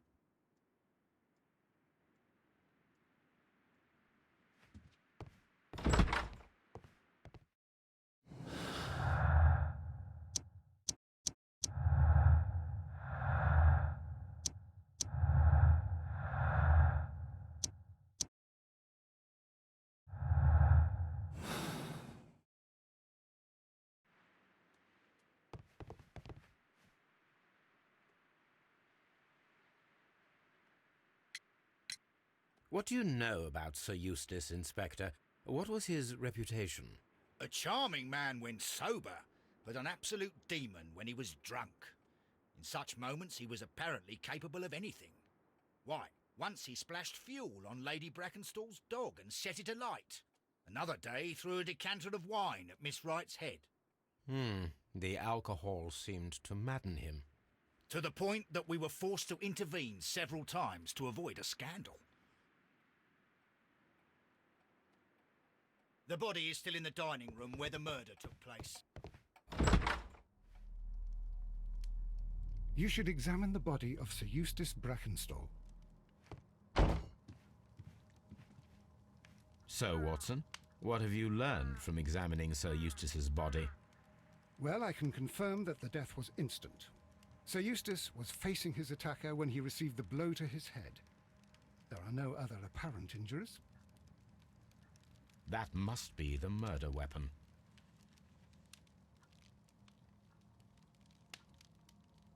The head was cracked with the force of the blow.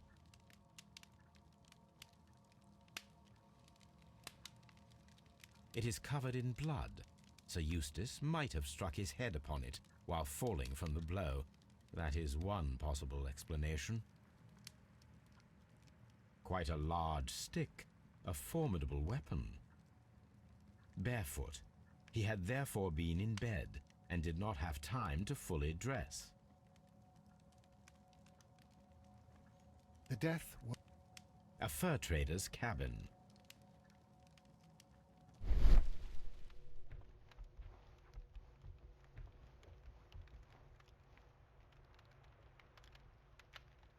It appears that the bell rope was cut by someone taller than me.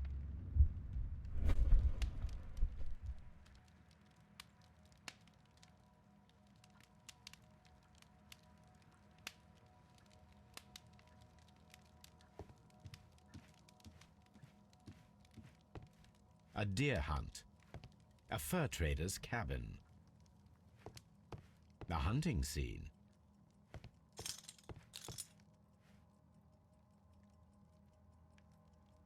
These wine bottles are This candlestick is valuable. It is interesting that it was not also stolen. An empty silverware box. It appears that the intruders have stolen the contents.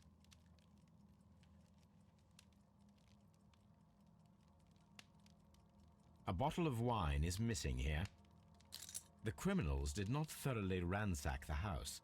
They only took a little silverware. This door leads to the upstairs bedrooms. Apparently the criminals did not venture there.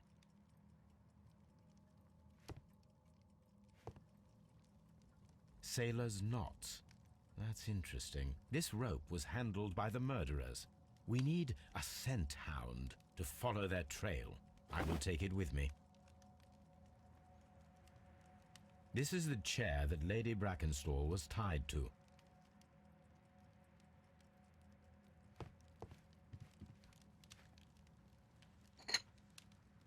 This glass has some wine traces, but no visible beeswing. There is beeswing at the bottom, as if the wine had not been decanted before being poured. A decanter standing next to the open bottle, an inseparable pair indeed. Chateau Calon-Ségur, French wine, Grand Cru. This glass has some wine traces, but no visible beeswing. It is rather strange that only one of these glasses has dregs of beeswing inside it, while the other two are clear.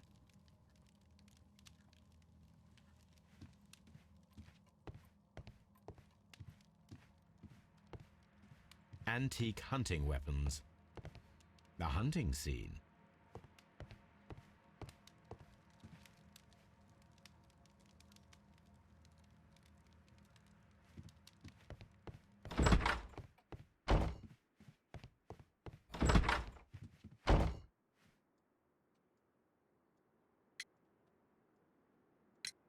There are 3 glasses on the dining room table. I was wondering if... Oh, I forgot. When I came to myself the first time, each of them had a glass in his hand. They might have been a father and his 2 sons. They talked together in whispers, and then they left. Your ladyship?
Come on, Toby.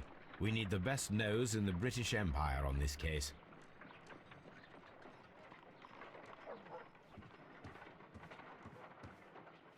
Let us see how the rope was cut. The fibers at the end of the rope are smoothly cut. Let us try to find out what tool was used to cut the rope.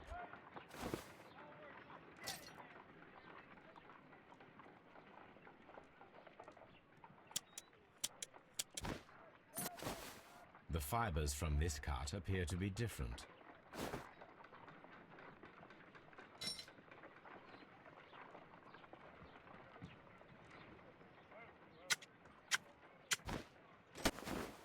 The fibers from this cut appear to be different.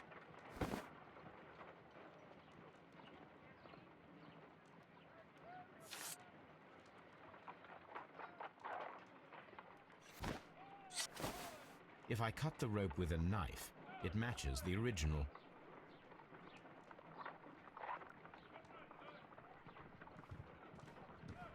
I agree with you, Toby.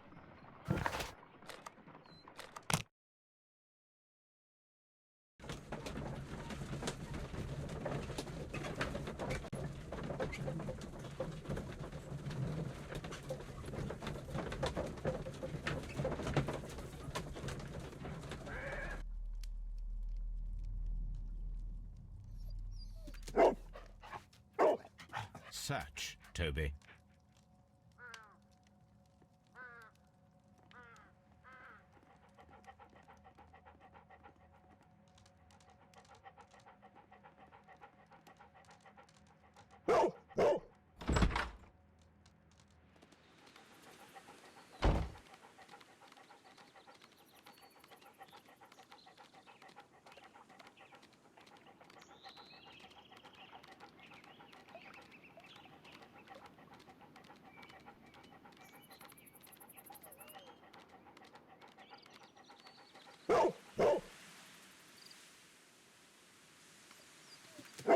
The intruders entered the shed for some reason when they were making off with the silverware.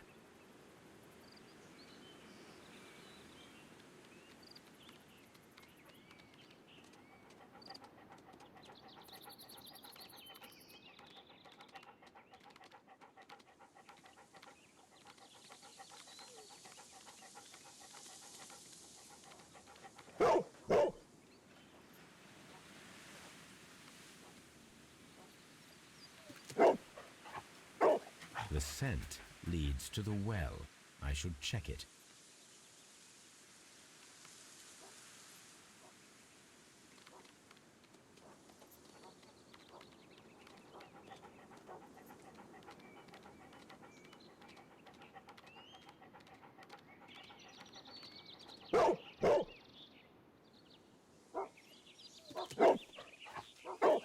The intruder's trail is lost behind this wall.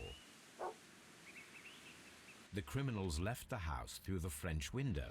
They walked to the shed, then across to the well, before fleeing by climbing over the wall. I wonder why they chose such a winding route.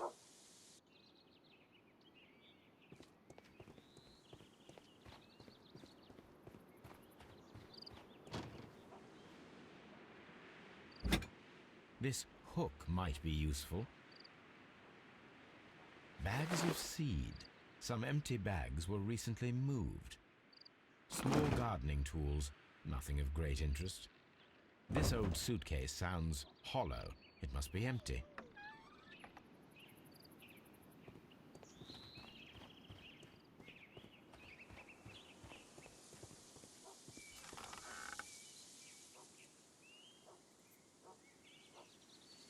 There's something glittering at the bottom there, but how can I reach it?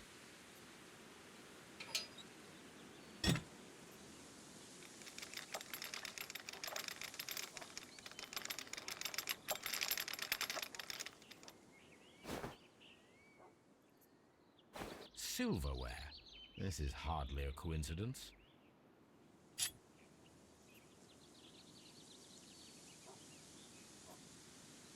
The Brackenstall coat of arms. It appears that we have found the stolen silverware.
We found your silverware, Lady Brackenstall.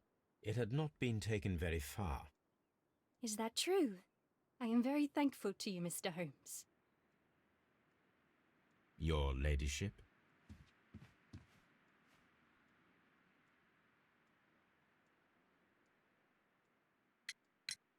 We found your mistress's silverware. Oh, that's good news. You really are as clever as they say. Indeed.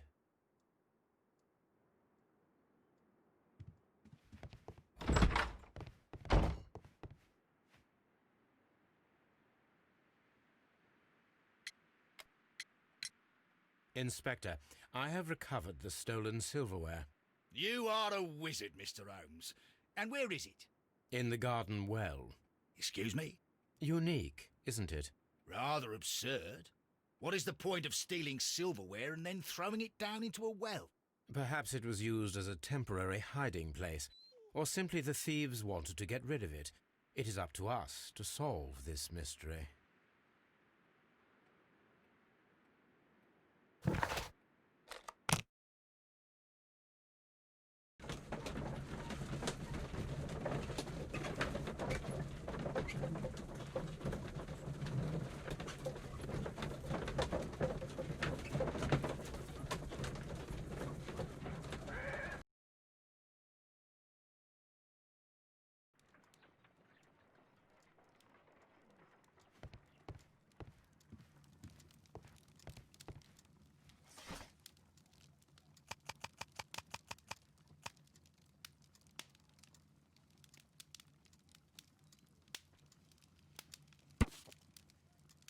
Here it is.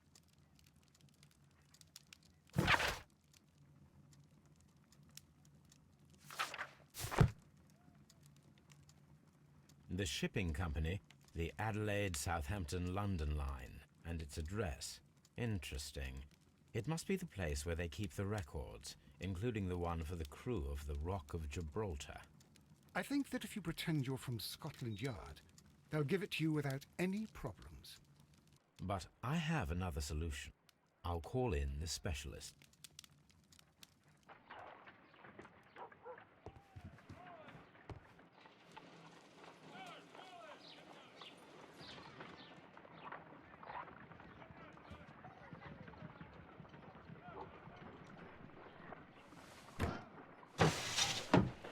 Wiggins, could you come upstairs, please?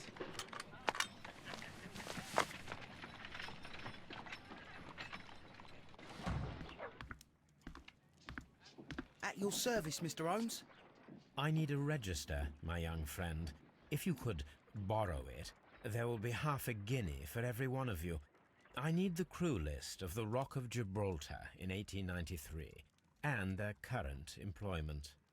I'm straight on it, Mr. Holmes. Do you really think they'll find it, Holmes?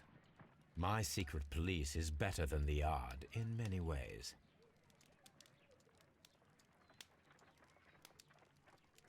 Here it is, Mr. Holmes. But we can't take it back. It's too risky. Put it on the table. I'll take care of it. Good work, young Wiggins.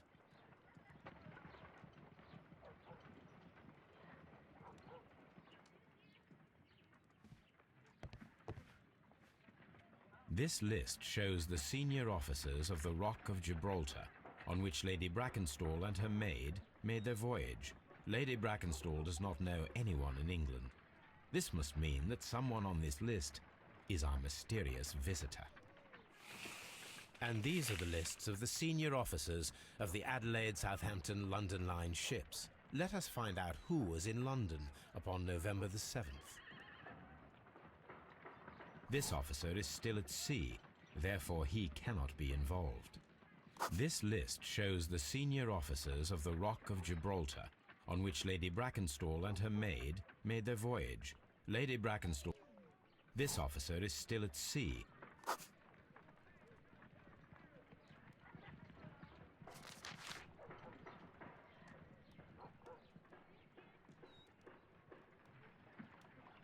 This officer was on...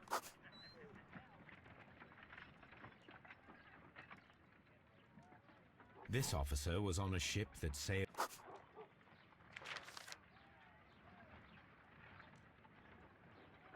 Mr. Jack... This list shows the senior officers of the Rock of Gibraltar, on which Lady Brackenstall and her maid made their voyage. Lady Bracken... This officer is... This officer... Captain Jack Crocker is our mysterious visitor. He was the only one around at the time of the murder.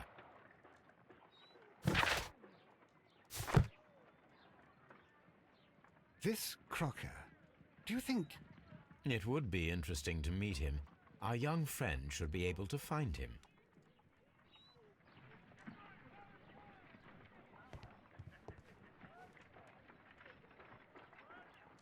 Wiggins, could you find a way to bring this Captain Crocker here to us?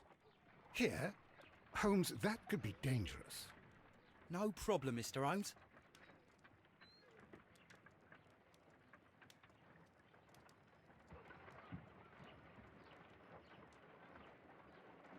Mr. Holmes, I was informed that you were looking for me, and I'd like to know why.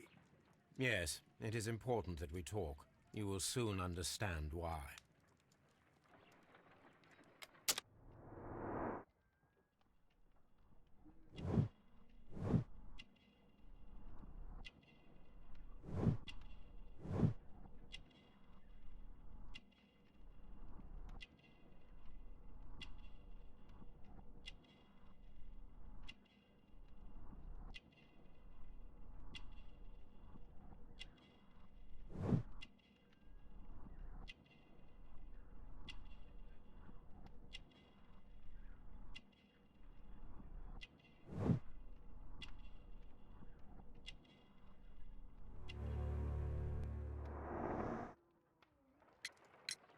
You are acquainted with Lady Mary Brackenstall, are you not? Yes, I think I do remember her, from when I was first officer, but I still don't see... It seems your relationship went beyond that of mere passenger and first officer. How dare you? Indeed, how reckless a feeling is love, particularly if one is prepared to commit a murder in its name. Explain yourself this instant. You are aware that the murder made the headlines of the morning press. You read the newspaper report, but to your dismay, found it much fabricated. Once you learned that I wanted to see you, you came straight away. You needed to know what I had found. You... and what do you know? That evening, you were with Lady Brackenstall, despite the danger. I'm not afraid, Mr. Holmes. Besides, all of this is just guesswork. You would be right if there was no evidence. What then? Lady Brackenstall was tied to a chair on the night of the murder. And it was you who tied her up. You call that evidence?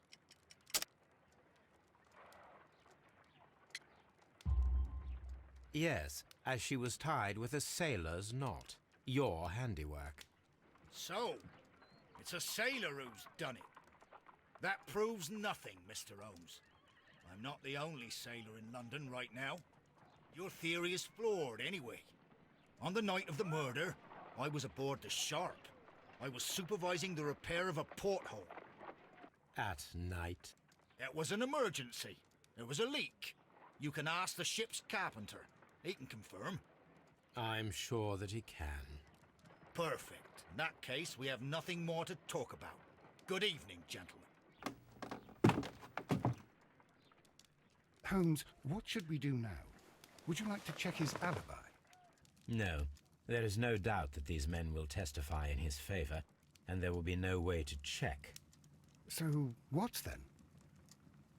So, we must work with what we have. We have all the puzzle pieces. Now I understand.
Wiggins, could you ask Mr. Crocker to come here again, please? Right away.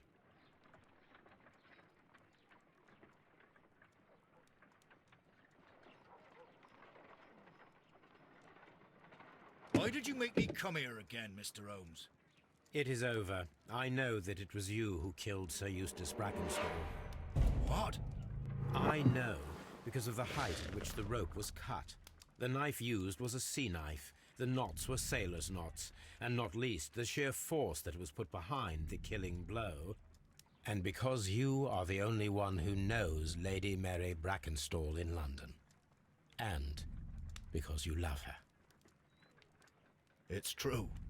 It is time for you to tell us the whole truth. I admit that I loved Mary madly from the first day that I met her. But I never did come to visit her, for I believed that she was in a happy household. When I talked to her maid, who told me everything, I was insane with rage.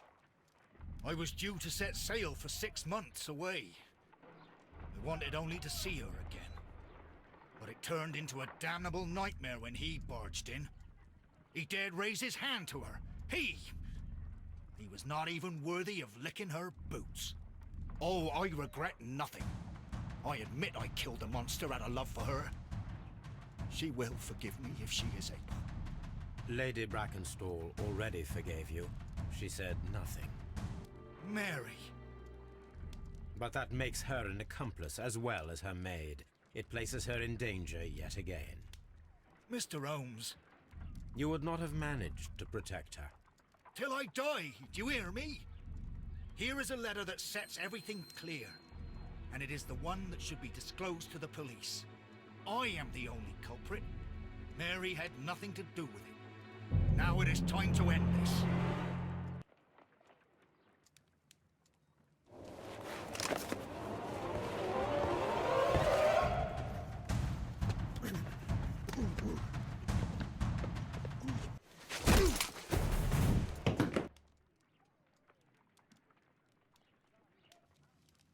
You should have let me die.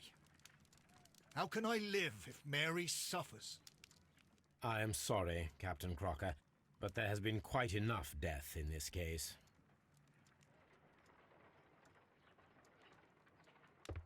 Inspector, I give you Sir Eustace's killer. He tried his best to perform his own justice. Well, I'm not surprised. Yes, it was me. I confess. Here is a piece of evidence that can be used in court. Perfect. A case that went smoothly for once.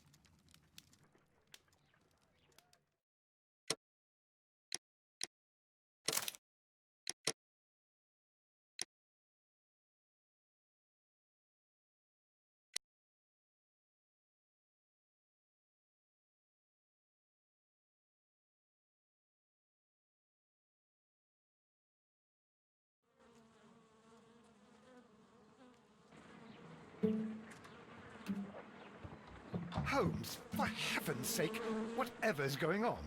Oh, hello, Watson. You're early. Did you kill all of your patients? What? Holmes, where have all these wretched bees come from? I increased the temperature of the room so as to prevent them from hibernating. I needed to take a sample of honey. But it worked, Watson. We will have honey all year round. Ridiculous and dangerous. They're domestic bees, Apis mellifera, such industrious workers. Anyway, Watson, I am sorry, but I must leave you. I'm in rather a hurry. You have a new case? Yes, but nothing as thrilling as this experiment. A theft of plants at the Royal Botanic Gardens in Kew. I'm helping a minister who's an old friend of mine. You can join me if you like. Well, I'll admit that I'd far rather accompany you than remain alone here with these workers of yours. Besides, you'll need a helping hand with the flowers you're intending to bring back. Watson, however did you guess? For the great Sherlock Holmes to bother with the theft of plants. Come on, admit that you're planning to spoil your little bees with some rare pollens. Since when did I become so transparent? Let us go.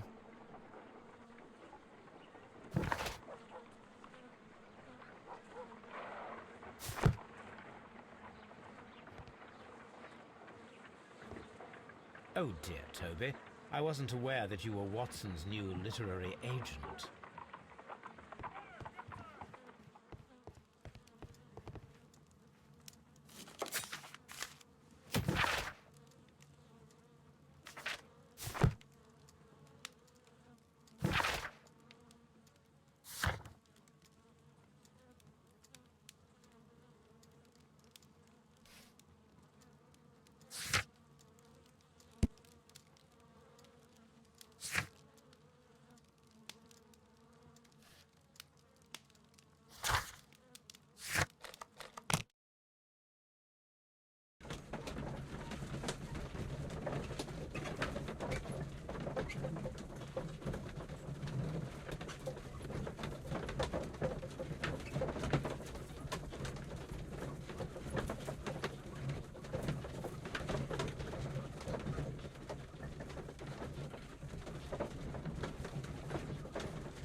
Well, Holmes, here we are at the Royal Botanic Gardens. There's no doubt that this place is beautiful. But are you really intent on investigating the theft of the plants? Yes, of course.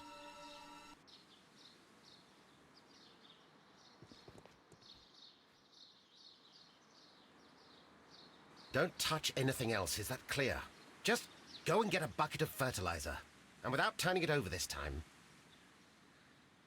Good day to you, gentlemen. How may I help you? If you are here for a visit, please do come back on Sunday.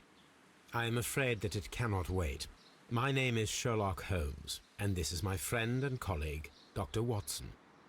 We are investigating the theft of plants that took place here 5 days ago. A remarkable collection, I believe. So you're the one in charge, eh? A small favour for a friend. Now, to whom do I have the pleasure of speaking? I am Martin Hamish. I am the Deputy Director of Kew Gardens. And that fellow yonder is Albert. He works here. I am delighted to meet you. What can you tell us about the plants? They were rare and exceptional plants. We presented them at our last exhibition. We haven't removed the stand yet. It is still in the large glass house. We only learned of their disappearance the evening after the exhibition, and nobody saw anything. No doors were forced? No, but I would imagine that for a thief it would be fairly easy to gain entry, for there are no guards here. Well, if you don't mind, we will take a look. Now, you say that it is in the large glass house. Yes, the one just behind me. Just a second, since Albert has nothing else to do. Albert, show these gentlemen where the exhibition was held. How many people work here? Only myself, but occasionally 2 students, Albert, whom you have met, and Miss White.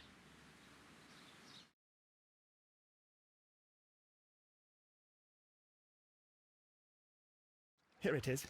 This is the place where the stolen plants were exhibited. Thank you. Is there something the matter? Yes, there is. All right, the plants were valuable and rare, but it seems to me that the tragedy that took place here only 2 days ago has been entirely forgotten already. What tragedy are you referring to? The director of Kew Gardens, Mr. Montague Dunn, he died here just 2 days ago. We're very sorry. We were not aware. The two of you were good friends? He was my father. Oh dear. Our condolences. We should not be troubling you. Please do excuse us for the intrusion. You say that he died here, in the large glass house? Holmes? Yes. Just here, near the door to the colonial collection. He suffered a heart attack. Just like that. So suddenly. It was terrible. Excuse me, gentlemen, but I cannot remain here. If you need me, I'll be in the reserve. That's the room next to the front of the large greenhouse. Of course, we understand.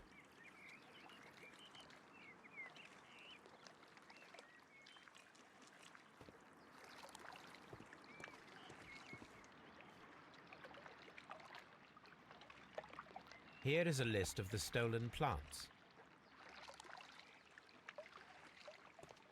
Do not touch. The plants were here.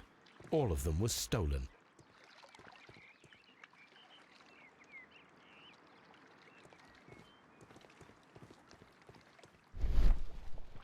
According to Albert, this is where his father, Montague Dunn, was found dead. The traces are thinner in some places. These boot marks are fresh. It appears as though someone was dragging their feet. The footprints reveal that someone staggered here.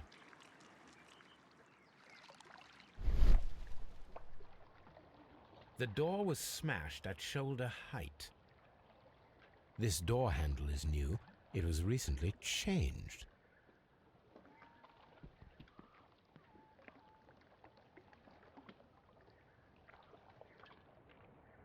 The esconson was breached near the handle. The door was forced from the inside of the Colonial Collection Room. The handle was changed afterwards. I think we need to inspect the Colonial Collection Room. Very strange. The smell is strong. It is a detergent. These windows were perfectly cleaned. This broken fragment was the result of a heavy blow.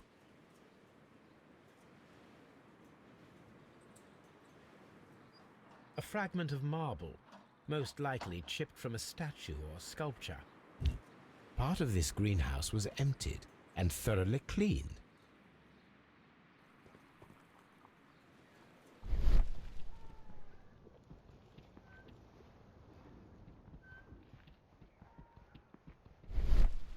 These plants come from all the territories of the British Empire.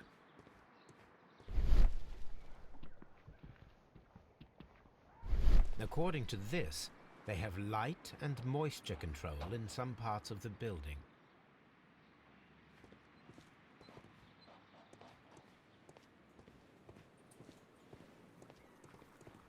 This is one of the outlets of the ventilation system.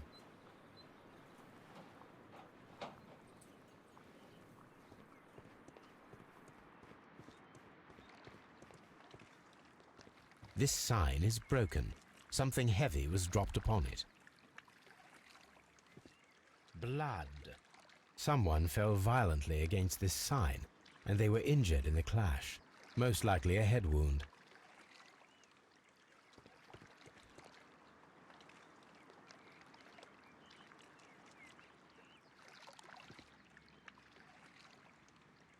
Fragments of a flower pot. It fell down here.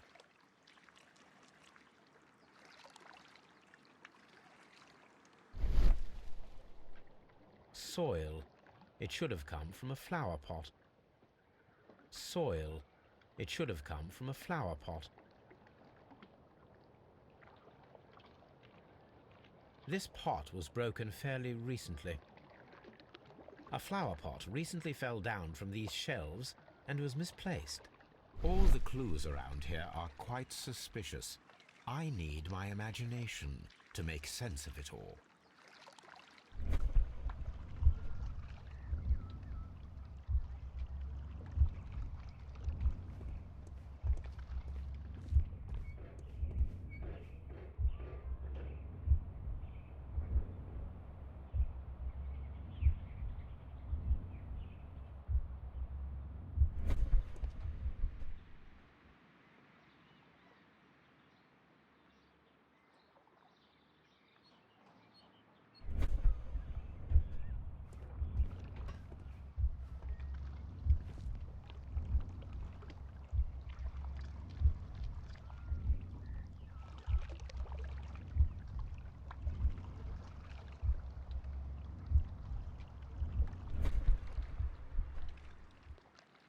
This reconstruction reveals a disturbing fact. Montague Dunn damaged the door of the Colonial Collection Room. He was in a panic, or the door was locked. Was it an accident, or a murder then, I wonder?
I asked Inspector Lestrade to take Montague Dunn's body to Scotland Yard. It's ready for autopsy, then.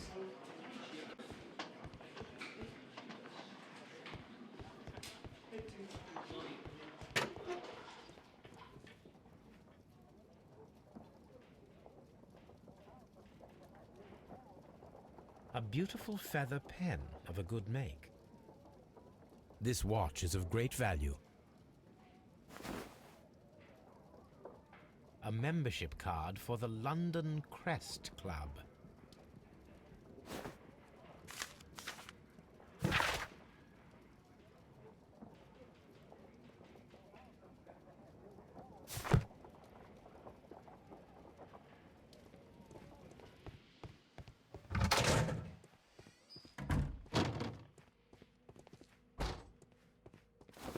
First of all, let us carry out an external examination. There are no suspicious marks upon the chest. Let us finish our external examination so that we can proceed with the autopsy. There is an injury to the skull, most probably caused by the fall in the water lily greenhouse. The vessels and the pupil of the eye appear quite normal. The air from the lungs carries a faint floral aroma.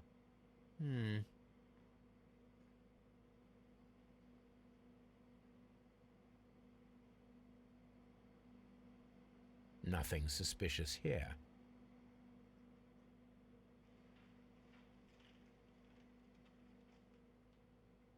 No redness, stings, or bruises.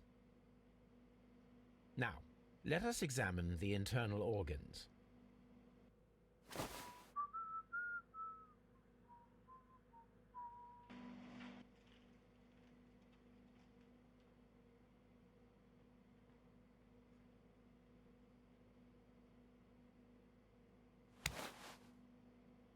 The heart's blood vessels show no pathological signs.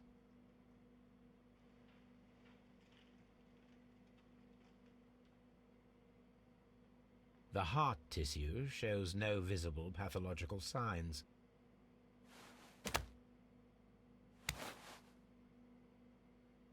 The lungs are congested and edematous. The tissue on the inferior lobe of the right lung is damaged, most probably caused by toxins from an unknown plant. The liver is enlarged. It would seem that he was suffering from an alcohol addiction. The liver tissue is brown. There are no visible pathological signs.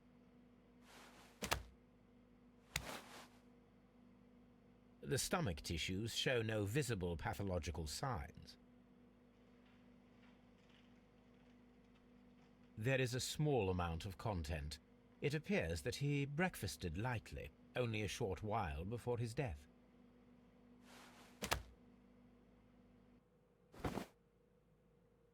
My suspicions have been substantiated.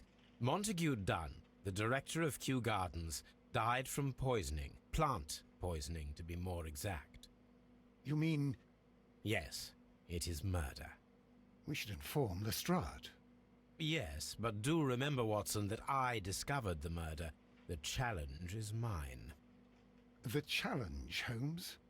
We need to locate that deadly plant. Such a perfect murder appeals to me. Murder of any kind appeals to you. Is that all we need to do? No. We also have the people working at Kew Gardens. Martin Hamish and the son of the victim, Albert Dunn. And also Miss White, of whom we spoke with Mr. Hamish. Should we bring them all here for interrogation? No. A few innocuous questions at Kew will suffice, as well as a discreet delve into their personal affairs. Yes, Watson, it is time now to open the doors. Even those in the staff building? I suppose that is necessary. We should also be concerned with the victim himself. After all, we don't know very much about Montague Dunn. You're enjoying this already, aren't you? More than a little.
Mr. Hamish, can you explain to us what happened to the colonial collection?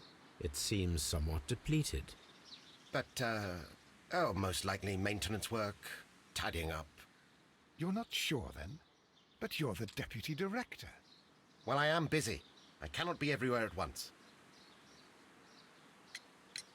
Albert told us about the tragic death of Mr. Dunn, the late director of Kew Gardens. Tragic indeed. His heart attack was quite unexpected. As deputy director, how was your relationship with Montague Dunn? To be honest with you, Mr. Holmes, it could have been better. You see, every Tuesday he would carry out his inspection of the gardens, but it was solely to make an impression, great pretense that he cared at all. He would give out absurd orders, ignoring anyone else's opinion. He would then disappear for the rest of the week. He was what some might call a man of action. I'd say rather he was overzealous and chaotic. So after all, it was no wonder, perhaps, that he ended up like that, if you take into consideration his kind of lifestyle. You mentioned that Mr. Dunn led a particular lifestyle. Well, it's no secret that he enjoyed, celebrating, shall we say? He was a member of the London Smart Set. He was famous for it. That And? He had an eye for the ladies, to put it mildly, Mr. Holmes. Tell me, Mr. Hamish, do you grow the more deadly variety of plant here? You mean insectivorous? Yes, but nothing larger than that. Thank you, Mr. Hamish. We shall continue our investigation.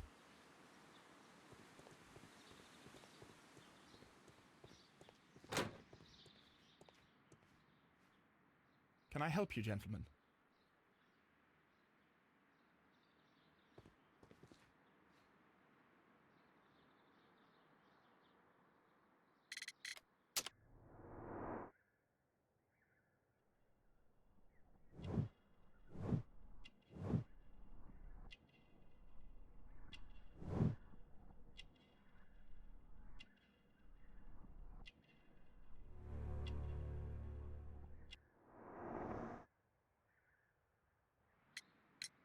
Who is Miss Margaret White? Ah, she is the young lady who studies with me. She visits here sometimes to help out with the greenhouses. In fact, she should be here today. She wanted to work at the seed house. That's the small greenhouse across from the large glass house. Do you work here? Yes, but part-time only, for I'm also studying botany at the University of London. You're following in your father's footsteps, then. That is commendable. Well, even if botany is not my strongest suit, there are people who say that I could be a good manager. We noticed that a part of the colonial collection has been cleared. Ah. At the moment, I'm just dealing with the storage room. I don't know much about the other rooms. I imagine that your relationship with your father may have been a strained one. Yes. I cannot say that he was a kind man, for he never listened to me at all. He forced me to work here. But now, after his death, I've been pondering it over. Perhaps he wasn't so wrong about me after all. I have to follow his path, and I have to manage Kew Gardens, and I can do it. I can be as good as any other who works here. Would you please tell us about Martin Hamish, the deputy director? Well, I have to tell you that Mr. Hamish is not and has never been the deputy director of Kew Gardens. My father would not have tolerated it. Indeed? That is most interesting. He told us that he was. Yes, because he believes that the management should be passed down to him now that my father is dead. But in actual fact, Mr. Hamish only has the honour of being the garden's longest-serving employee. In fact, if we are to think logically at all, it should be me who takes over the management of Kew Gardens. Do you not have a good relationship with Mr. Hamish? I suppose so. But we have very little in common. Mr. Hamish loves his plants and Kew Gardens, and I cannot say that I share his passion. I see. And how was his relationship with your father? Oh, he hated my father. It was obvious. He would be furious whenever my father boasted of Kew Gardens in the newspapers or at conferences. He was convinced that my father was stealing all of the credit for himself. But my father treated Mr. Hamish in the same way as he treated anyone. Dismissively. With indifference. Thank you, young man. We shall see you. Palm House.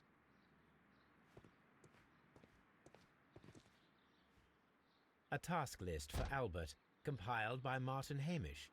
Sweep out the Palm House, scrub the toilets, clean the storage shed tools.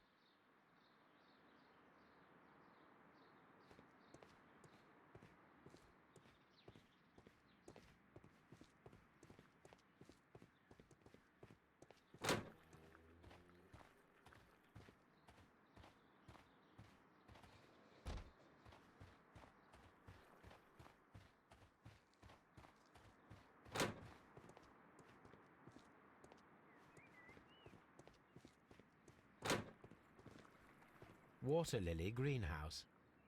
According to this, they have light and moisture control in some parts of the building.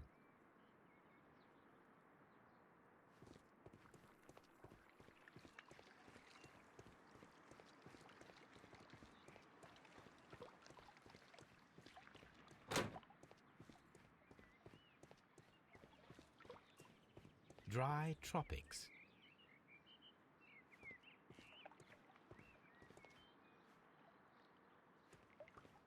According to this, they have light and moisture control in some parts of the building.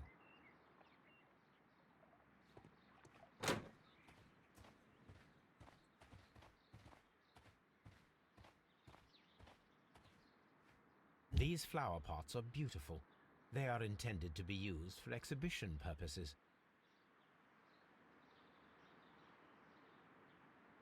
The symbol is not from Kew Gardens.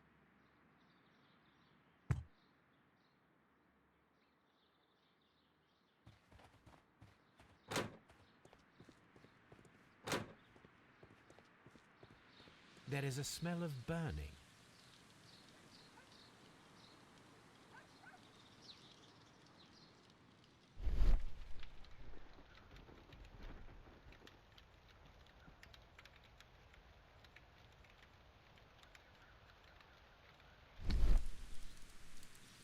The symbol is not from Kew Gardens. A broom handle was half burned. A protective mask.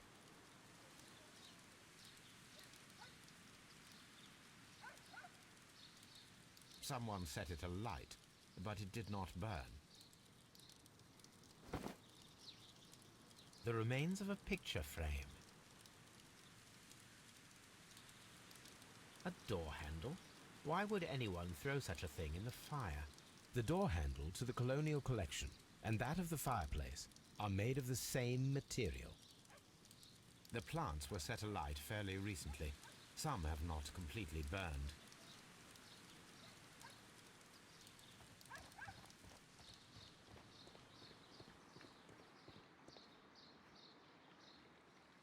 Look, Holmes, this charming lady must be Miss White. She's entering the seed house.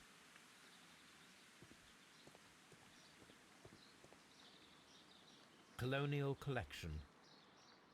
Water lily greenhouse. Palm house. Director's office, cloakroom and laboratory. Nursery. Dry tropics. Ventilation system. Seed house.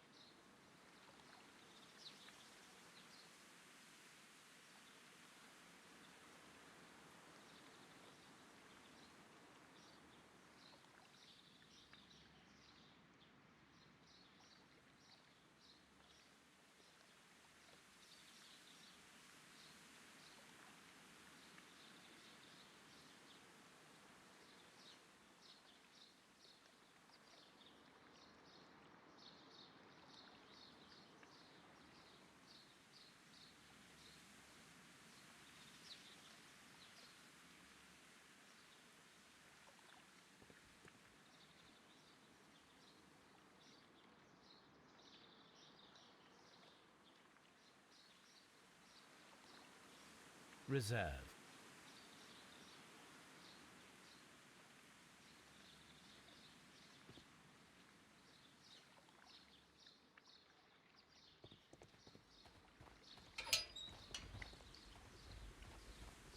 A ventilation system. It should regulate the temperature of the staff buildings.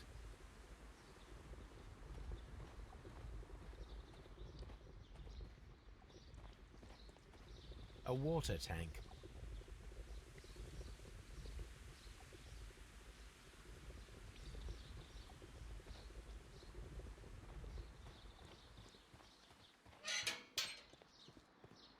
Open.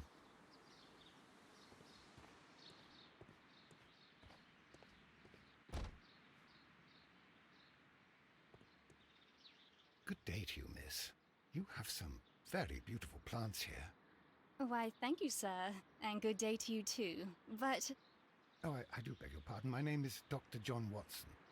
This is my good friend, Mr. Sherlock Holmes. I am honored to make your acquaintance, gentlemen. My name is Margaret White. Excuse me, but are you Sherlock Holmes, the great detective? Yes, I am he. What a pleasure to see you here at Kew Gardens. Are you working on a case?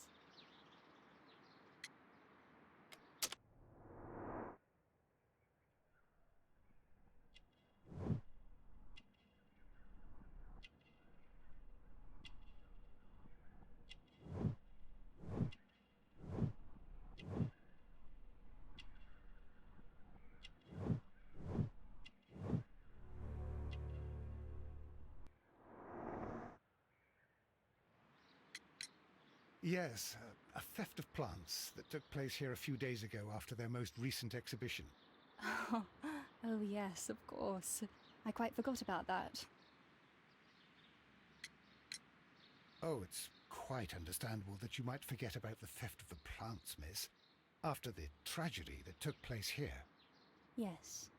The director was a truly good man. It is such a terrible misfortune. Would you happen to know why part of the colonial collection was cleared? No, I have never been there.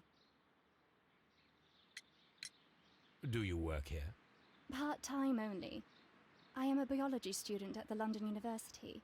I attend the same classes as the son of Mr. Montague Dunn. That is how I found my chance to work here for part of my thesis, you see. It is a great honor. How well did you know Mr. Montague Dunn?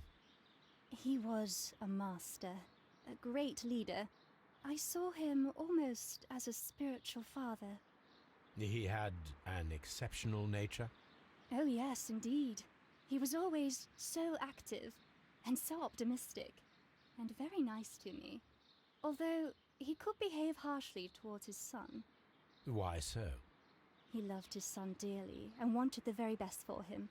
It made him extremely demanding. Albert, who is naturally shy, suffered because of it.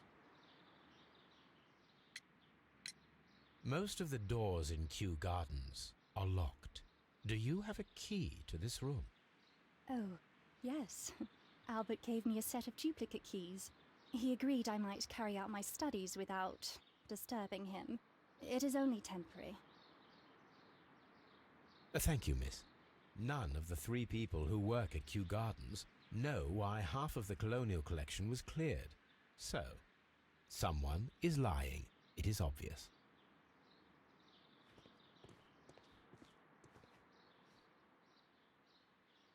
Materials for college study. They belong to Albert. These leather gloves are new and of good quality. They do not appear to have been used.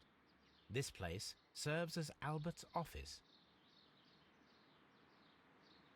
A book about ships.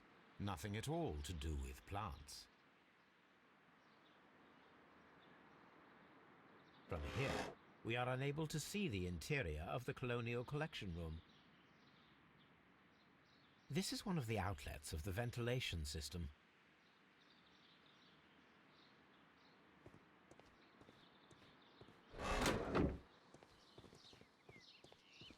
Locked.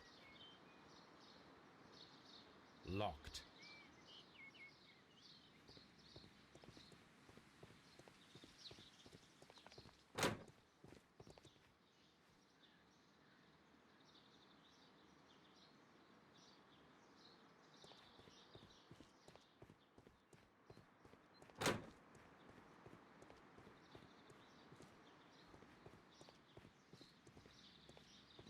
Locked.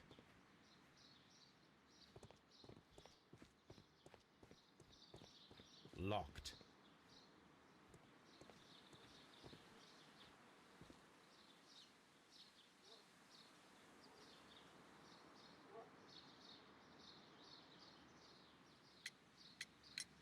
Mr. Hamish, can you tell us who holds the keys to the locked greenhouses? That would be Albert, Mr. Dunn's son. Yes, Albert keeps all the keys, and one can only imagine why. What do you mean? Well, he was never interested in Kew Gardens before, and now all of a sudden he is trying to act as if he owns the place. I think he wants to take over the management here. He'd do better to leave that to me. He has no experience. No, none at all. What is your opinion of Albert as a student of botany? He's useless. I often tell him so, and I can only give him cleaning tasks. Botany is not his life's work, and his father well knew it. He was furious about it. He was? Oh, yes. He forced his son to work here, and he never missed an opportunity to criticize him publicly. Are you able to elaborate on that? Well, for example, with our last exhibition here, Mr. Dunn had Albert make a presentation speech. But then, while the lad was speaking, Mr. Dunn interrupted him, asking him difficult questions, making him look like a failure. It was with the intention of making a fool of him, Mr. Holmes. That must have been terribly humiliating. Yes, he was crushed, and he had to leave. Everybody was making fun of poor Albert. That is, except for Miss Margaret White, who is such a nice lady and who always takes pity on Albert. You mentioned a Miss White. Would you tell us more about her? She is a student who works here part-time. She is quite charming indeed. She possesses a great talent for botany. You should take a look at some of her experiments that she carried out in the laboratory. Ah, if only she were not so naive. Why naive?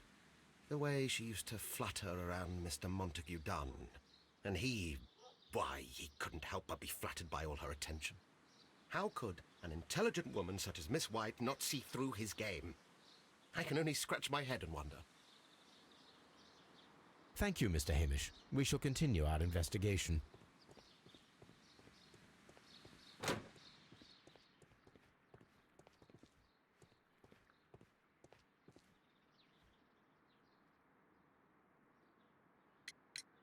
Do you hold the keys to all of these locked doors?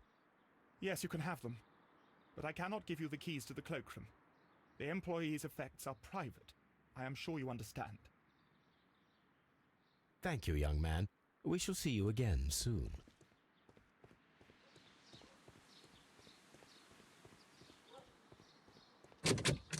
Locked.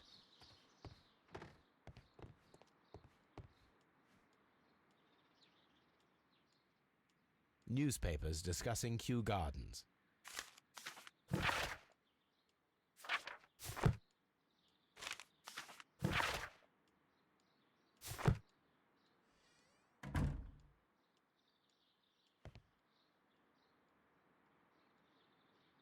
Champagne.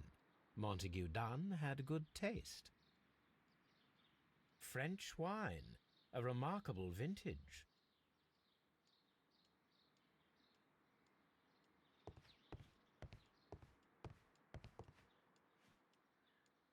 A photograph of Montague Dunn and Reynold Hamish.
I suggest that we don't tell Miss Margaret White about this document.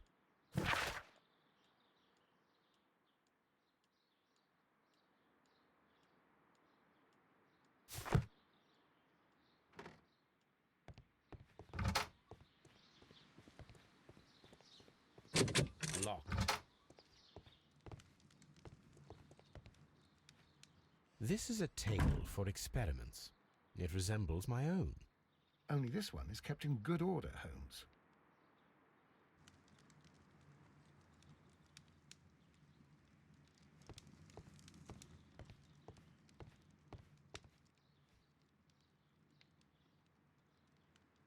Such masks are generally worn when dealing with toxic chemicals. Gloves, waterproof aprons, everything one might need for self-protection. Do they grow dangerous plants here? It appears as though the protective equipment is missing from here.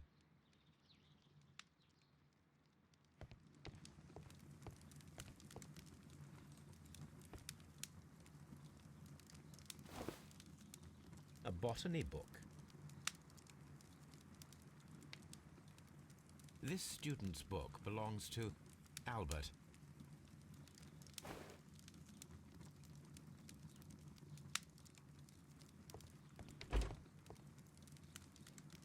Chemicals, a sufficient quantity for some serious experiments. A phonograph used for voice recording. Remarkable. Yes, this is quite a modern laboratory. I don't hear anything.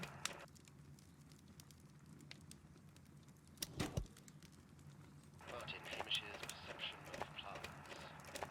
The notion of communication in the plant world has long been considered marginal, yet I remain convinced that some plants do indeed transmit chemical signals in the event of attack. A study report by Martin Hamish.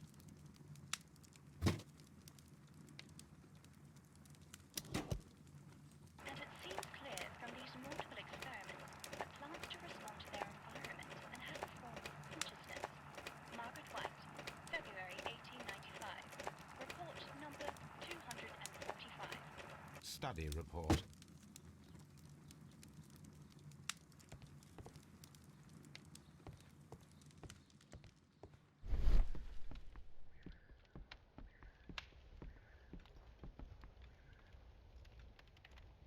There was a bottle here. It left behind a trace of the substance that pervaded the laboratory. Gold dust? Good heavens. What's it doing here? The gold is almost immune to chemical attacks, so it may be a valuable auxiliary for various experiments. But why would anyone perform such experiments in a botanical garden? Several drops of the substance were spilled. Someone carried this bottle around. Several drops of the substance. The bottle is no longer here, but it is possible to detect a faint scent. We need a good nose. Locked. Holmes, Albert Dunn didn't give us the key to this door. It does not matter. We will open it.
Open.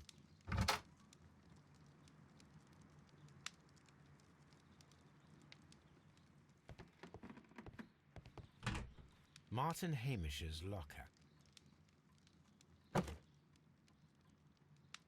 Father and I, Kew Gardens. A review on rare and exotic plants. Martin Hamish has written several pieces.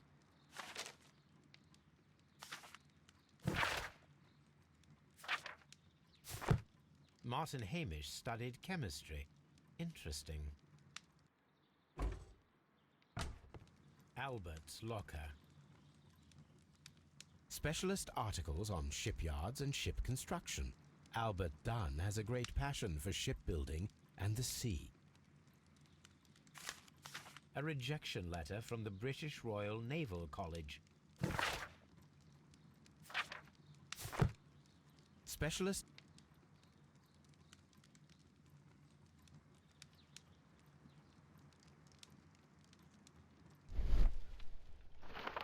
a picture of Miss White and Albert in front of the University of London. And they seem to get along.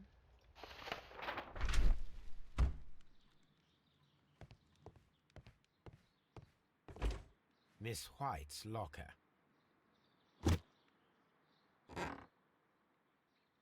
These jewels must be worth a small fortune.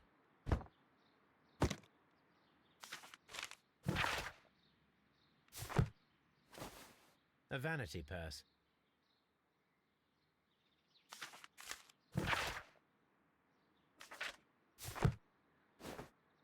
Apparently, Miss White is a capable student.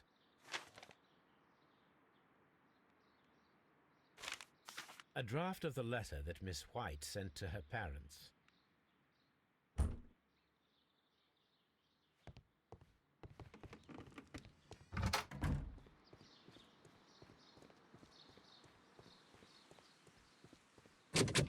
Locked. These young plants must be delicate if they are kept in the nursery.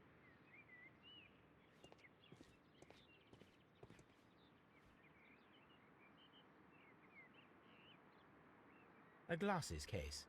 It is empty.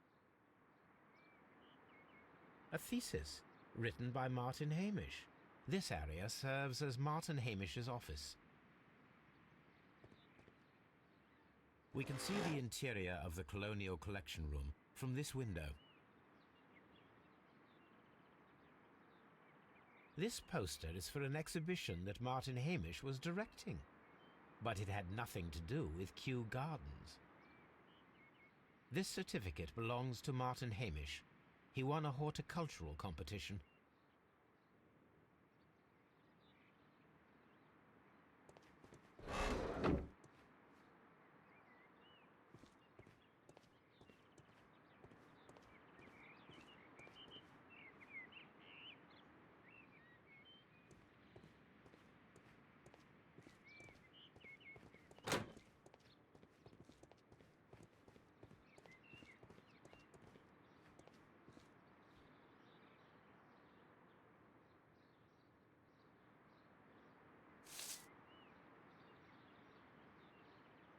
I am curious if the marble that we found will fit this place. Here it is. The marble fragment that we found in the Colonial Collection Room is what they have in common. It is a bust of Montague Dunn.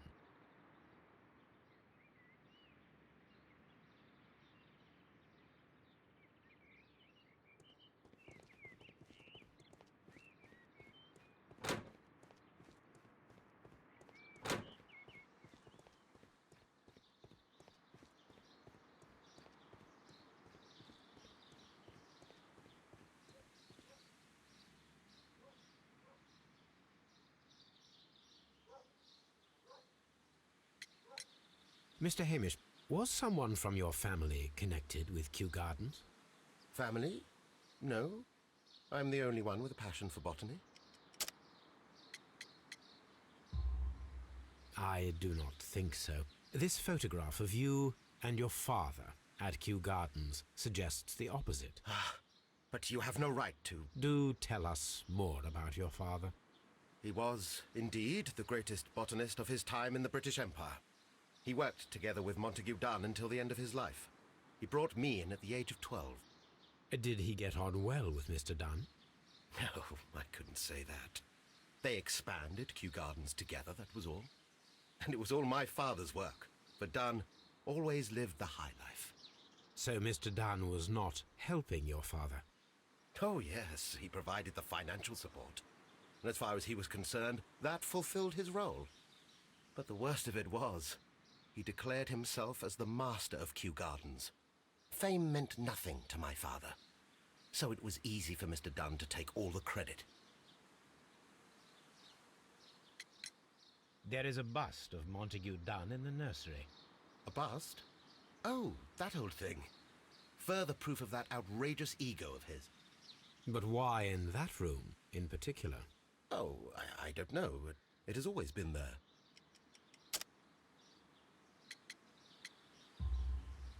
It is strange, because I recovered a fragment of the bust inside the Colonial Collection Room.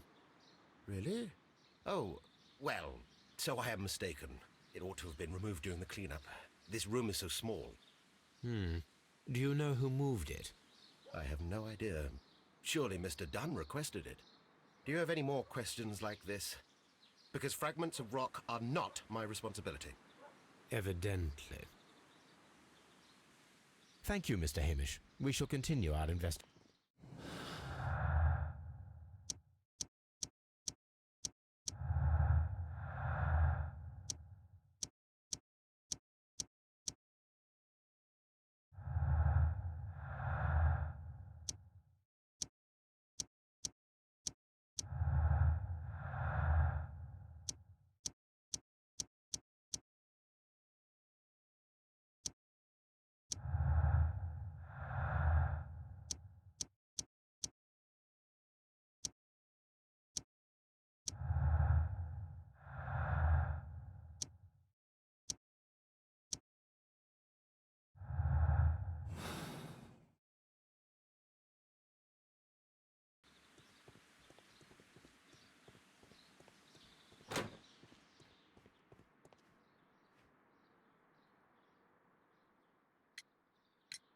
I perceive that you are passionate about the Royal Navy.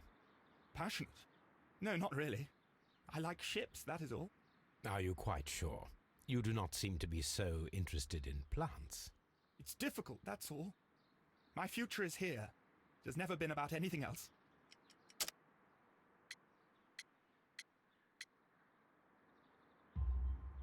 And yet I know that the Royal Naval College rejected your application.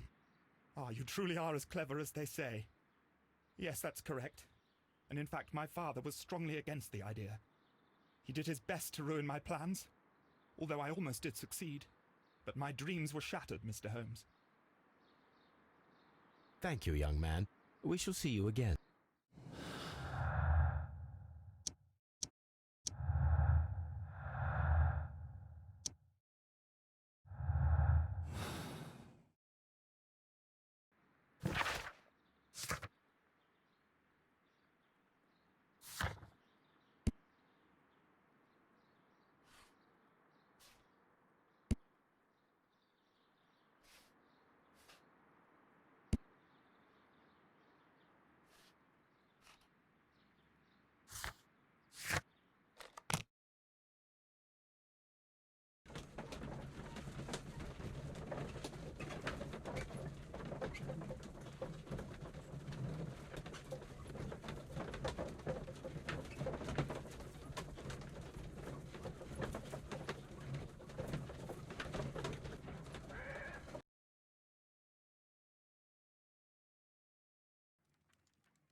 Here it is.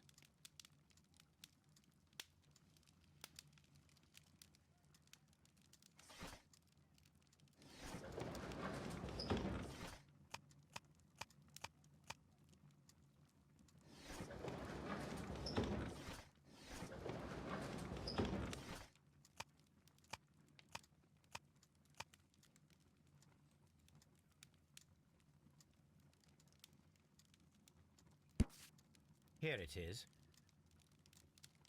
The Divine Syndicate is not a supplier to Kew Gardens. Besides, there is no address here.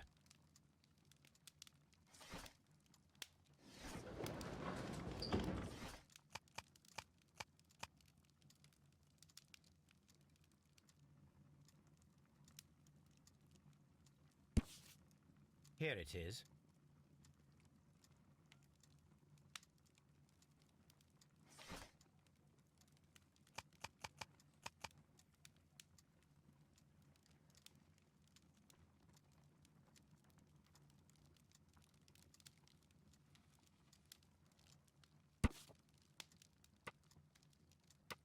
Here it is. And here is the Divine Syndicate's address. Perfect. It is time to find out what they have against Montague Dunn.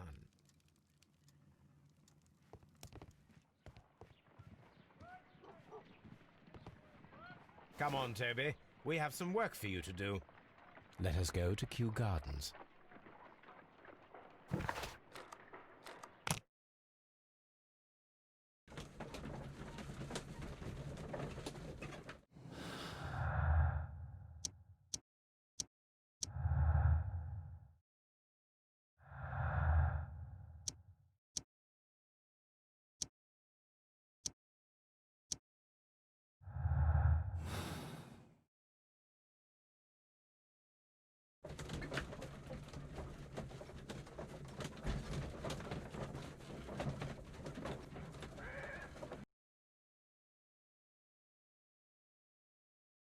Let us take Toby to the laboratory.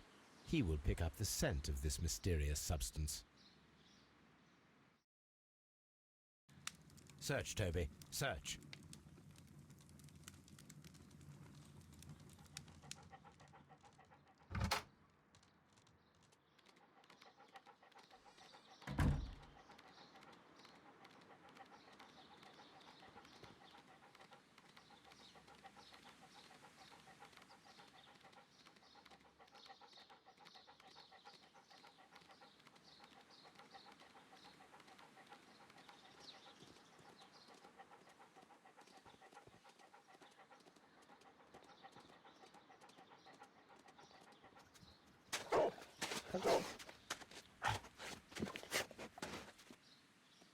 Congratulations, Toby. Now let us see what you have found. This is the bottle that was used in the laboratory. There is still some liquid remaining in the bottle, with gold flakes, a tiny caterpillar. Not surprising to see one in a garden, but at the bottom of a bottle.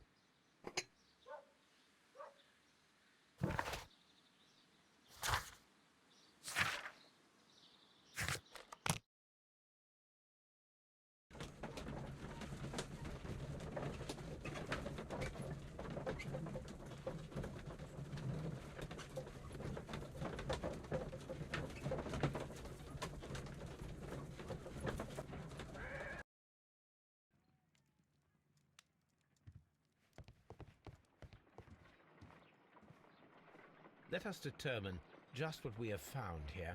Let us pour liquid from the bottle into a test tube to perform an analysis.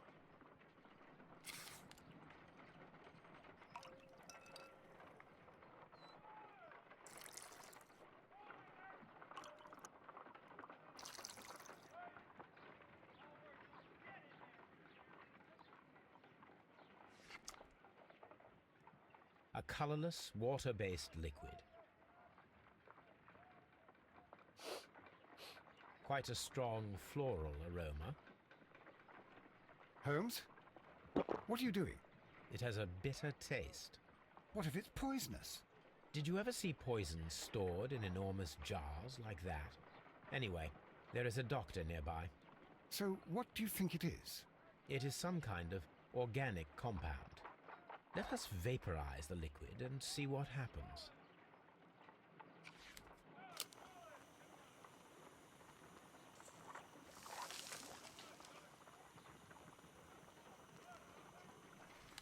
Small colorless crystals.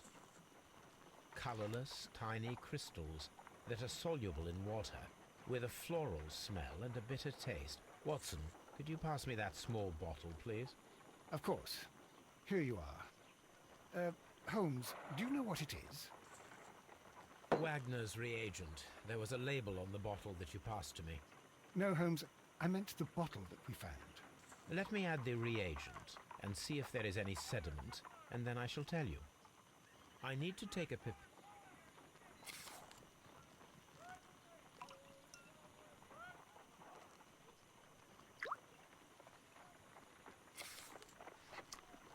Red sediment, just as I suspected.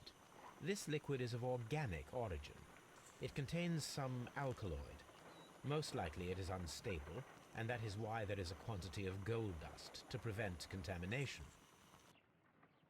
This mixture is probably a fertilizer.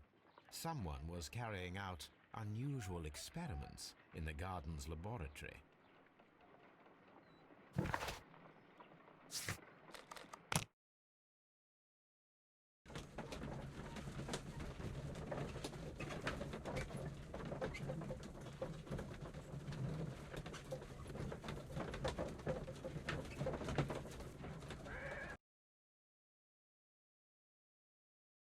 This place is beautiful, Holmes.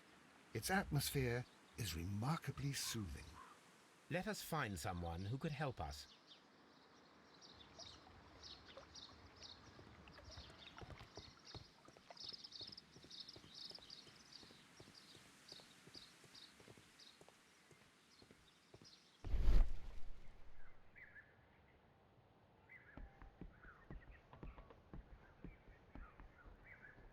A fragment of a flower pot. Fragments of a flower pot. It fell down here.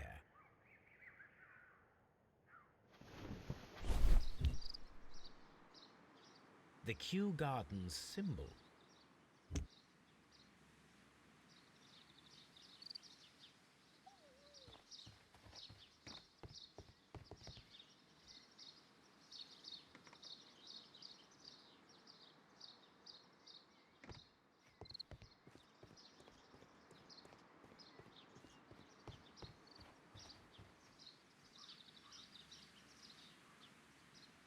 Good day to you, sir. My name is Sherlock. I am exalting the sap. A while can you wait? From the trace of elements and moreover from the quality of the ambient geotropism it depends. Therefore, please, mind my gravitropism. Its balance, do not disturb. Disturbed is most definitely the word. There. Completed is the symbiosis. Welcome you are. To introduce myself I shall. I am the Green Grand Mystic. The Green Grand Mystic? Himself? This is me. Who am I speaking to? We are two gentlemen who are extremely interested in the vegetation philosophy that is advocated by this establishment. Listening to you, I am.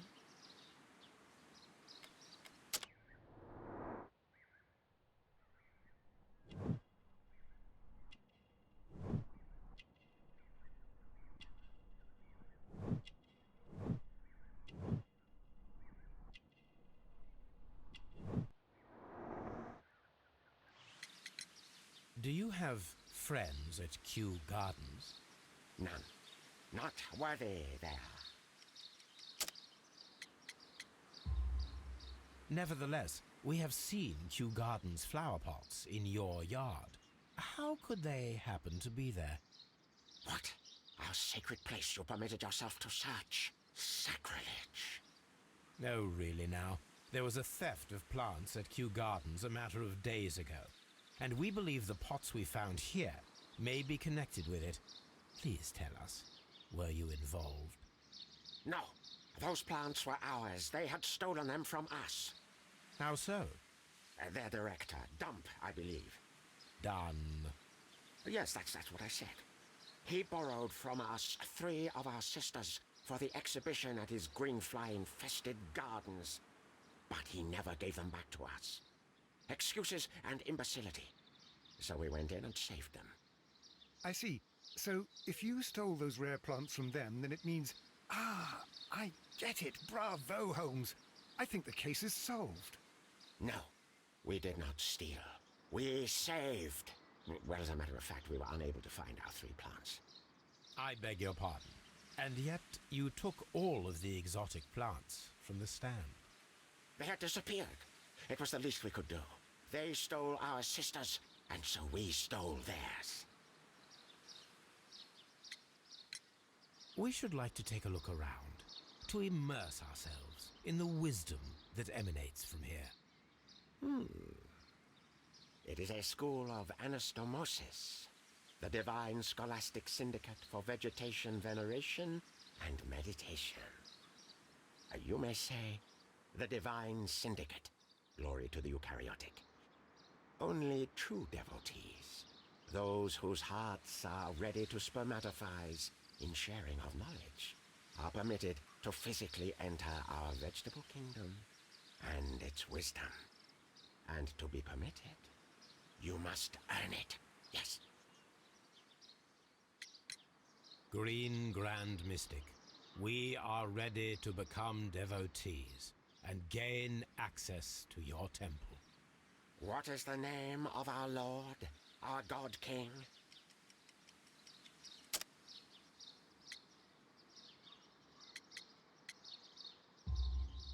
Our God King's name is Treewan, Green Grand Mystic.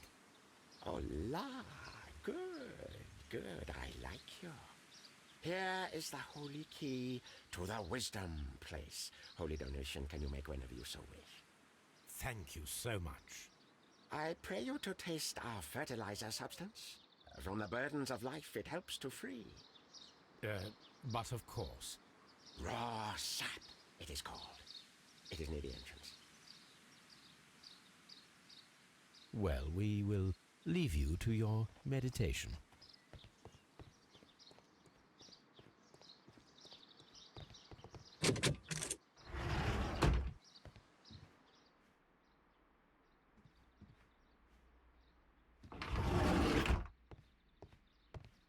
That should be the raw sap that the Green Grand Mystic spoke of.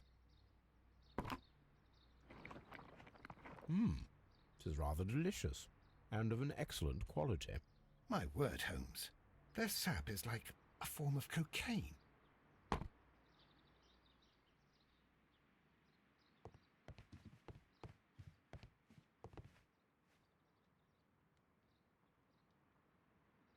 The list of plant friends and benefactors, lawyers, well-known manufacturers, political leaders.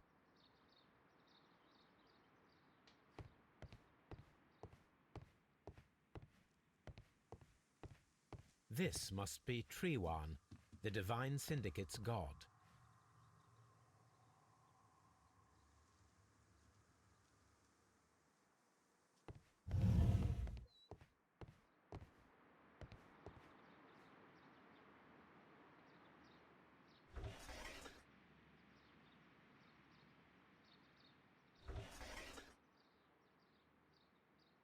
Caterpillars.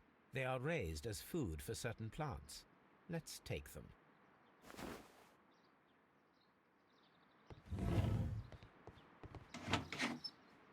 These 3 plants are identical to the ones shown at the exhibition. I shall take them.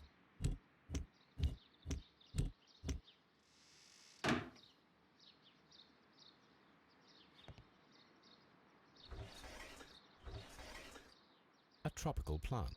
A tropical...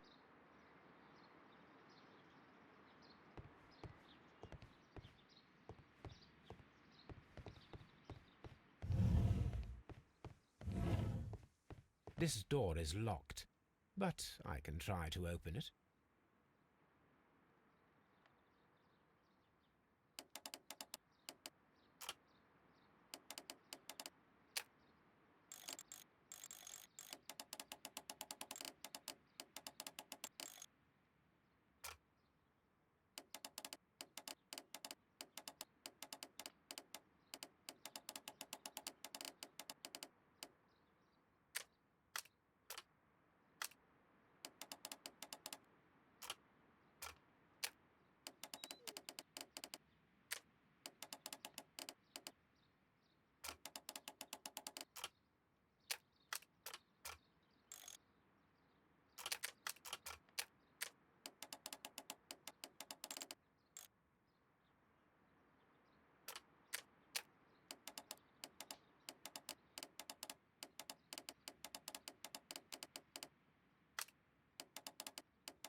These instruments are used for smoking opium.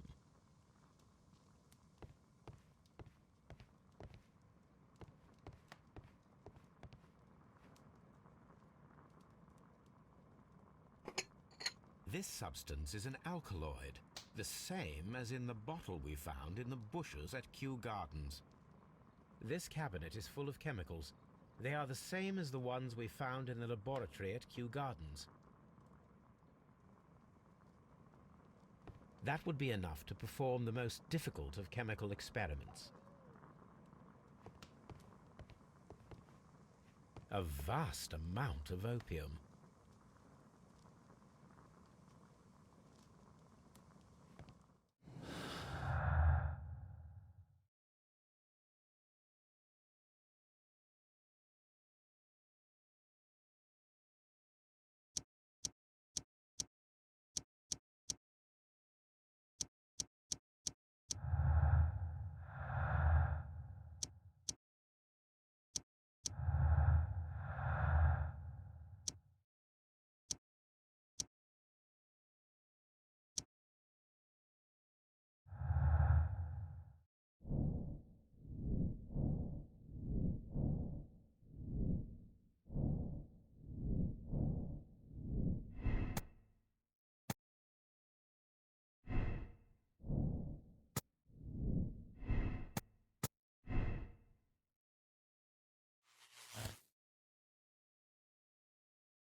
Perfect, Watson. We can begin our experiment.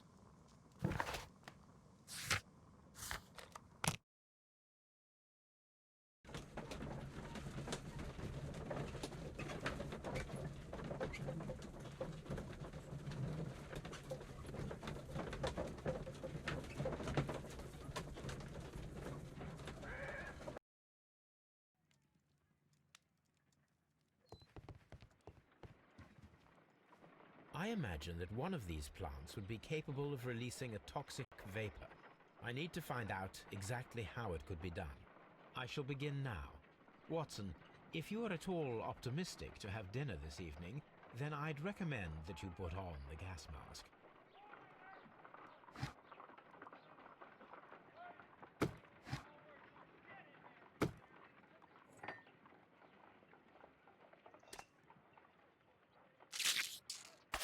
How interesting. What a strong and effective defensive mechanism.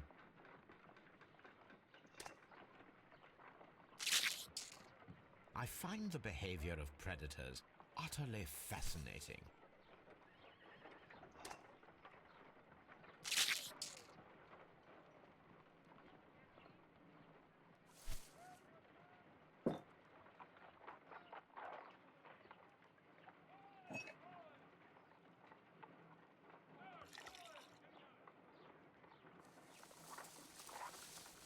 It appears to open after being soaked with alkaloid.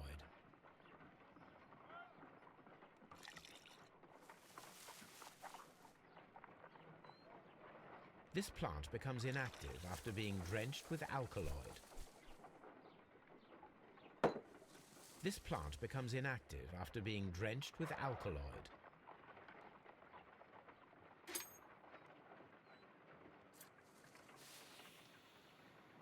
It closed again.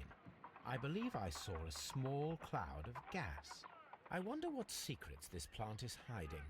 Perhaps if we agitate it to a greater extent whilst it is opened, it will reveal a little more. I am interested in what might occur if the prickly plant should shoot at it.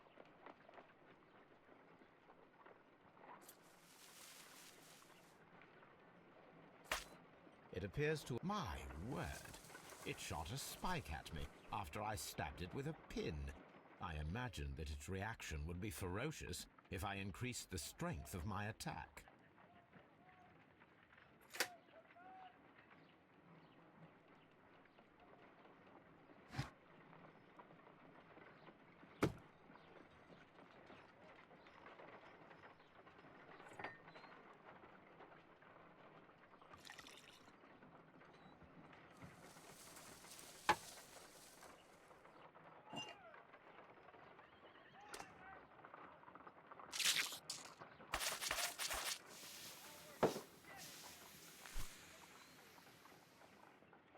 toxic gas with spores. Extraordinary.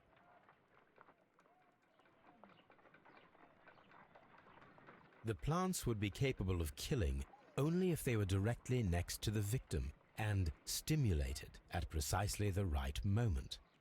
Let us take our caterpillars to the Colonial Collection Room. We may see things more clearly there. It is too early, Watson. Our suspects will be there. Let us investigate Kew Gardens one more time and ask some questions.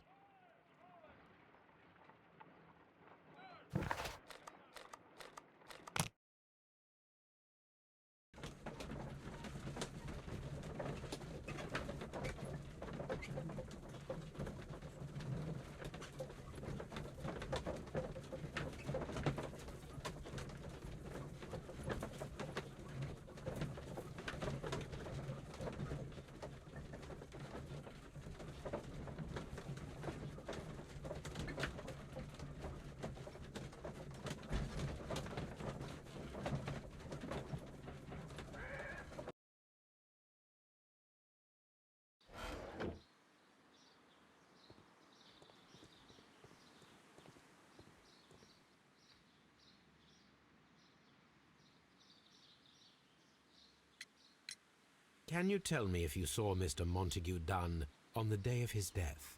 Yes, of course. I met him, and we went to see Albert, his son, at around 9:30. He appeared quite calm. What were you doing on the morning of the accident? After paying multiple visits to Albert, I had a little talk with Miss White. Then I returned to my desk to complete some paperwork.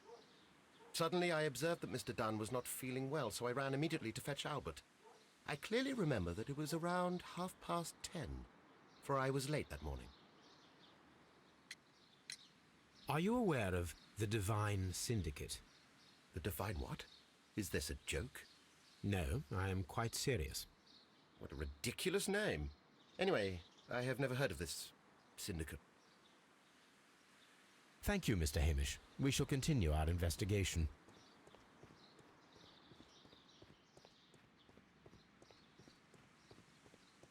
Nursery.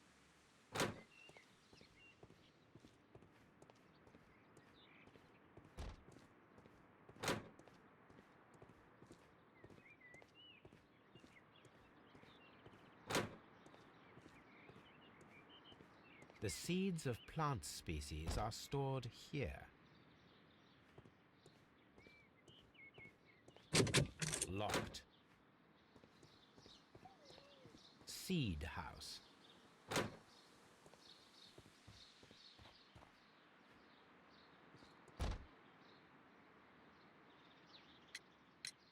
The Divine Syndicate. Does that name mean anything to you, by any chance?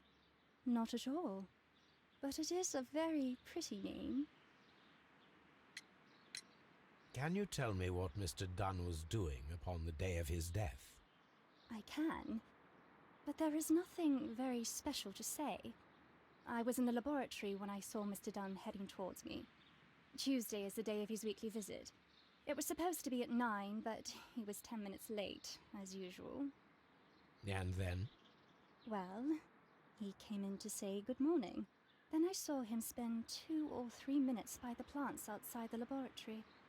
After that, he ran out in the direction of the nursery, where Mr. Hamish was working. He was always in a rush during the inspection, you see. I would pity anyone who stood in his way. And that was the last time you saw him? Yes. I stayed in the laboratory until 20 minutes to 11, when I heard the cries of Albert and Mr. Hamish from the large glass house. I joined them as soon as I could, for I knew that something must be very wrong. What exactly were you doing in the laboratory? I was recording an experiment for my thesis. I only stopped my work once when Mr. Hamish visited me briefly around 10 o'clock. You say you were recording an experiment when the tragedy occurred. Might I listen to the roll? Certainly. Please do.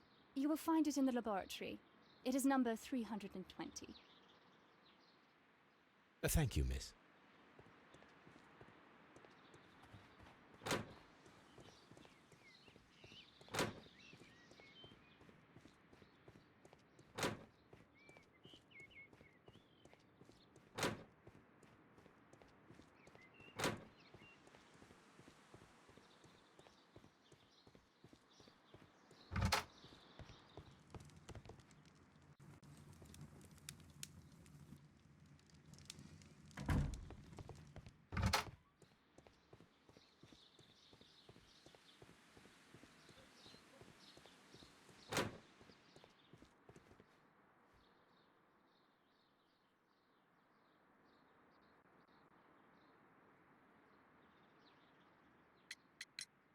Tell me, have you ever heard of the Divine Syndicate?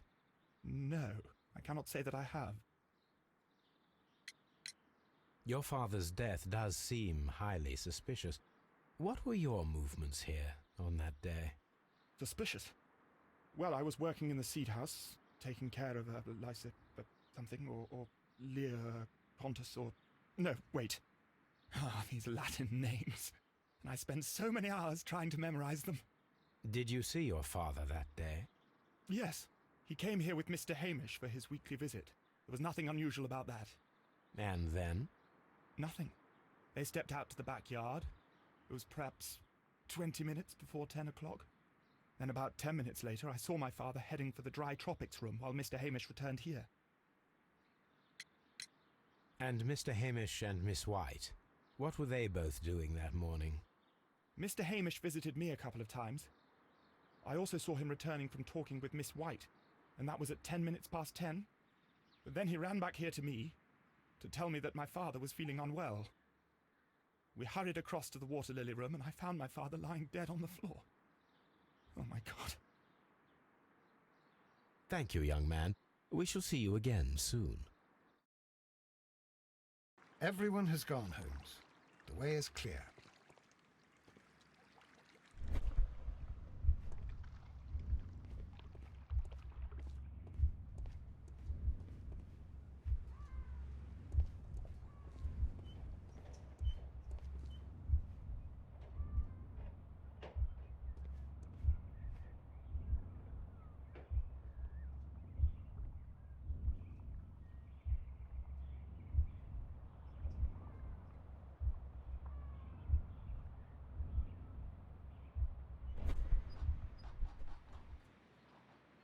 When Montague Dunn was standing close by the plants, the caterpillars were released and caused the deadly spores to activate. Panicking, and likely already half asphyxiated, Montague Dunn started back and knocked over the bust. He rushed to the door, but it was locked. He had to force it open with his shoulder. We already know the outcome. Montague Dunn collapsed and died not far from the pool. Well, it is time to perform our experiment on the ventilation system.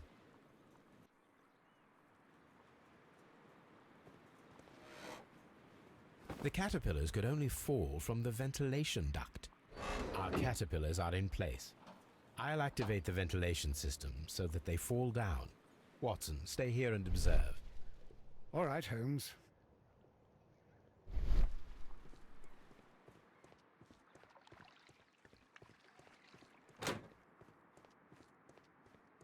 Now,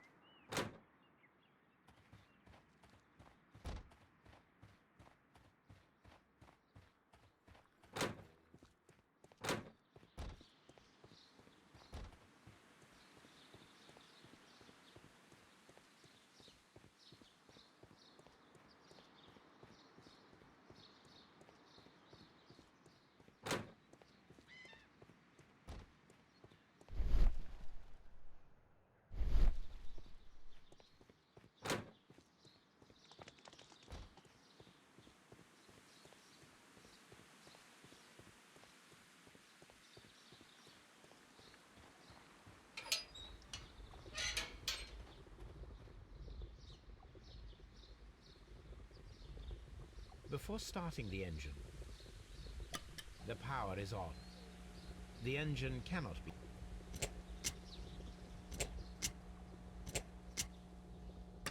The engine has started.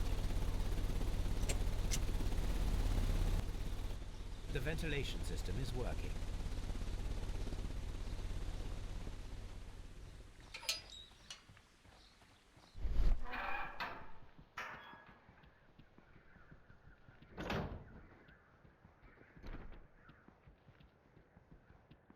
Excellent. This ventilation fan is working. Let us see if I can activate the other one. From here, we are unable to see the interior of the Colonial Collection Room.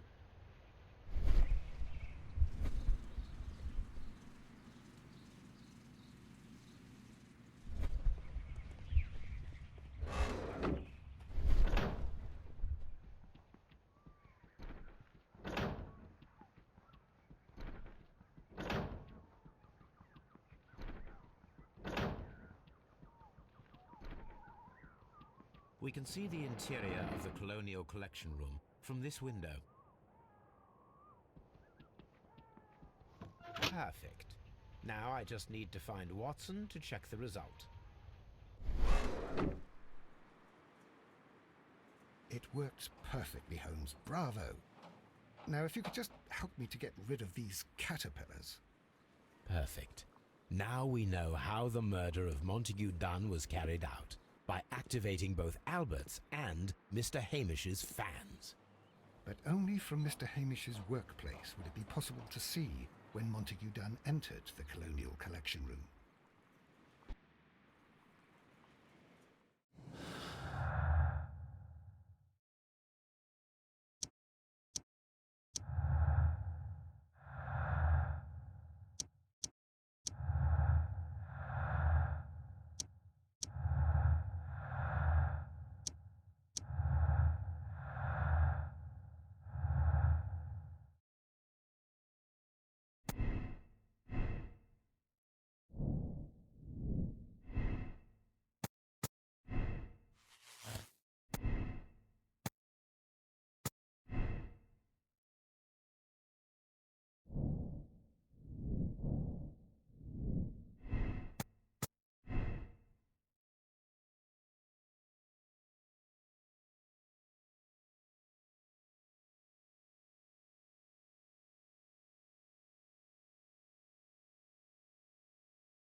Let's go to Scotland Yard.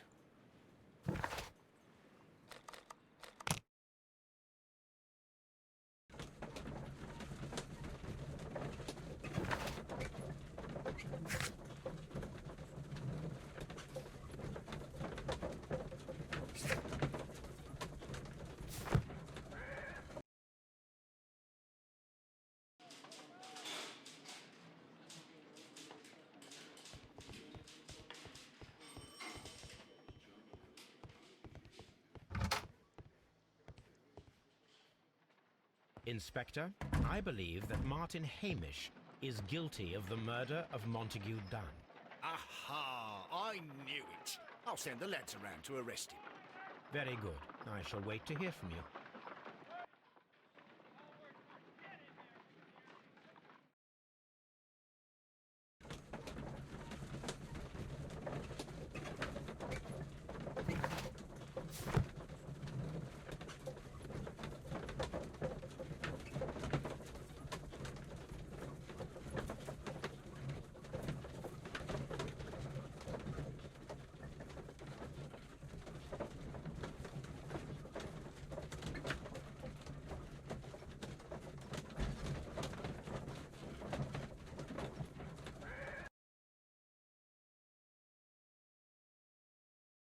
Inspector, I came here as quickly as I could. Martin Hamish is in the large glass house. There's no need to hurry.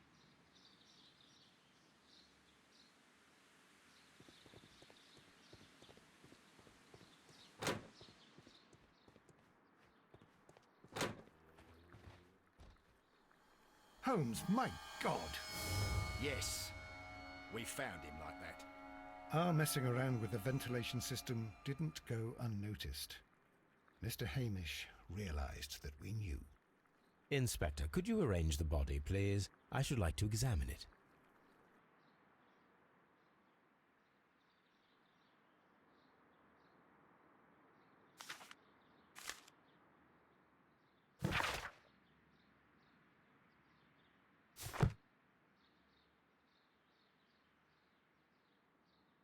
The mark around the neck is very visible.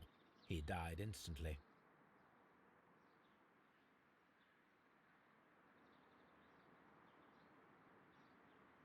Holmes, his left shoe is unique. This anomaly is often a characteristic of...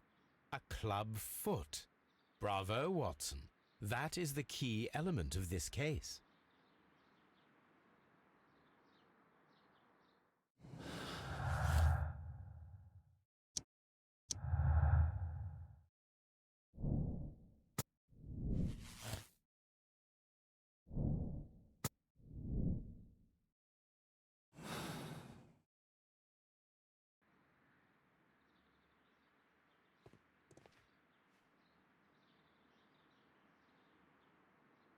Something about this rings very oddly.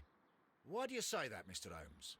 Why? Because of Mr. Hamish's club foot. Oh, I deserve to be kicked from here to Charing Cross. I should have noticed it. But, Mr. Holmes, I can't see why. No, I don't suppose you do.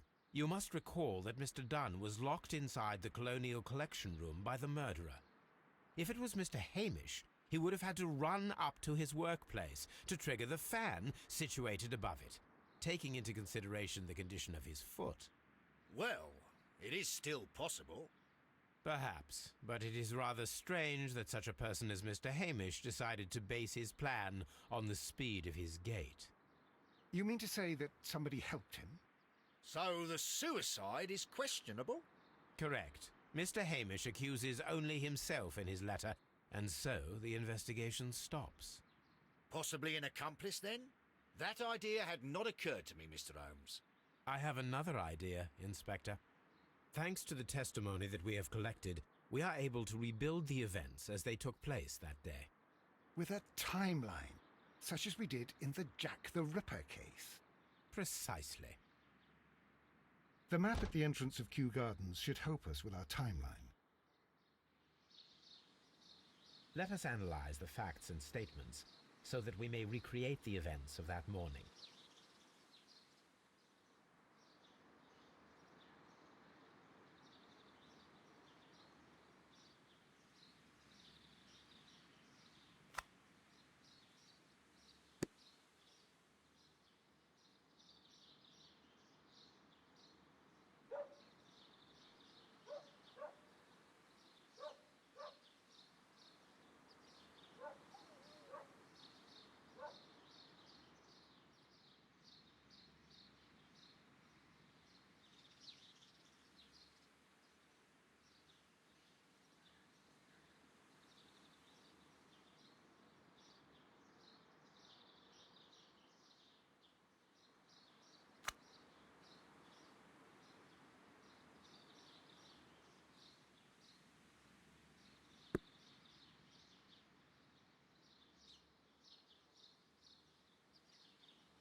Let us summarize. Montague Dunn was poisoned inside the Colonial Collection Room. He forced open the door, which means that someone locked him inside there at 10:20. Martin Hamish was last seen at 10:10. This means that he has approximately 10 minutes to lock the door of the Colonial Collection Room. Given that he was club-footed, it is doubtful. Albert also has 10 minutes to lock the door of the Colonial Collection Room, which is quite enough time. Miss White was last seen at 10 o'clock, which means that she had approximately 20 minutes to lock the door. More than enough time. Perfect, Watson. Now, let us ascertain who assisted Martin Hamish in killing Montague Dunn.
But Holmes, how can you be certain that we'll find Miss White here? It is obvious, Watson. Just use your brain. I am using it. I do use it. Now that the rope has tightened around Martin Hamish, Miss White must act to erase all traces of her implication. After the suicide of her accomplice, there is one final trace remaining: the deadly plants of the Divine Syndicate. She will be there. Very good. Shall we go? Just one moment. Now listen to me, Watson. I shall see her alone. You will conceal yourself behind her, quietly. Whatever are you planning? Nothing spectacular. The impulses of women have always been a mystery to me, but she is a bold one, and so we must be cautious. All right. You can count on me, Holmes.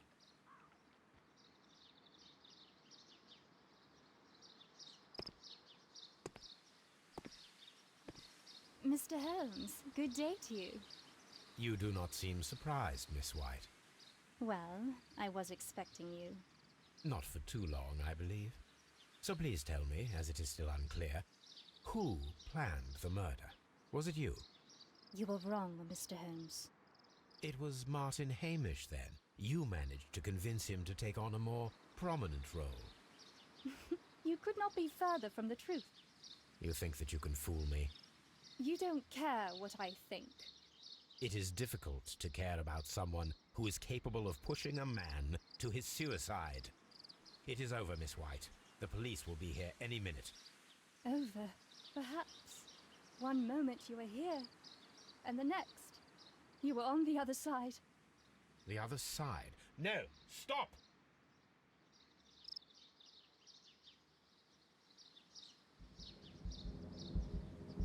I beg you not to do this, Miss White. Don't come any closer.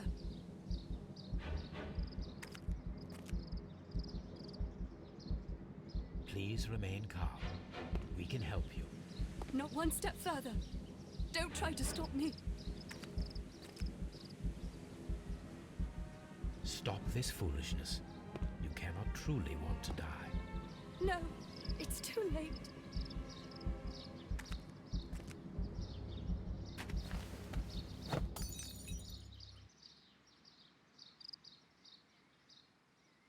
Well done, Watson. She was not faking.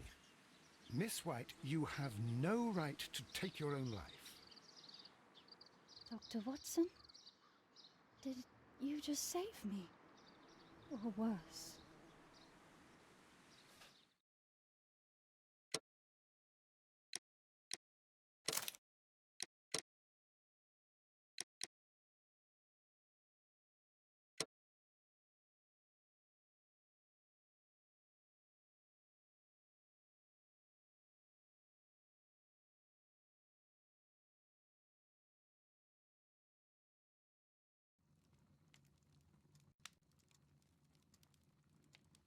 Where are you going, Holmes? Have you been invited somewhere? We have been invited, Watson. We have? Where to? To the Baker Street Irregulars' annual dinner. They sent us an invitation. It is on the table. A dinner?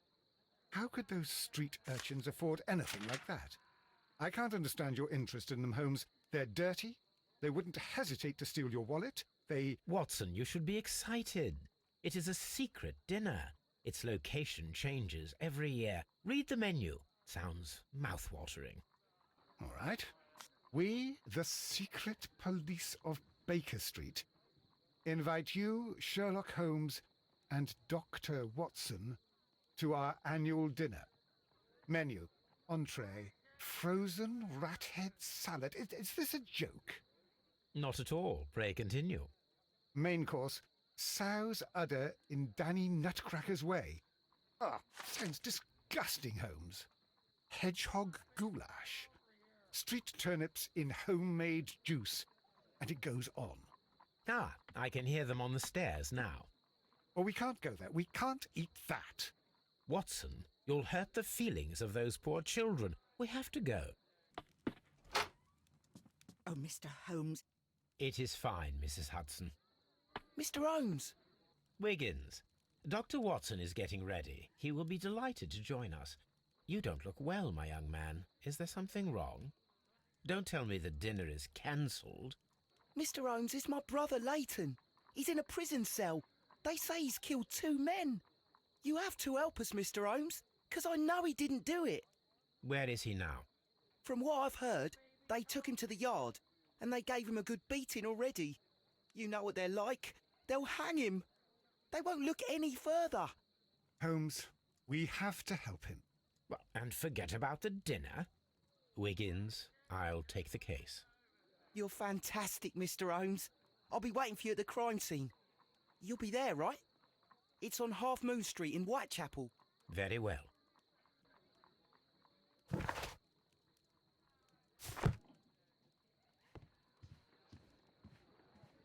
Hello, Toby. All you need now is a shawl and a mop cap, and you could be Mrs. Hudson's younger sister.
Please, gentlemen, leave the scene now. Oh, Mr. Holmes, is that you? Good evening, Constable... Constable Marrow. I was here with Inspector Aberline during the Ripper case, Mr. Holmes, back in '88. But then this is nothing like that case. With this one, we've got the murderer, the weapon, and the statements, which speak for themselves. Of course, Marrow. But you know that appearances can sometimes be deceiving. Who were the victims? The two men here, both shot. The stab fellow was Brian Vercotti, a well-known ruffian. The other, Kenneth Butler, a jeweller by trade. You spoke of statements. You have witnesses? Well, I was there, so I gave my own statement. And then there were two other witnesses who said they saw the killer Chapman. Mr. Turner, a gentleman who lives in that flat over there. And Polly Powell, a flower seller, who was over at the far side of the street. So, Constable Marrow, I should be delighted to hear your testimony. I was standing at the north side of Half Moon Street. That was the side that you came from. But you would have been unable to observe this part of the street, where we are standing now. That is correct. But I saw the two victims slowly enter Half Moon Street, and then shortly after, the fireworks started. A few minutes after that, the fellow Chapman rushed towards me and ran into Half Moon Street. Please continue. I didn't pay attention, but suddenly I heard a woman's cries and police whistles on the other side of Half Moon Street. I rushed over there and I saw the two dead bodies on the ground. When I reached Whitechapel Street, I saw Leighton Chapman. He'd been caught by two police constables.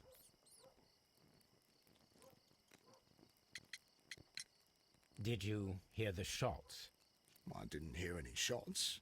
The fireworks were all over the sky. They were so loud I couldn't hear anything else.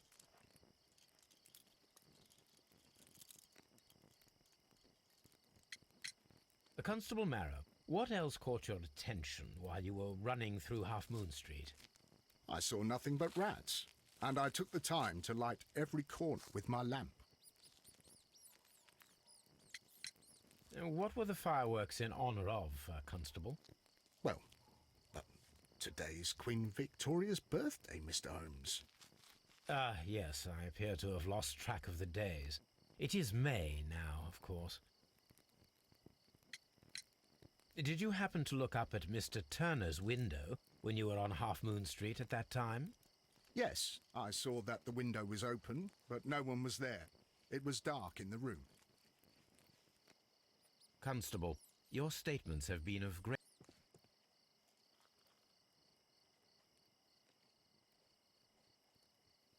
He tried to stop the bleeding with his hand. Death was not instant. The bullet penetrated his stomach, a dreadful wound.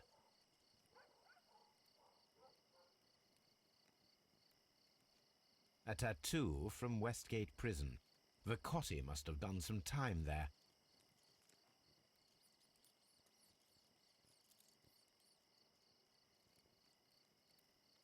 Brian Vercotti suffered greatly.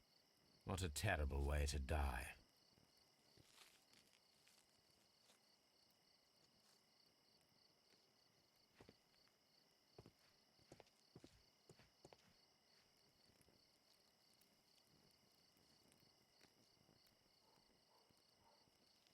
The bullet struck his head. This man didn't stand a chance.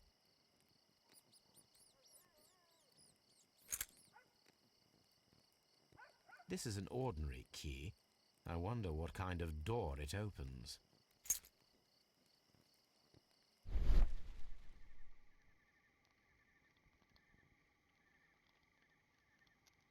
A piece of wood that has stuck between the cobblestones. Let us take a closer look.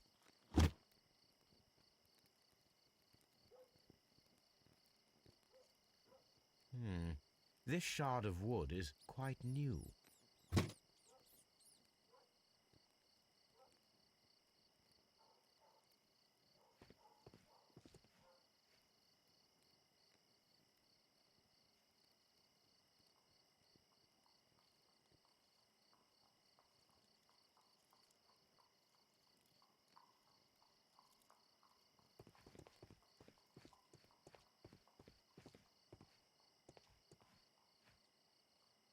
Good evening, Mr. Turner.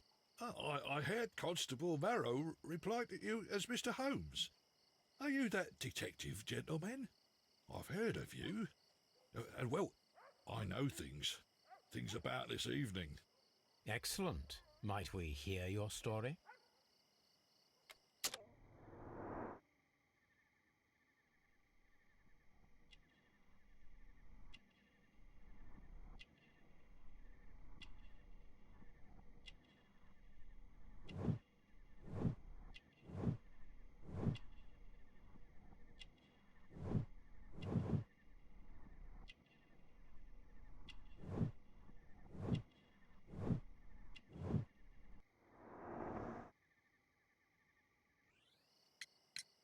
Could you tell us everything that you may have seen or heard?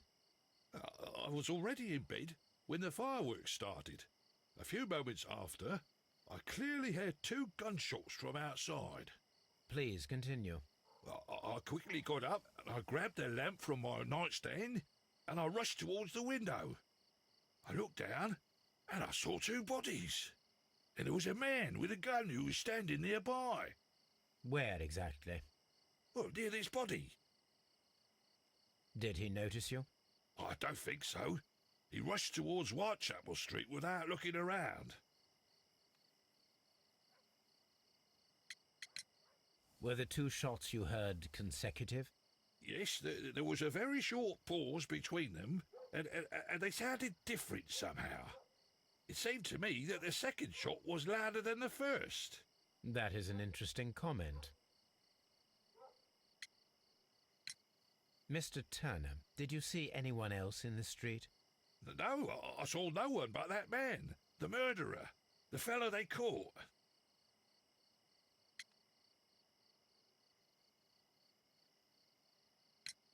Mr. Turner, what were your actions after you stepped up to the window?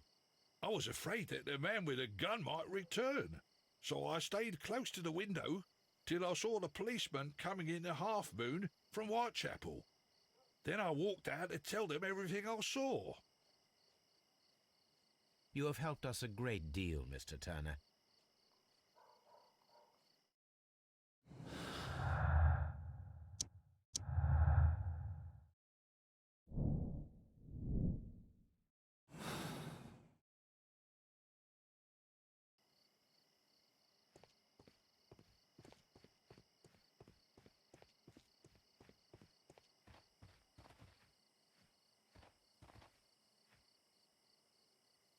Mrs. Powell?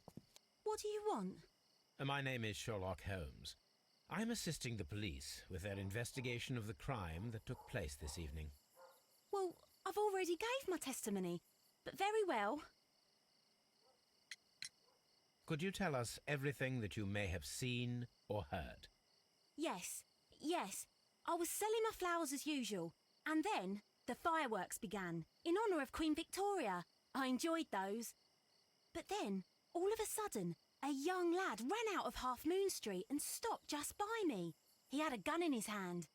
He was like a ghost, and all covered in blood. It was dark, but I could see him, because of the flashes from the fireworks. And then? I screamed as loud as I could. I knew that a policeman should be on duty in the vicinity. He had no time to escape. 2 constables got him. Then another constable came out from the very same street, and I heard him talking of a horrible murder. Mrs. Powell, did you hear the gunshots? I'm not sure. You know, what with the fireworks?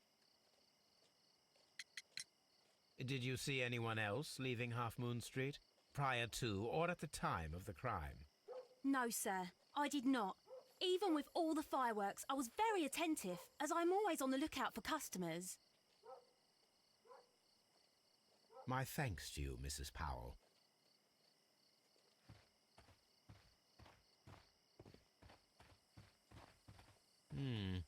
This mirror is turned towards Half Moon Street.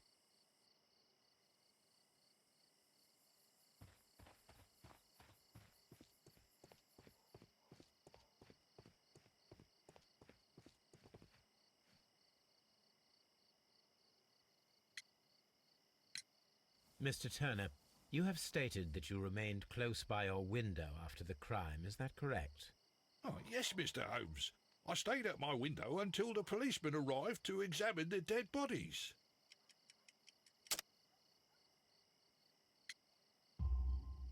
That is very interesting, Mr. Turner. Constable Marrow stated that he did not see anyone at the window when he was running through Half Moon Street. Well, I think Constable Marrow and me, we might have been distracted by the whistles and shouts coming from Whitechapel. We could have missed each other somehow. You understand what I mean? It was a bit of a stressful moment, to tell you the truth, sir. Allow me to form my own theories, Mr. Turner. Would you mind showing me the view that you had from your window? Not at all, Mr. Holmes. Please, follow me. Mr. Turner appears to live very modestly. This fire is dying out. It was last tended to over an hour ago.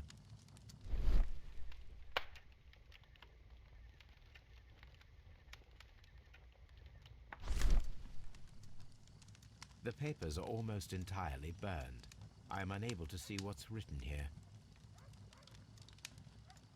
These words are illegible. The papers were thrown into the fire just a short while ago.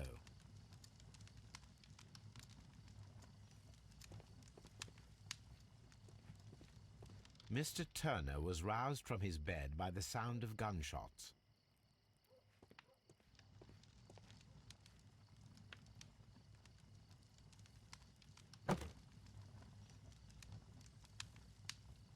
A perfect match.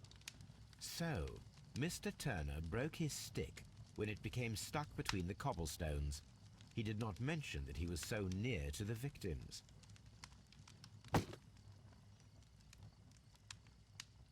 The books on this shelf are in a mess. It looks as though Mr. Turner was trying to find something in a hurry here a short while ago.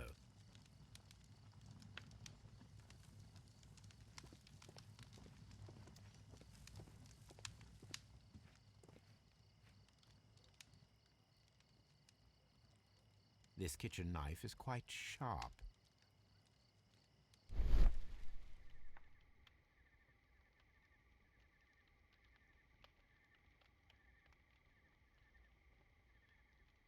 There are pieces of shredded paper scattered over the table. This kitchen knife was used to cut the paper.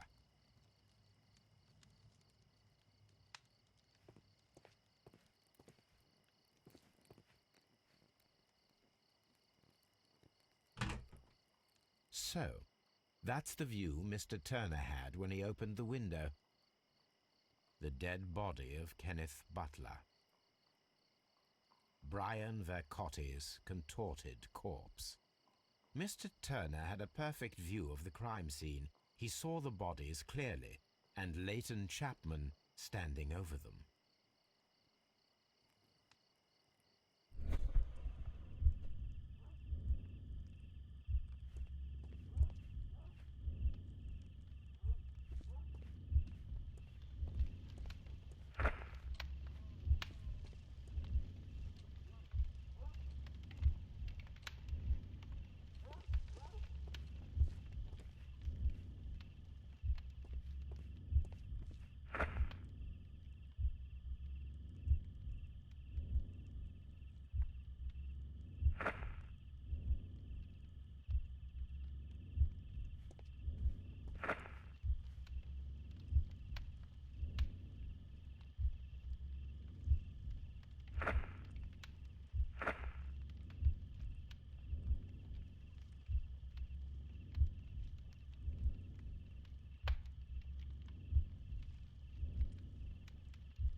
So Mr. Turner used a book to hide an object that he found on Kenneth Butler's body. The question is, What did he find?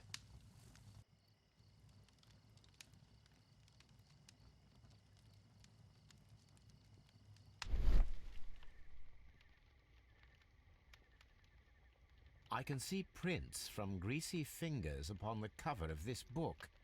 Let us take a closer look. Well now, what a find! A precious jewel, concealed inside a book. A bracelet with a unique ram's head design, a distinctive feature of ancient Grecian artifacts, probably of the Hellenistic era.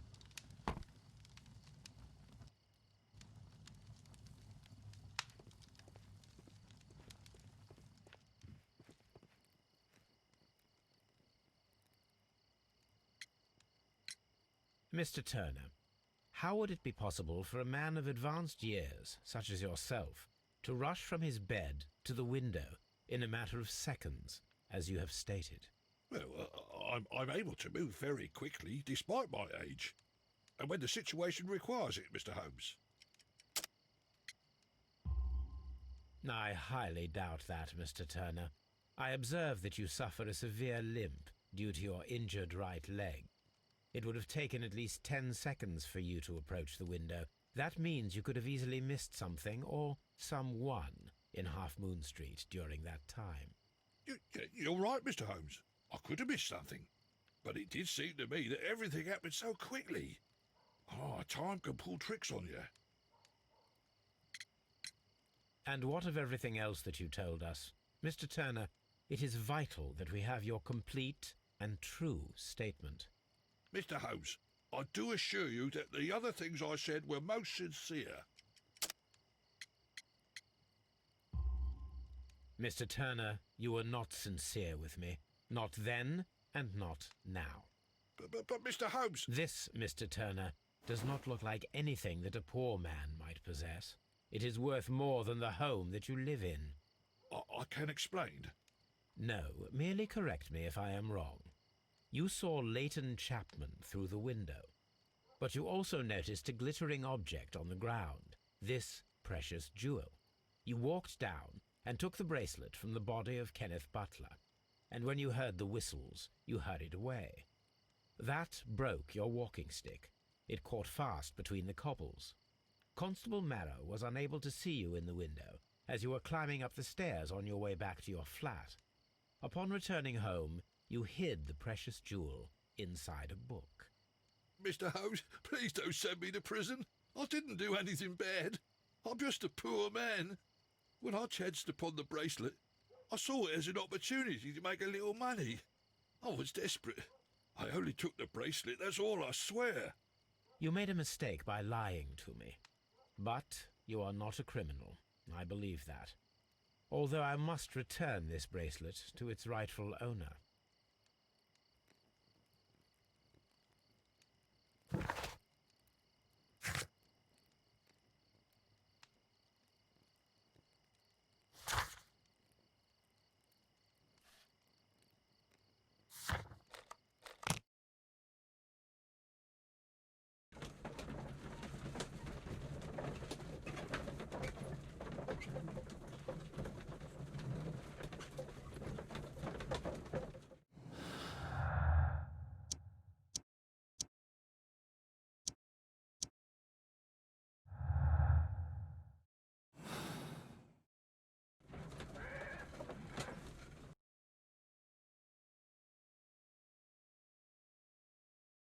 Mr. Holmes, whatever brings you here so late at night?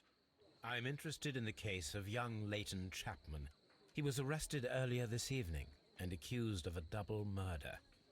I beg your pardon? That case is quite clear to the police. Or are there any new facts that we don't know about? Who knows, Inspector? Look, you are free to investigate, of course, Mr. Holmes. Chapman was arrested with a revolver in his possession, which you can find in the evidence room. The suspect himself is in custody. Did you find anything else on his person? A few personal belongings. Nothing particular, Mr. Holmes. Thank you, Lestrade.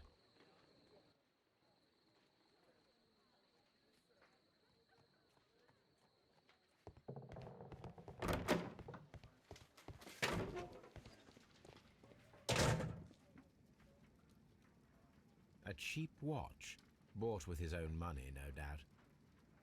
These cigarettes are filled with cheap tobacco. Nothing interesting. So this is the gun that Leighton was holding when he was caught by the police. It is a Webley revolver, a reliable weapon. It seems as though the shells were not removed from the cylinder.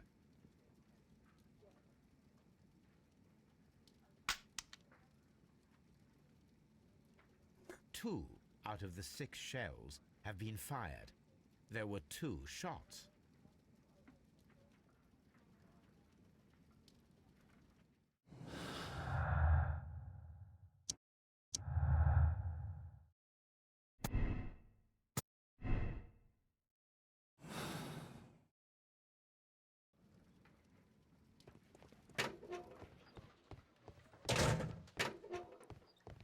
Please escort this suspect for interrogation. Good evening, Mr. Chapman. Who are you? I've got nothing to say. It's all a mistake. Calm down, Leighton. I have come here to help you. To find out if you truly are innocent, as your younger brother Wiggins has told me. My brother? You know him? Then that means you're... Sherlock Holmes. Oh, blimey. All right, Mr. Holmes. I'll tell you everything.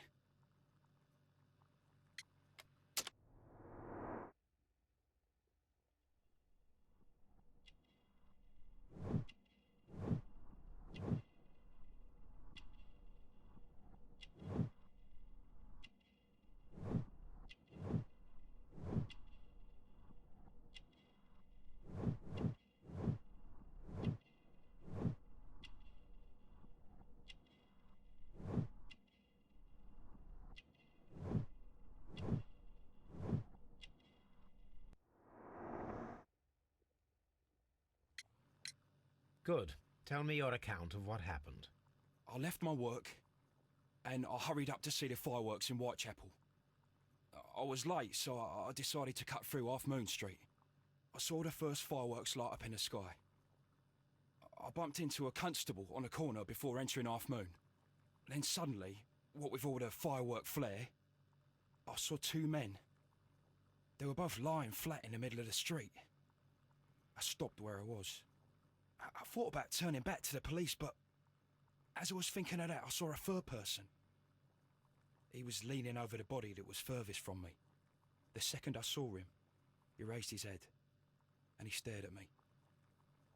In a flash, I saw his gun, but he made a dash for it instead, and he escaped through Whitechapel Street. So you might still have had time to return to the constable. I panicked. I didn't know what to do. Anyway, I approached the bodies just to see if they were still alive. I saw that one had blood pumping out of his stomach. He was dying. It was horrible. The second one was already dead. He had a hole in his head. He was holding a gun in his hand, though. I took it, and then I followed the third man. Interesting. Pray, continue. I turned a corner, and I saw the man standing in the middle of the street. He seemed to be in some sort of panic. And then, Mr. Holmes, something strange happened. I told the police and they laughed at what I said, but I swear to you, my words are true. I started running towards him. But then I was blinded by a flash. It was so bright that I hardly saw anything for a good dozen seconds. But I kept running forward. As I arrived in Whitechapel, I heard a woman screaming. And then I was caught by the police. But there wasn't a trace of that man. Of course, then they found a gun and all that blood. I couldn't see the murderer escaping and all that mess. Perhaps I was still half-blinded at that moment. A thrilling account, my young man. Leighton, are you able to describe the person whom you saw standing in Half Moon Street? Well, I wasn't able to see his face at all. It was too dark, and he was too far away. I could see his silhouette. And what about that? Nothing so special. He was wearing a jacket. He was quite average in size and his weight. I see. Was there anything else that struck you at the time? No. But perhaps it's strange, but I can't remember the sound of his footsteps as he was running away. Perhaps it was because of the fireworks or the surprise of me seeing him. Leighton, I confess I am puzzled. Why should a young lad like you take a gun from the hands of a dead man and set off in pursuit of a probable killer? I know. I keep wondering that, but at the time it was like a reflex. A criminal ought to be arrested, and he was armed. You were willing to risk your life. That was a little foolish, unless you wanted revenge. No, Mr. Holmes. I was just being brave and stupid.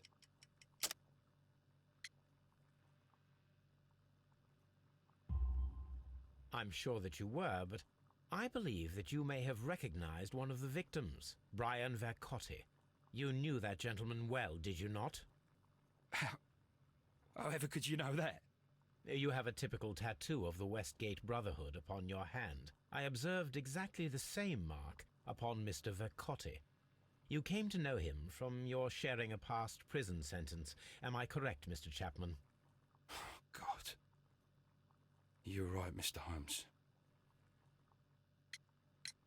Would you tell me a little about Brian Vercotti? We were convicted for a robbery. Once in prison, both of us joined one of these fraternities. During that year, we tried to help each other out, you know? You were quite young then, I believe. Yes, Mr. Holmes, we were. We'd only stolen a pound of meat. After we were released, and when I saw what my little brother had become, I decided to work towards living an honest life. And Vercotti? He had a hard time. His sister had died in a Whitechapel dispensary while he was in prison. He had no family anymore. Our paths split. He fell back into crime. So you lost him? Yes. And for around 2 years, I heard no news of him at all. We shall see you soon, young man.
Here it is. I need to continue my research in my archives.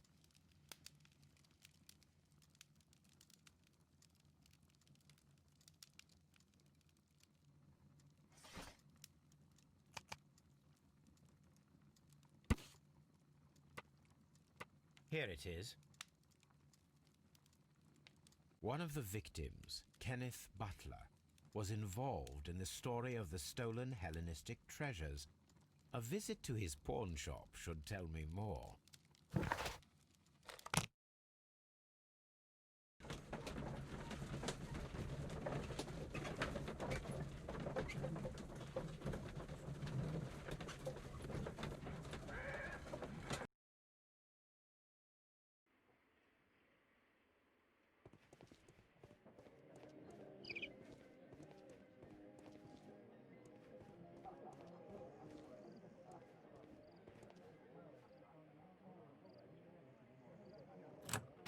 Mr. Butler's key matches the lock perfectly.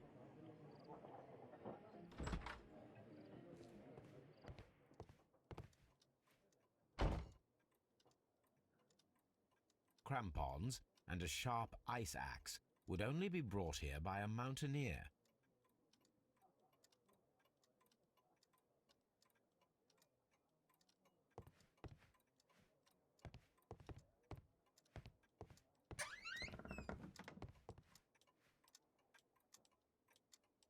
A flare pistol. Perhaps it was pawned by a destitute sailor.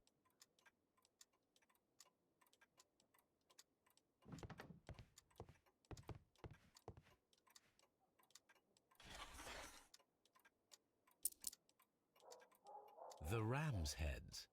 This necklace belongs to the 5 Rams of Mittelin collection. Interesting.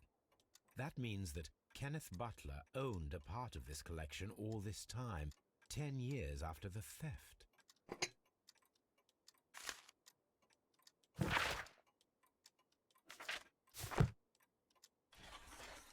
It looks as though Mr. Butler kept a careful record of his operations.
What's up with you, lad? What are you waiting for? I'm waiting for my brother to be released. Your brother? The one that you caught, beat up and imprisoned. Ah, the murderer. He ain't killed no one, copper. Watch your mouth, lad, else you'll be joining that worthless brother of yours.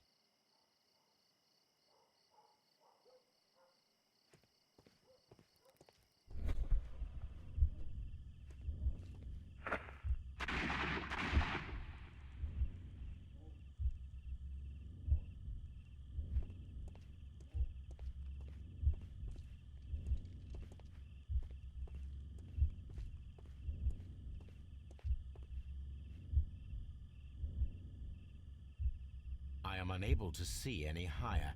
I need to find something to lift my lamp.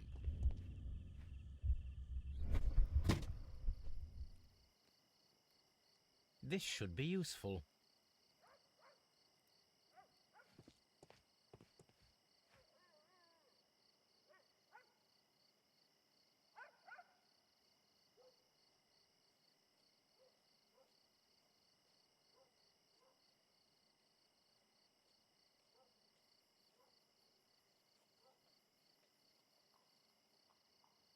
This is most definitely a bullet hole.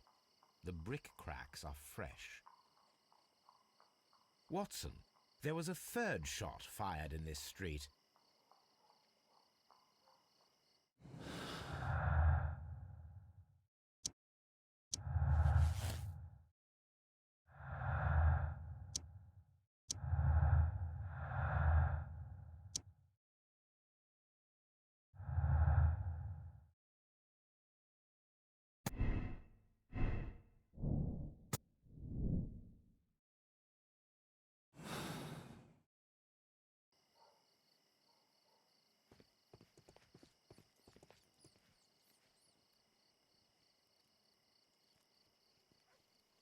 Constable Marrow, I would value your assistance in this investigation. It would be my pleasure, Mr. Holmes. I would like to make sure that there are no places in Half Moon Street where a man could hide while you were running through it with your lamp. All right, Mr. Holmes, what should I do? Take your lamp and start walking, just as you did before, and try to find me. Understood.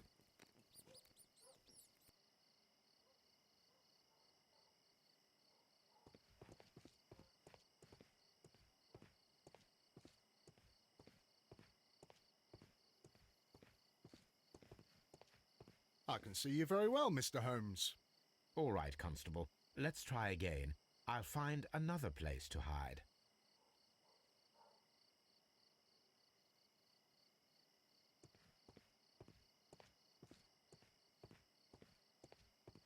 Here you are, Mr. Holmes. All right, Constable. Let's try again. I'll find another place to hide.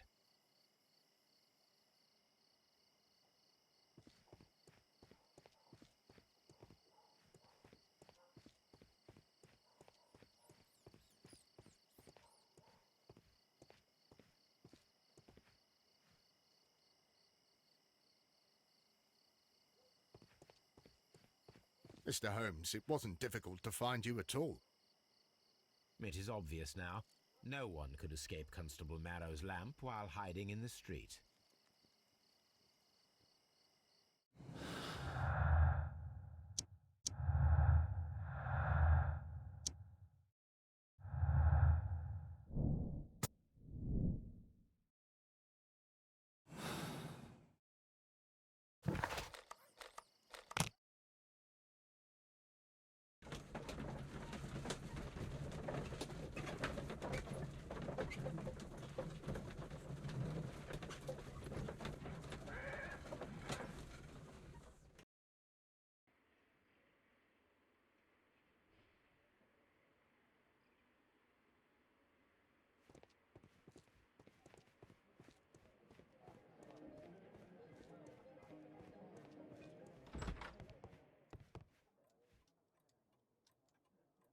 These tools are exactly what I need to climb the wall.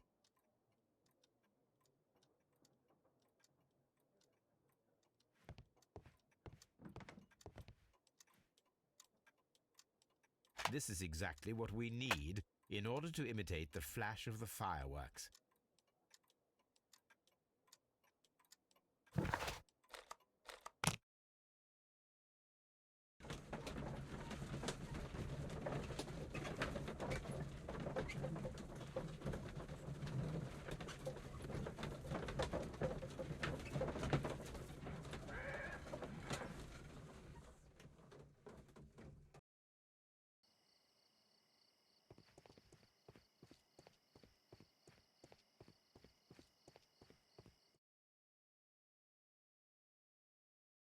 Why are you looking at me all the time like that?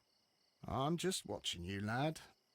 I never know what to expect from people like you. People like me? Yes, street beggars and thieves.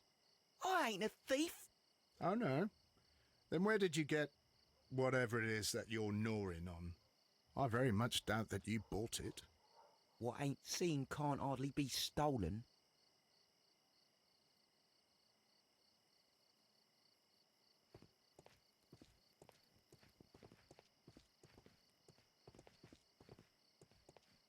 I'll do anything to save my brother, Mr. Holmes.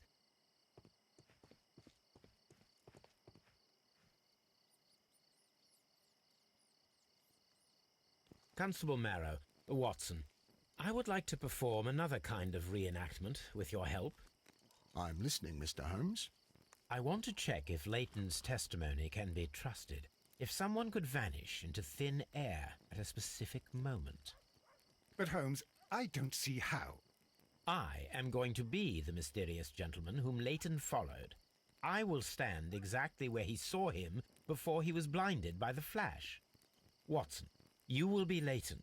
When I fire the signal flare, you should start to chase me. I understand, Holmes. You, Constable Marrow, just play your part and do exactly as you did.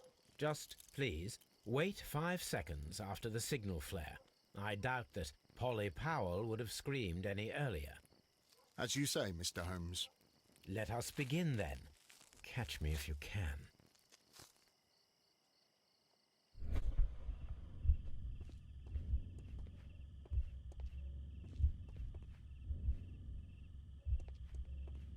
This wall is cast in shadow. It would be difficult to see anyone scaling it.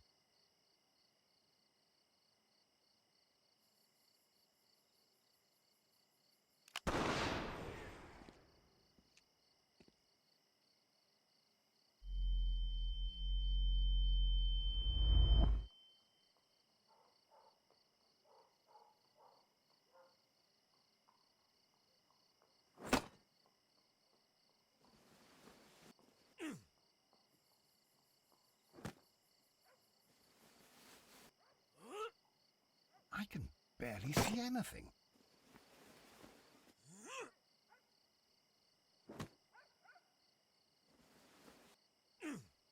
Holmes? Are you there?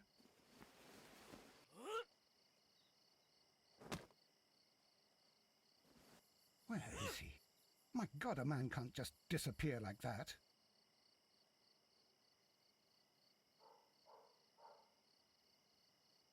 Holmes? Holmes? Where are you? I cannot see you, Mr. Holmes. Dr. Watson, it seems that Mr. Holmes has disappeared. Don't worry, gentlemen, I am up here, above your heads. How on earth did you get up there, Holmes?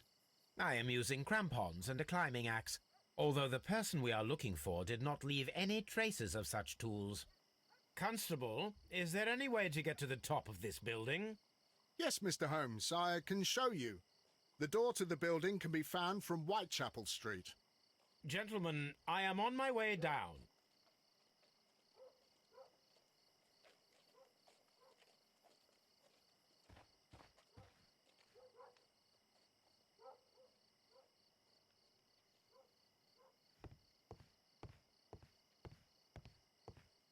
These shards of glass are from the window above.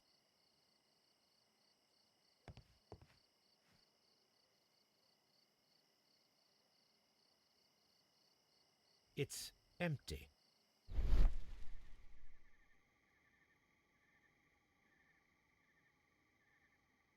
A cluster of thick black threads. They're unusually strong.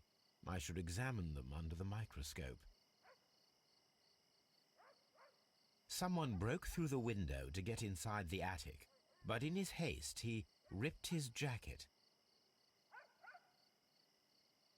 We can conclude that the person whom Leighton saw climbed up the wall, broke into the attic window, and escaped through the hatch.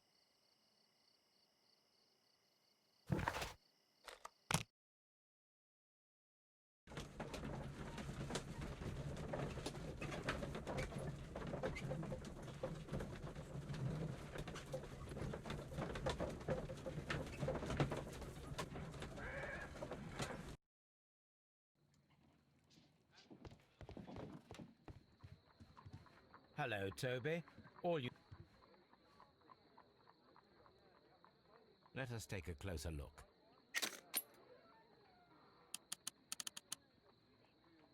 It is not a thread, but a hair. I very much doubt that it is human. I need to compare this sample with a human hair and a horse hair. A shaving brush is usually made from horsehair. Watson, could you please pass me your shaving brush? Here you are. Watson, look, what's outside the window? Where? I don't see anything. Ouch! Holmes! Oh, don't make such a fuss. One little hair.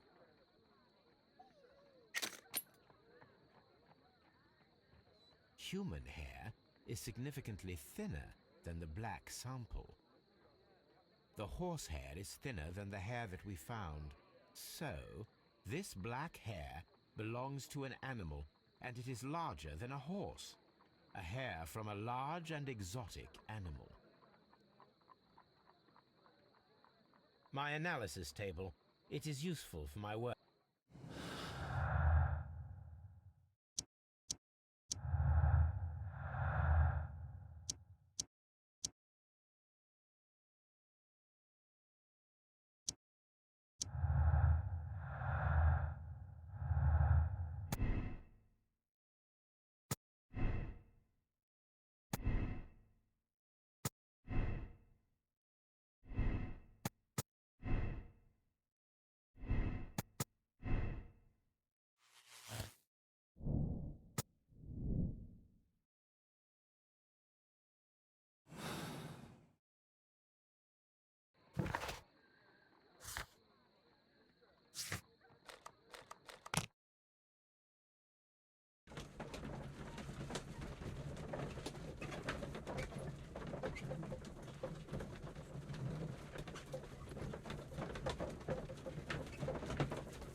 Wiggins, my lad, what are you doing here? You'd best be leaving and be quick about it.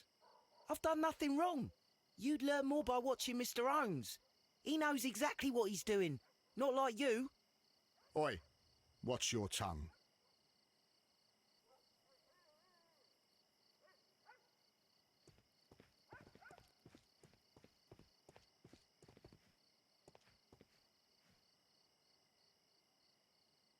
Mr. Holmes?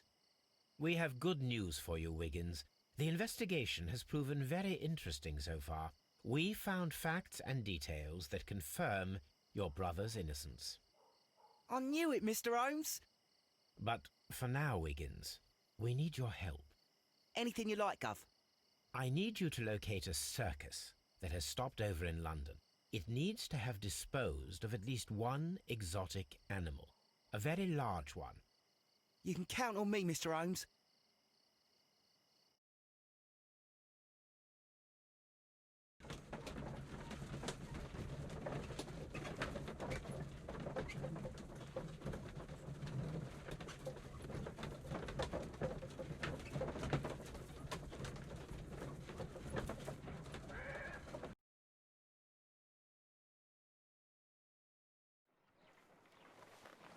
I do hope that those children don't get into trouble, Holmes. Don't worry, Watson. I predict some news in 7 seconds. Mr. Holmes, we found it. Here it is. And this is a young Indian elephant, the highlight of the show. Duval Brothers, a well-known travelling circus that is currently stopped in London. I believe that is exactly the type of circus we are looking for. I'll pay it a visit.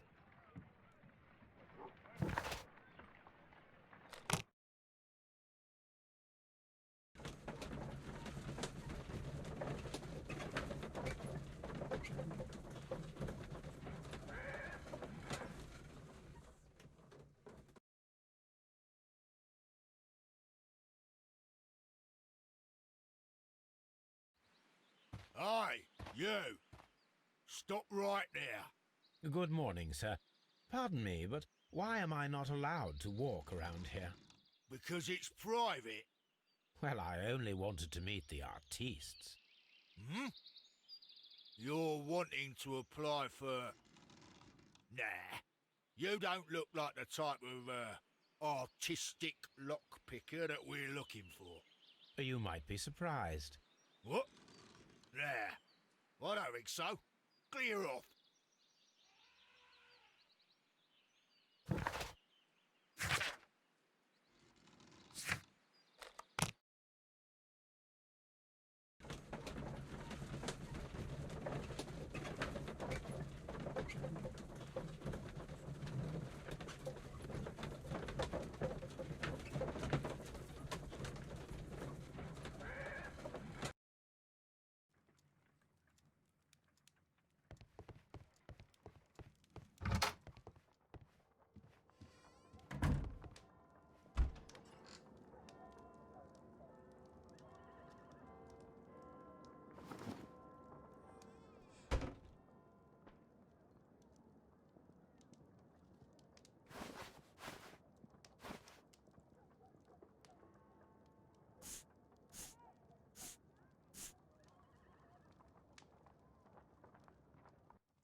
Stay where you are. What are you doing here, and where is Sherlock Holmes? Calm down, Watson. Take deep breaths now. It's me. Oh, thank God, Holmes. I can't get used to your disguises. Thank you, Watson. That means I am ready to go.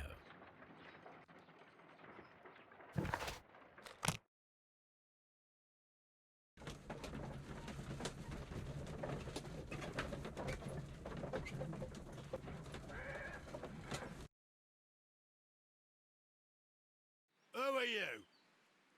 What's your name? My name is Nigel. I'm here to open the locks. Talented, eh? Let's see. Go inside the marquee and show yourself to Charles Foley. And I'd highly advise you not to trick him. Got that? I've got it.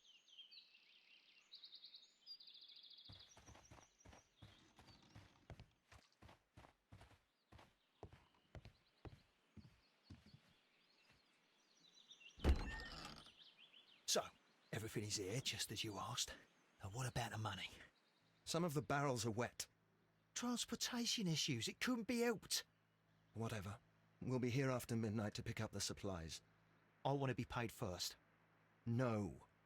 You'll be paid after we make the transfer, as I said. Right.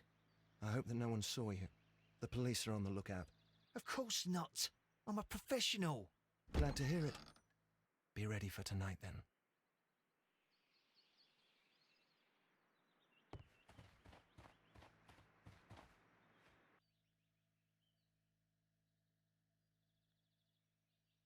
This wooden barrel is damaged. It is difficult to say what is inside. There is a spot on this barrel that was intentionally painted out. The crest of the Honourable Artillery Company. Could it be gunpowder? I need to be sure. Judging by the fractions and the scent, I can confirm that it is, in fact, gunpowder. The barrels are roughly clustered.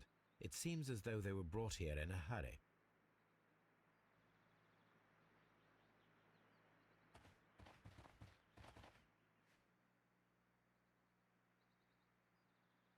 This printing press is old, but still quite capable of printing hundreds of pages per day.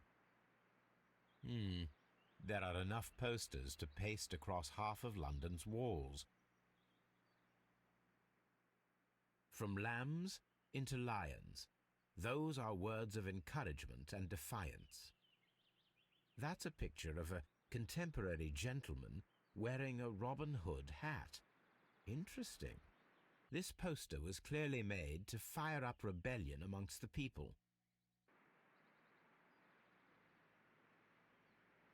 Powder kegs, a printing press, and a great many blank papers. All of this was stolen by the Merry Men quite recently, and these poster samples. I am quite sure it is not a coincidence. The Merry Men are planning some sort of sabotage. Stop right there. Who are you? Are you Charles Foley? Maybe. They say that I can open any door. Do they now? We'll see that lock near the chains on the table over there. Open that.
I need to find out what's behind this Charles Foley.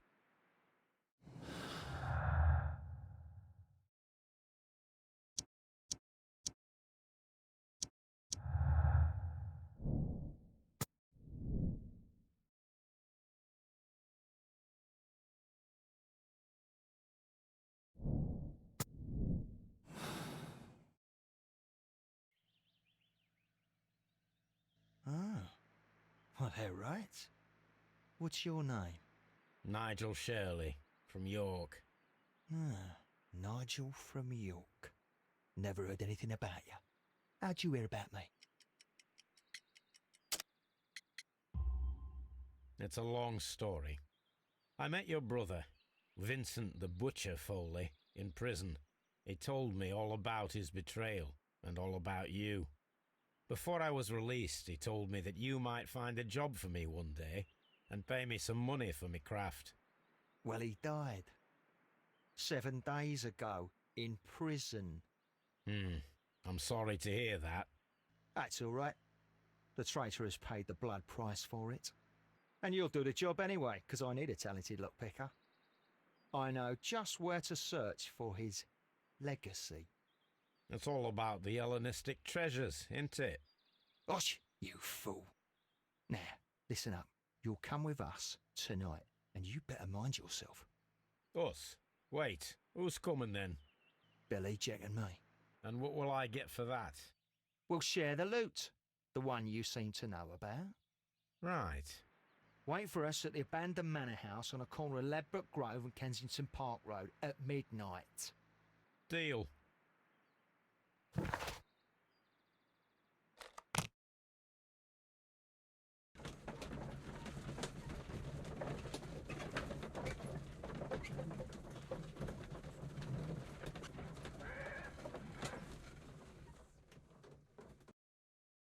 Here I am at the manor. Somewhere inside it are the Hellenistic treasures. This lock is quite old. It shouldn't be much of a challenge.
I need to find where the safe is hidden and lockpick it.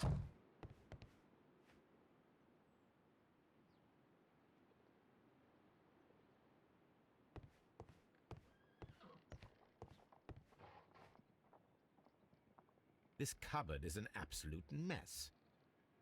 Several books have fallen from the shelves. It seems as though this cupboard can be moved. I'll give it a try.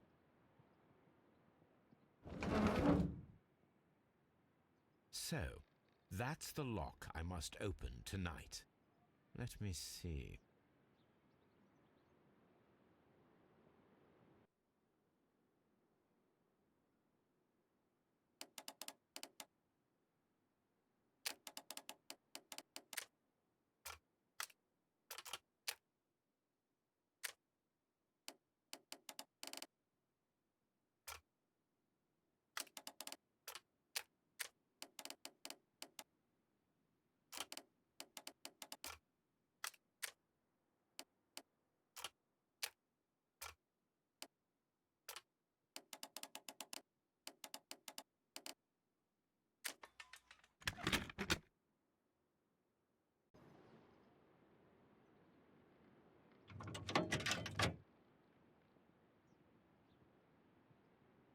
What a surprise! Another lock. And I won't be able to pick it. I recall that precious key around Foley's neck. It might prove a decent fit. I suppose they hired me to only open the first lock. Let us wait for the thieves, trap them, and find out. Let us check the thieves' possible escape routes in the event that they are caught off guard by the police from the front door.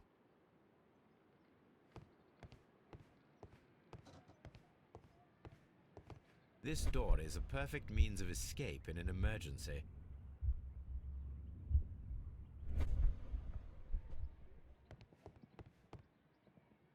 A solid rope.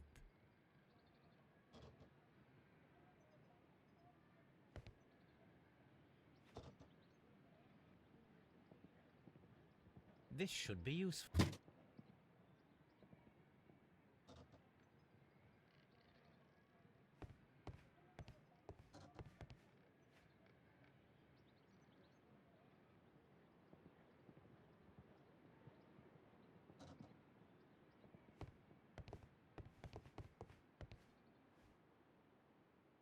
I wonder what this old chandelier is doing on the floor.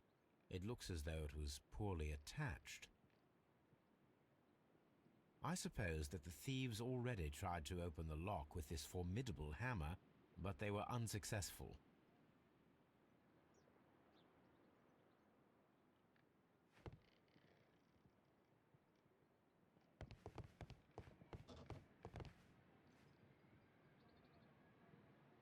A solid...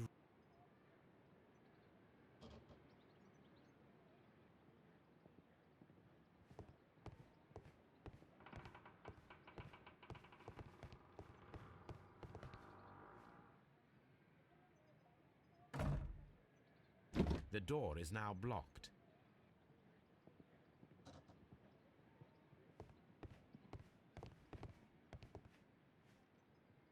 This should be...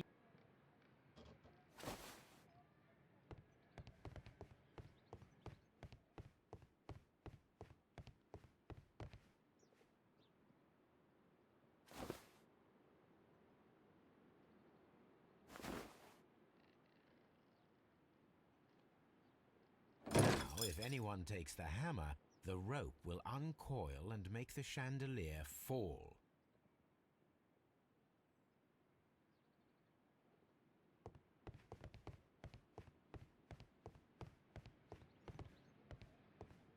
The ground floor window is a perfect way to escape the police.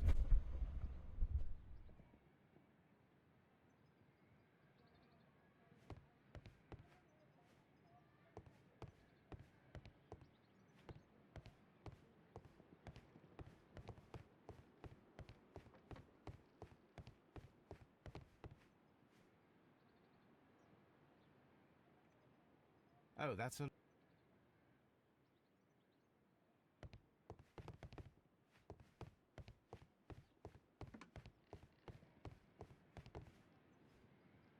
This hatch leads to...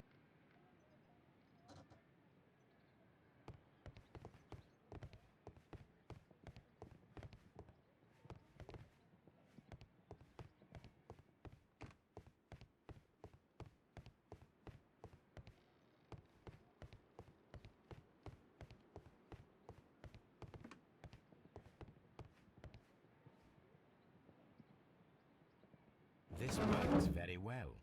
No one will escape through this window now.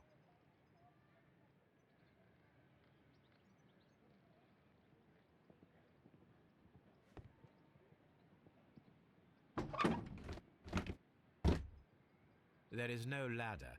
If anyone falls here, he will need assistance to get out.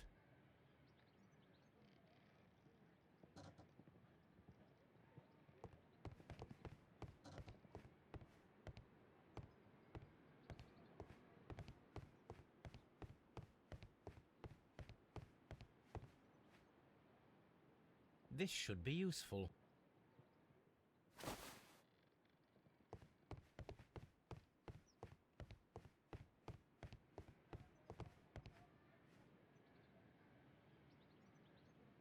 Now, it's not an open hatch, just a nice carpet on the floor. I should walk carefully here, else my plan will be ruined.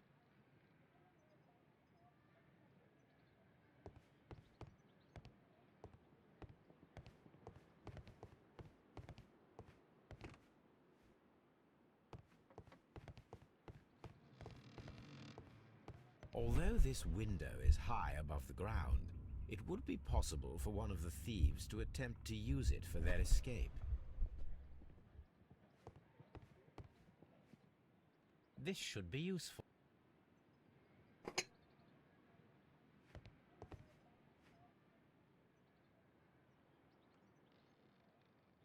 One step on these beads, and our thief will go flying. I should walk carefully here, else my plan will be ruined.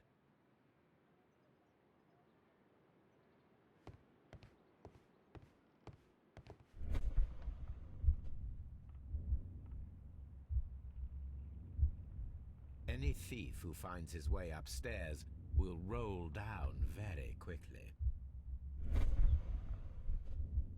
If he runs through the dining room and takes a sledgehammer to force open the door, the chandelier will knock him down. Now, if a thief runs through the kitchen, he'll pay a surprise visit to the cellar. The traps for my circus companions are all prepared. I can leave now, but I'll return later with Charles Foley and his companions.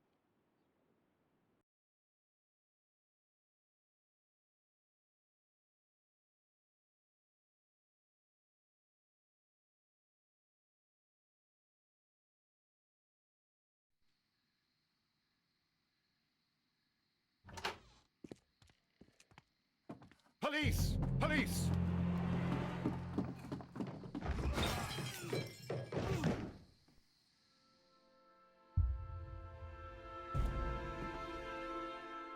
Stop where you are! Where are they? Trapped, Watson, with your assistance. How so? You sounded just like a real bobby, my dear fellow. You startled them into the traps. I did? I assure you, Watson, it was quite an entertaining show. They will not escape the house now. You scum! And this is the pistol used for the murder in Half Moon Street. How do you know about that? Have you closed the case yet, Sherlock? Mycroft, what are you doing here? Did you follow me? Sherlock, it may seem that I used you, but you should be pleased to know that you have served our queen well, in this instance. So now, let us catch the big fish. But this man is not one of the merry men? No. Then why exactly are we here, Sherlock? This gentleman, Charles Foley, has been involved in a double murder, and the hunter of a set of valuable antiques, the Hellenistic treasures, which disappeared in a theft many years ago. You're no better than the coppers!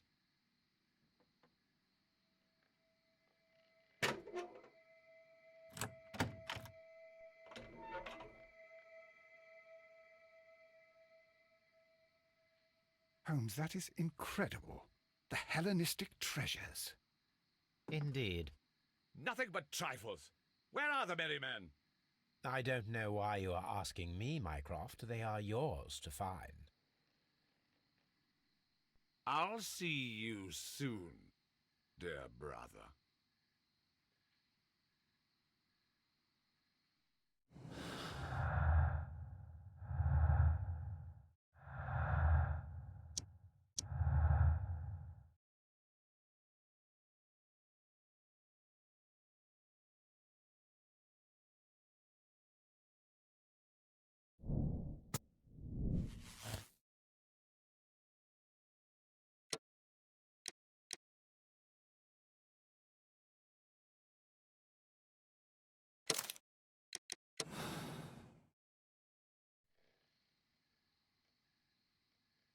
Charles Foley, you committed the crime of premeditated murder and of theft. You will be severely punished for your deeds. You are pitiful, you Scotland Yard dog. Save your words for the gallows. I'm sure the journalists will love them. I shall leave now, Watson. Gentlemen, please take our friends here into custody. Where are you going? I have unfinished business. I'll see you at Baker Street.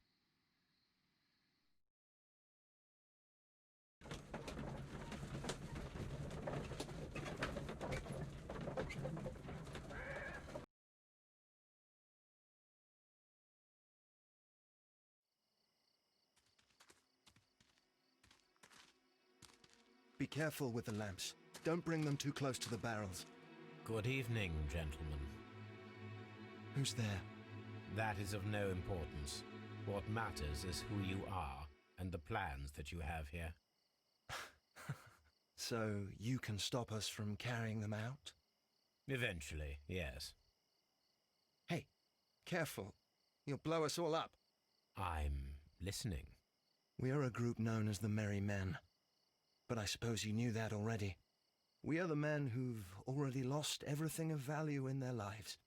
We are ruined shopkeepers.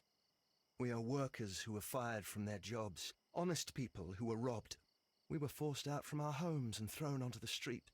And all of this in the name of the so-called law. The laws that were set out by our government. The laws that make the commoners only more vulnerable and the wealthy more protected. We are not only from the British Empire. Some of us are from the New Lands, America, Australia, and we are many. But men we are still, and we are merry for that we stopped being afraid. For those powers that be had done their best to plant the fear inside our souls, and we accepted it so easily. The fear advised us to keep our heads bowed. It prevented us from fighting. Bankers and politicians, they own our lives, our work, our bread, and they push us to compete between each other, just to see who may serve them better. But in the end, they are the few, so they are weak. They are nothing without their titles. We should not fear them. Our so-called masters should fear us instead. The time has come for our group to stand tall. Our great and many merry men. We are going to blow up the London Stock Exchange. No life shall be lost. But ownerships, debts, and property titles? They shall all be destroyed. They're only papers, after all. So many people will be freed over this night. That is a radical step to take. What result do you truly expect? Chaos. But soon people will understand that they are free, and that they don't belong to anyone. They will be able to work for themselves, together, without letting the rulers dictate what to do, and finally justice will arise. What you are intending to do is a crime. It is not justice. How do you see justice, then? Kids go to prison for a loaf of dry bread.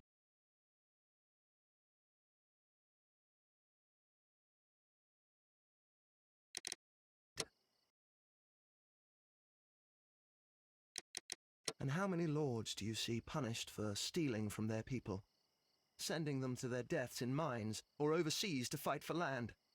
Our masters wouldn't hear us. So now it's time to sing the song of the merry men. Will you let us do our duty?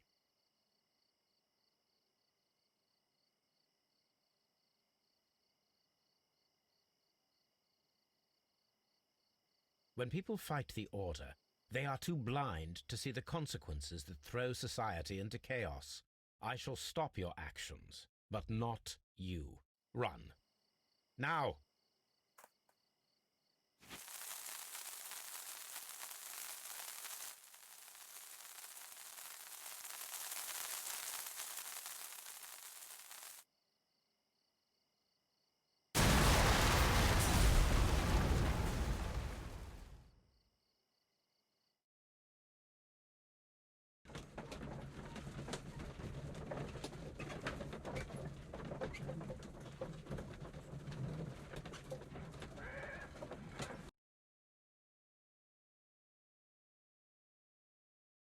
So, you're interested in Russian literature now? Quite, lately. It is an interesting book. I remember a few lines. Really? I tried reading it myself, but I had a hard time understanding it. Yes, Doctor. It's about intelligence. Sherlock, I vaguely recall one of the lines. Sometimes it takes something more than intelligence to act intelligently. There were also a few words along the lines of pain and suffering are always inevitable for a large intelligence and a deep heart. Tell me, Doctor, does my brother show any signs of pain or suffering? Not that I know of. Because you see, Doctor, Behind all of his masquerade, my brother does possess a deep heart. So deep that he does not recall where he places his love. Well, I'm sure that... His love and his duty that, in the first place, should be directed towards the Empire. For without it, we would be nothing. A country filled with uncivilized men. And the Empire needs order and discipline. It has no room for chaos. People who commit crimes, or at the very least intend them, deserve punishment, Sherlock.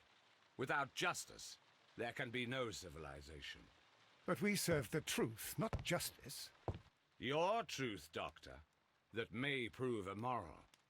Allowing people to terrorize London, destabilizing the whole Empire. Terrorize only the powers whom you serve, Mycroft. Not I, not Watson, not Mrs. Hudson, not Wiggins. Sherlock, the merry men are to be stopped. Not by me. You created the merry men. Stop them yourself. Only make sure that you don't create 10 more merry men by arresting the one. Good night, Dr. Watson. Anything in the post, Watson? Any clients worthy of our attention? Only a second reminder from Mrs. Hudson about our new neighbour. She urges you to remove your... Oh, I don't care about that. Holmes, the lady who will be moving in shortly has requested the use of our spare room to place all of her boxes. Wait, what? A lady?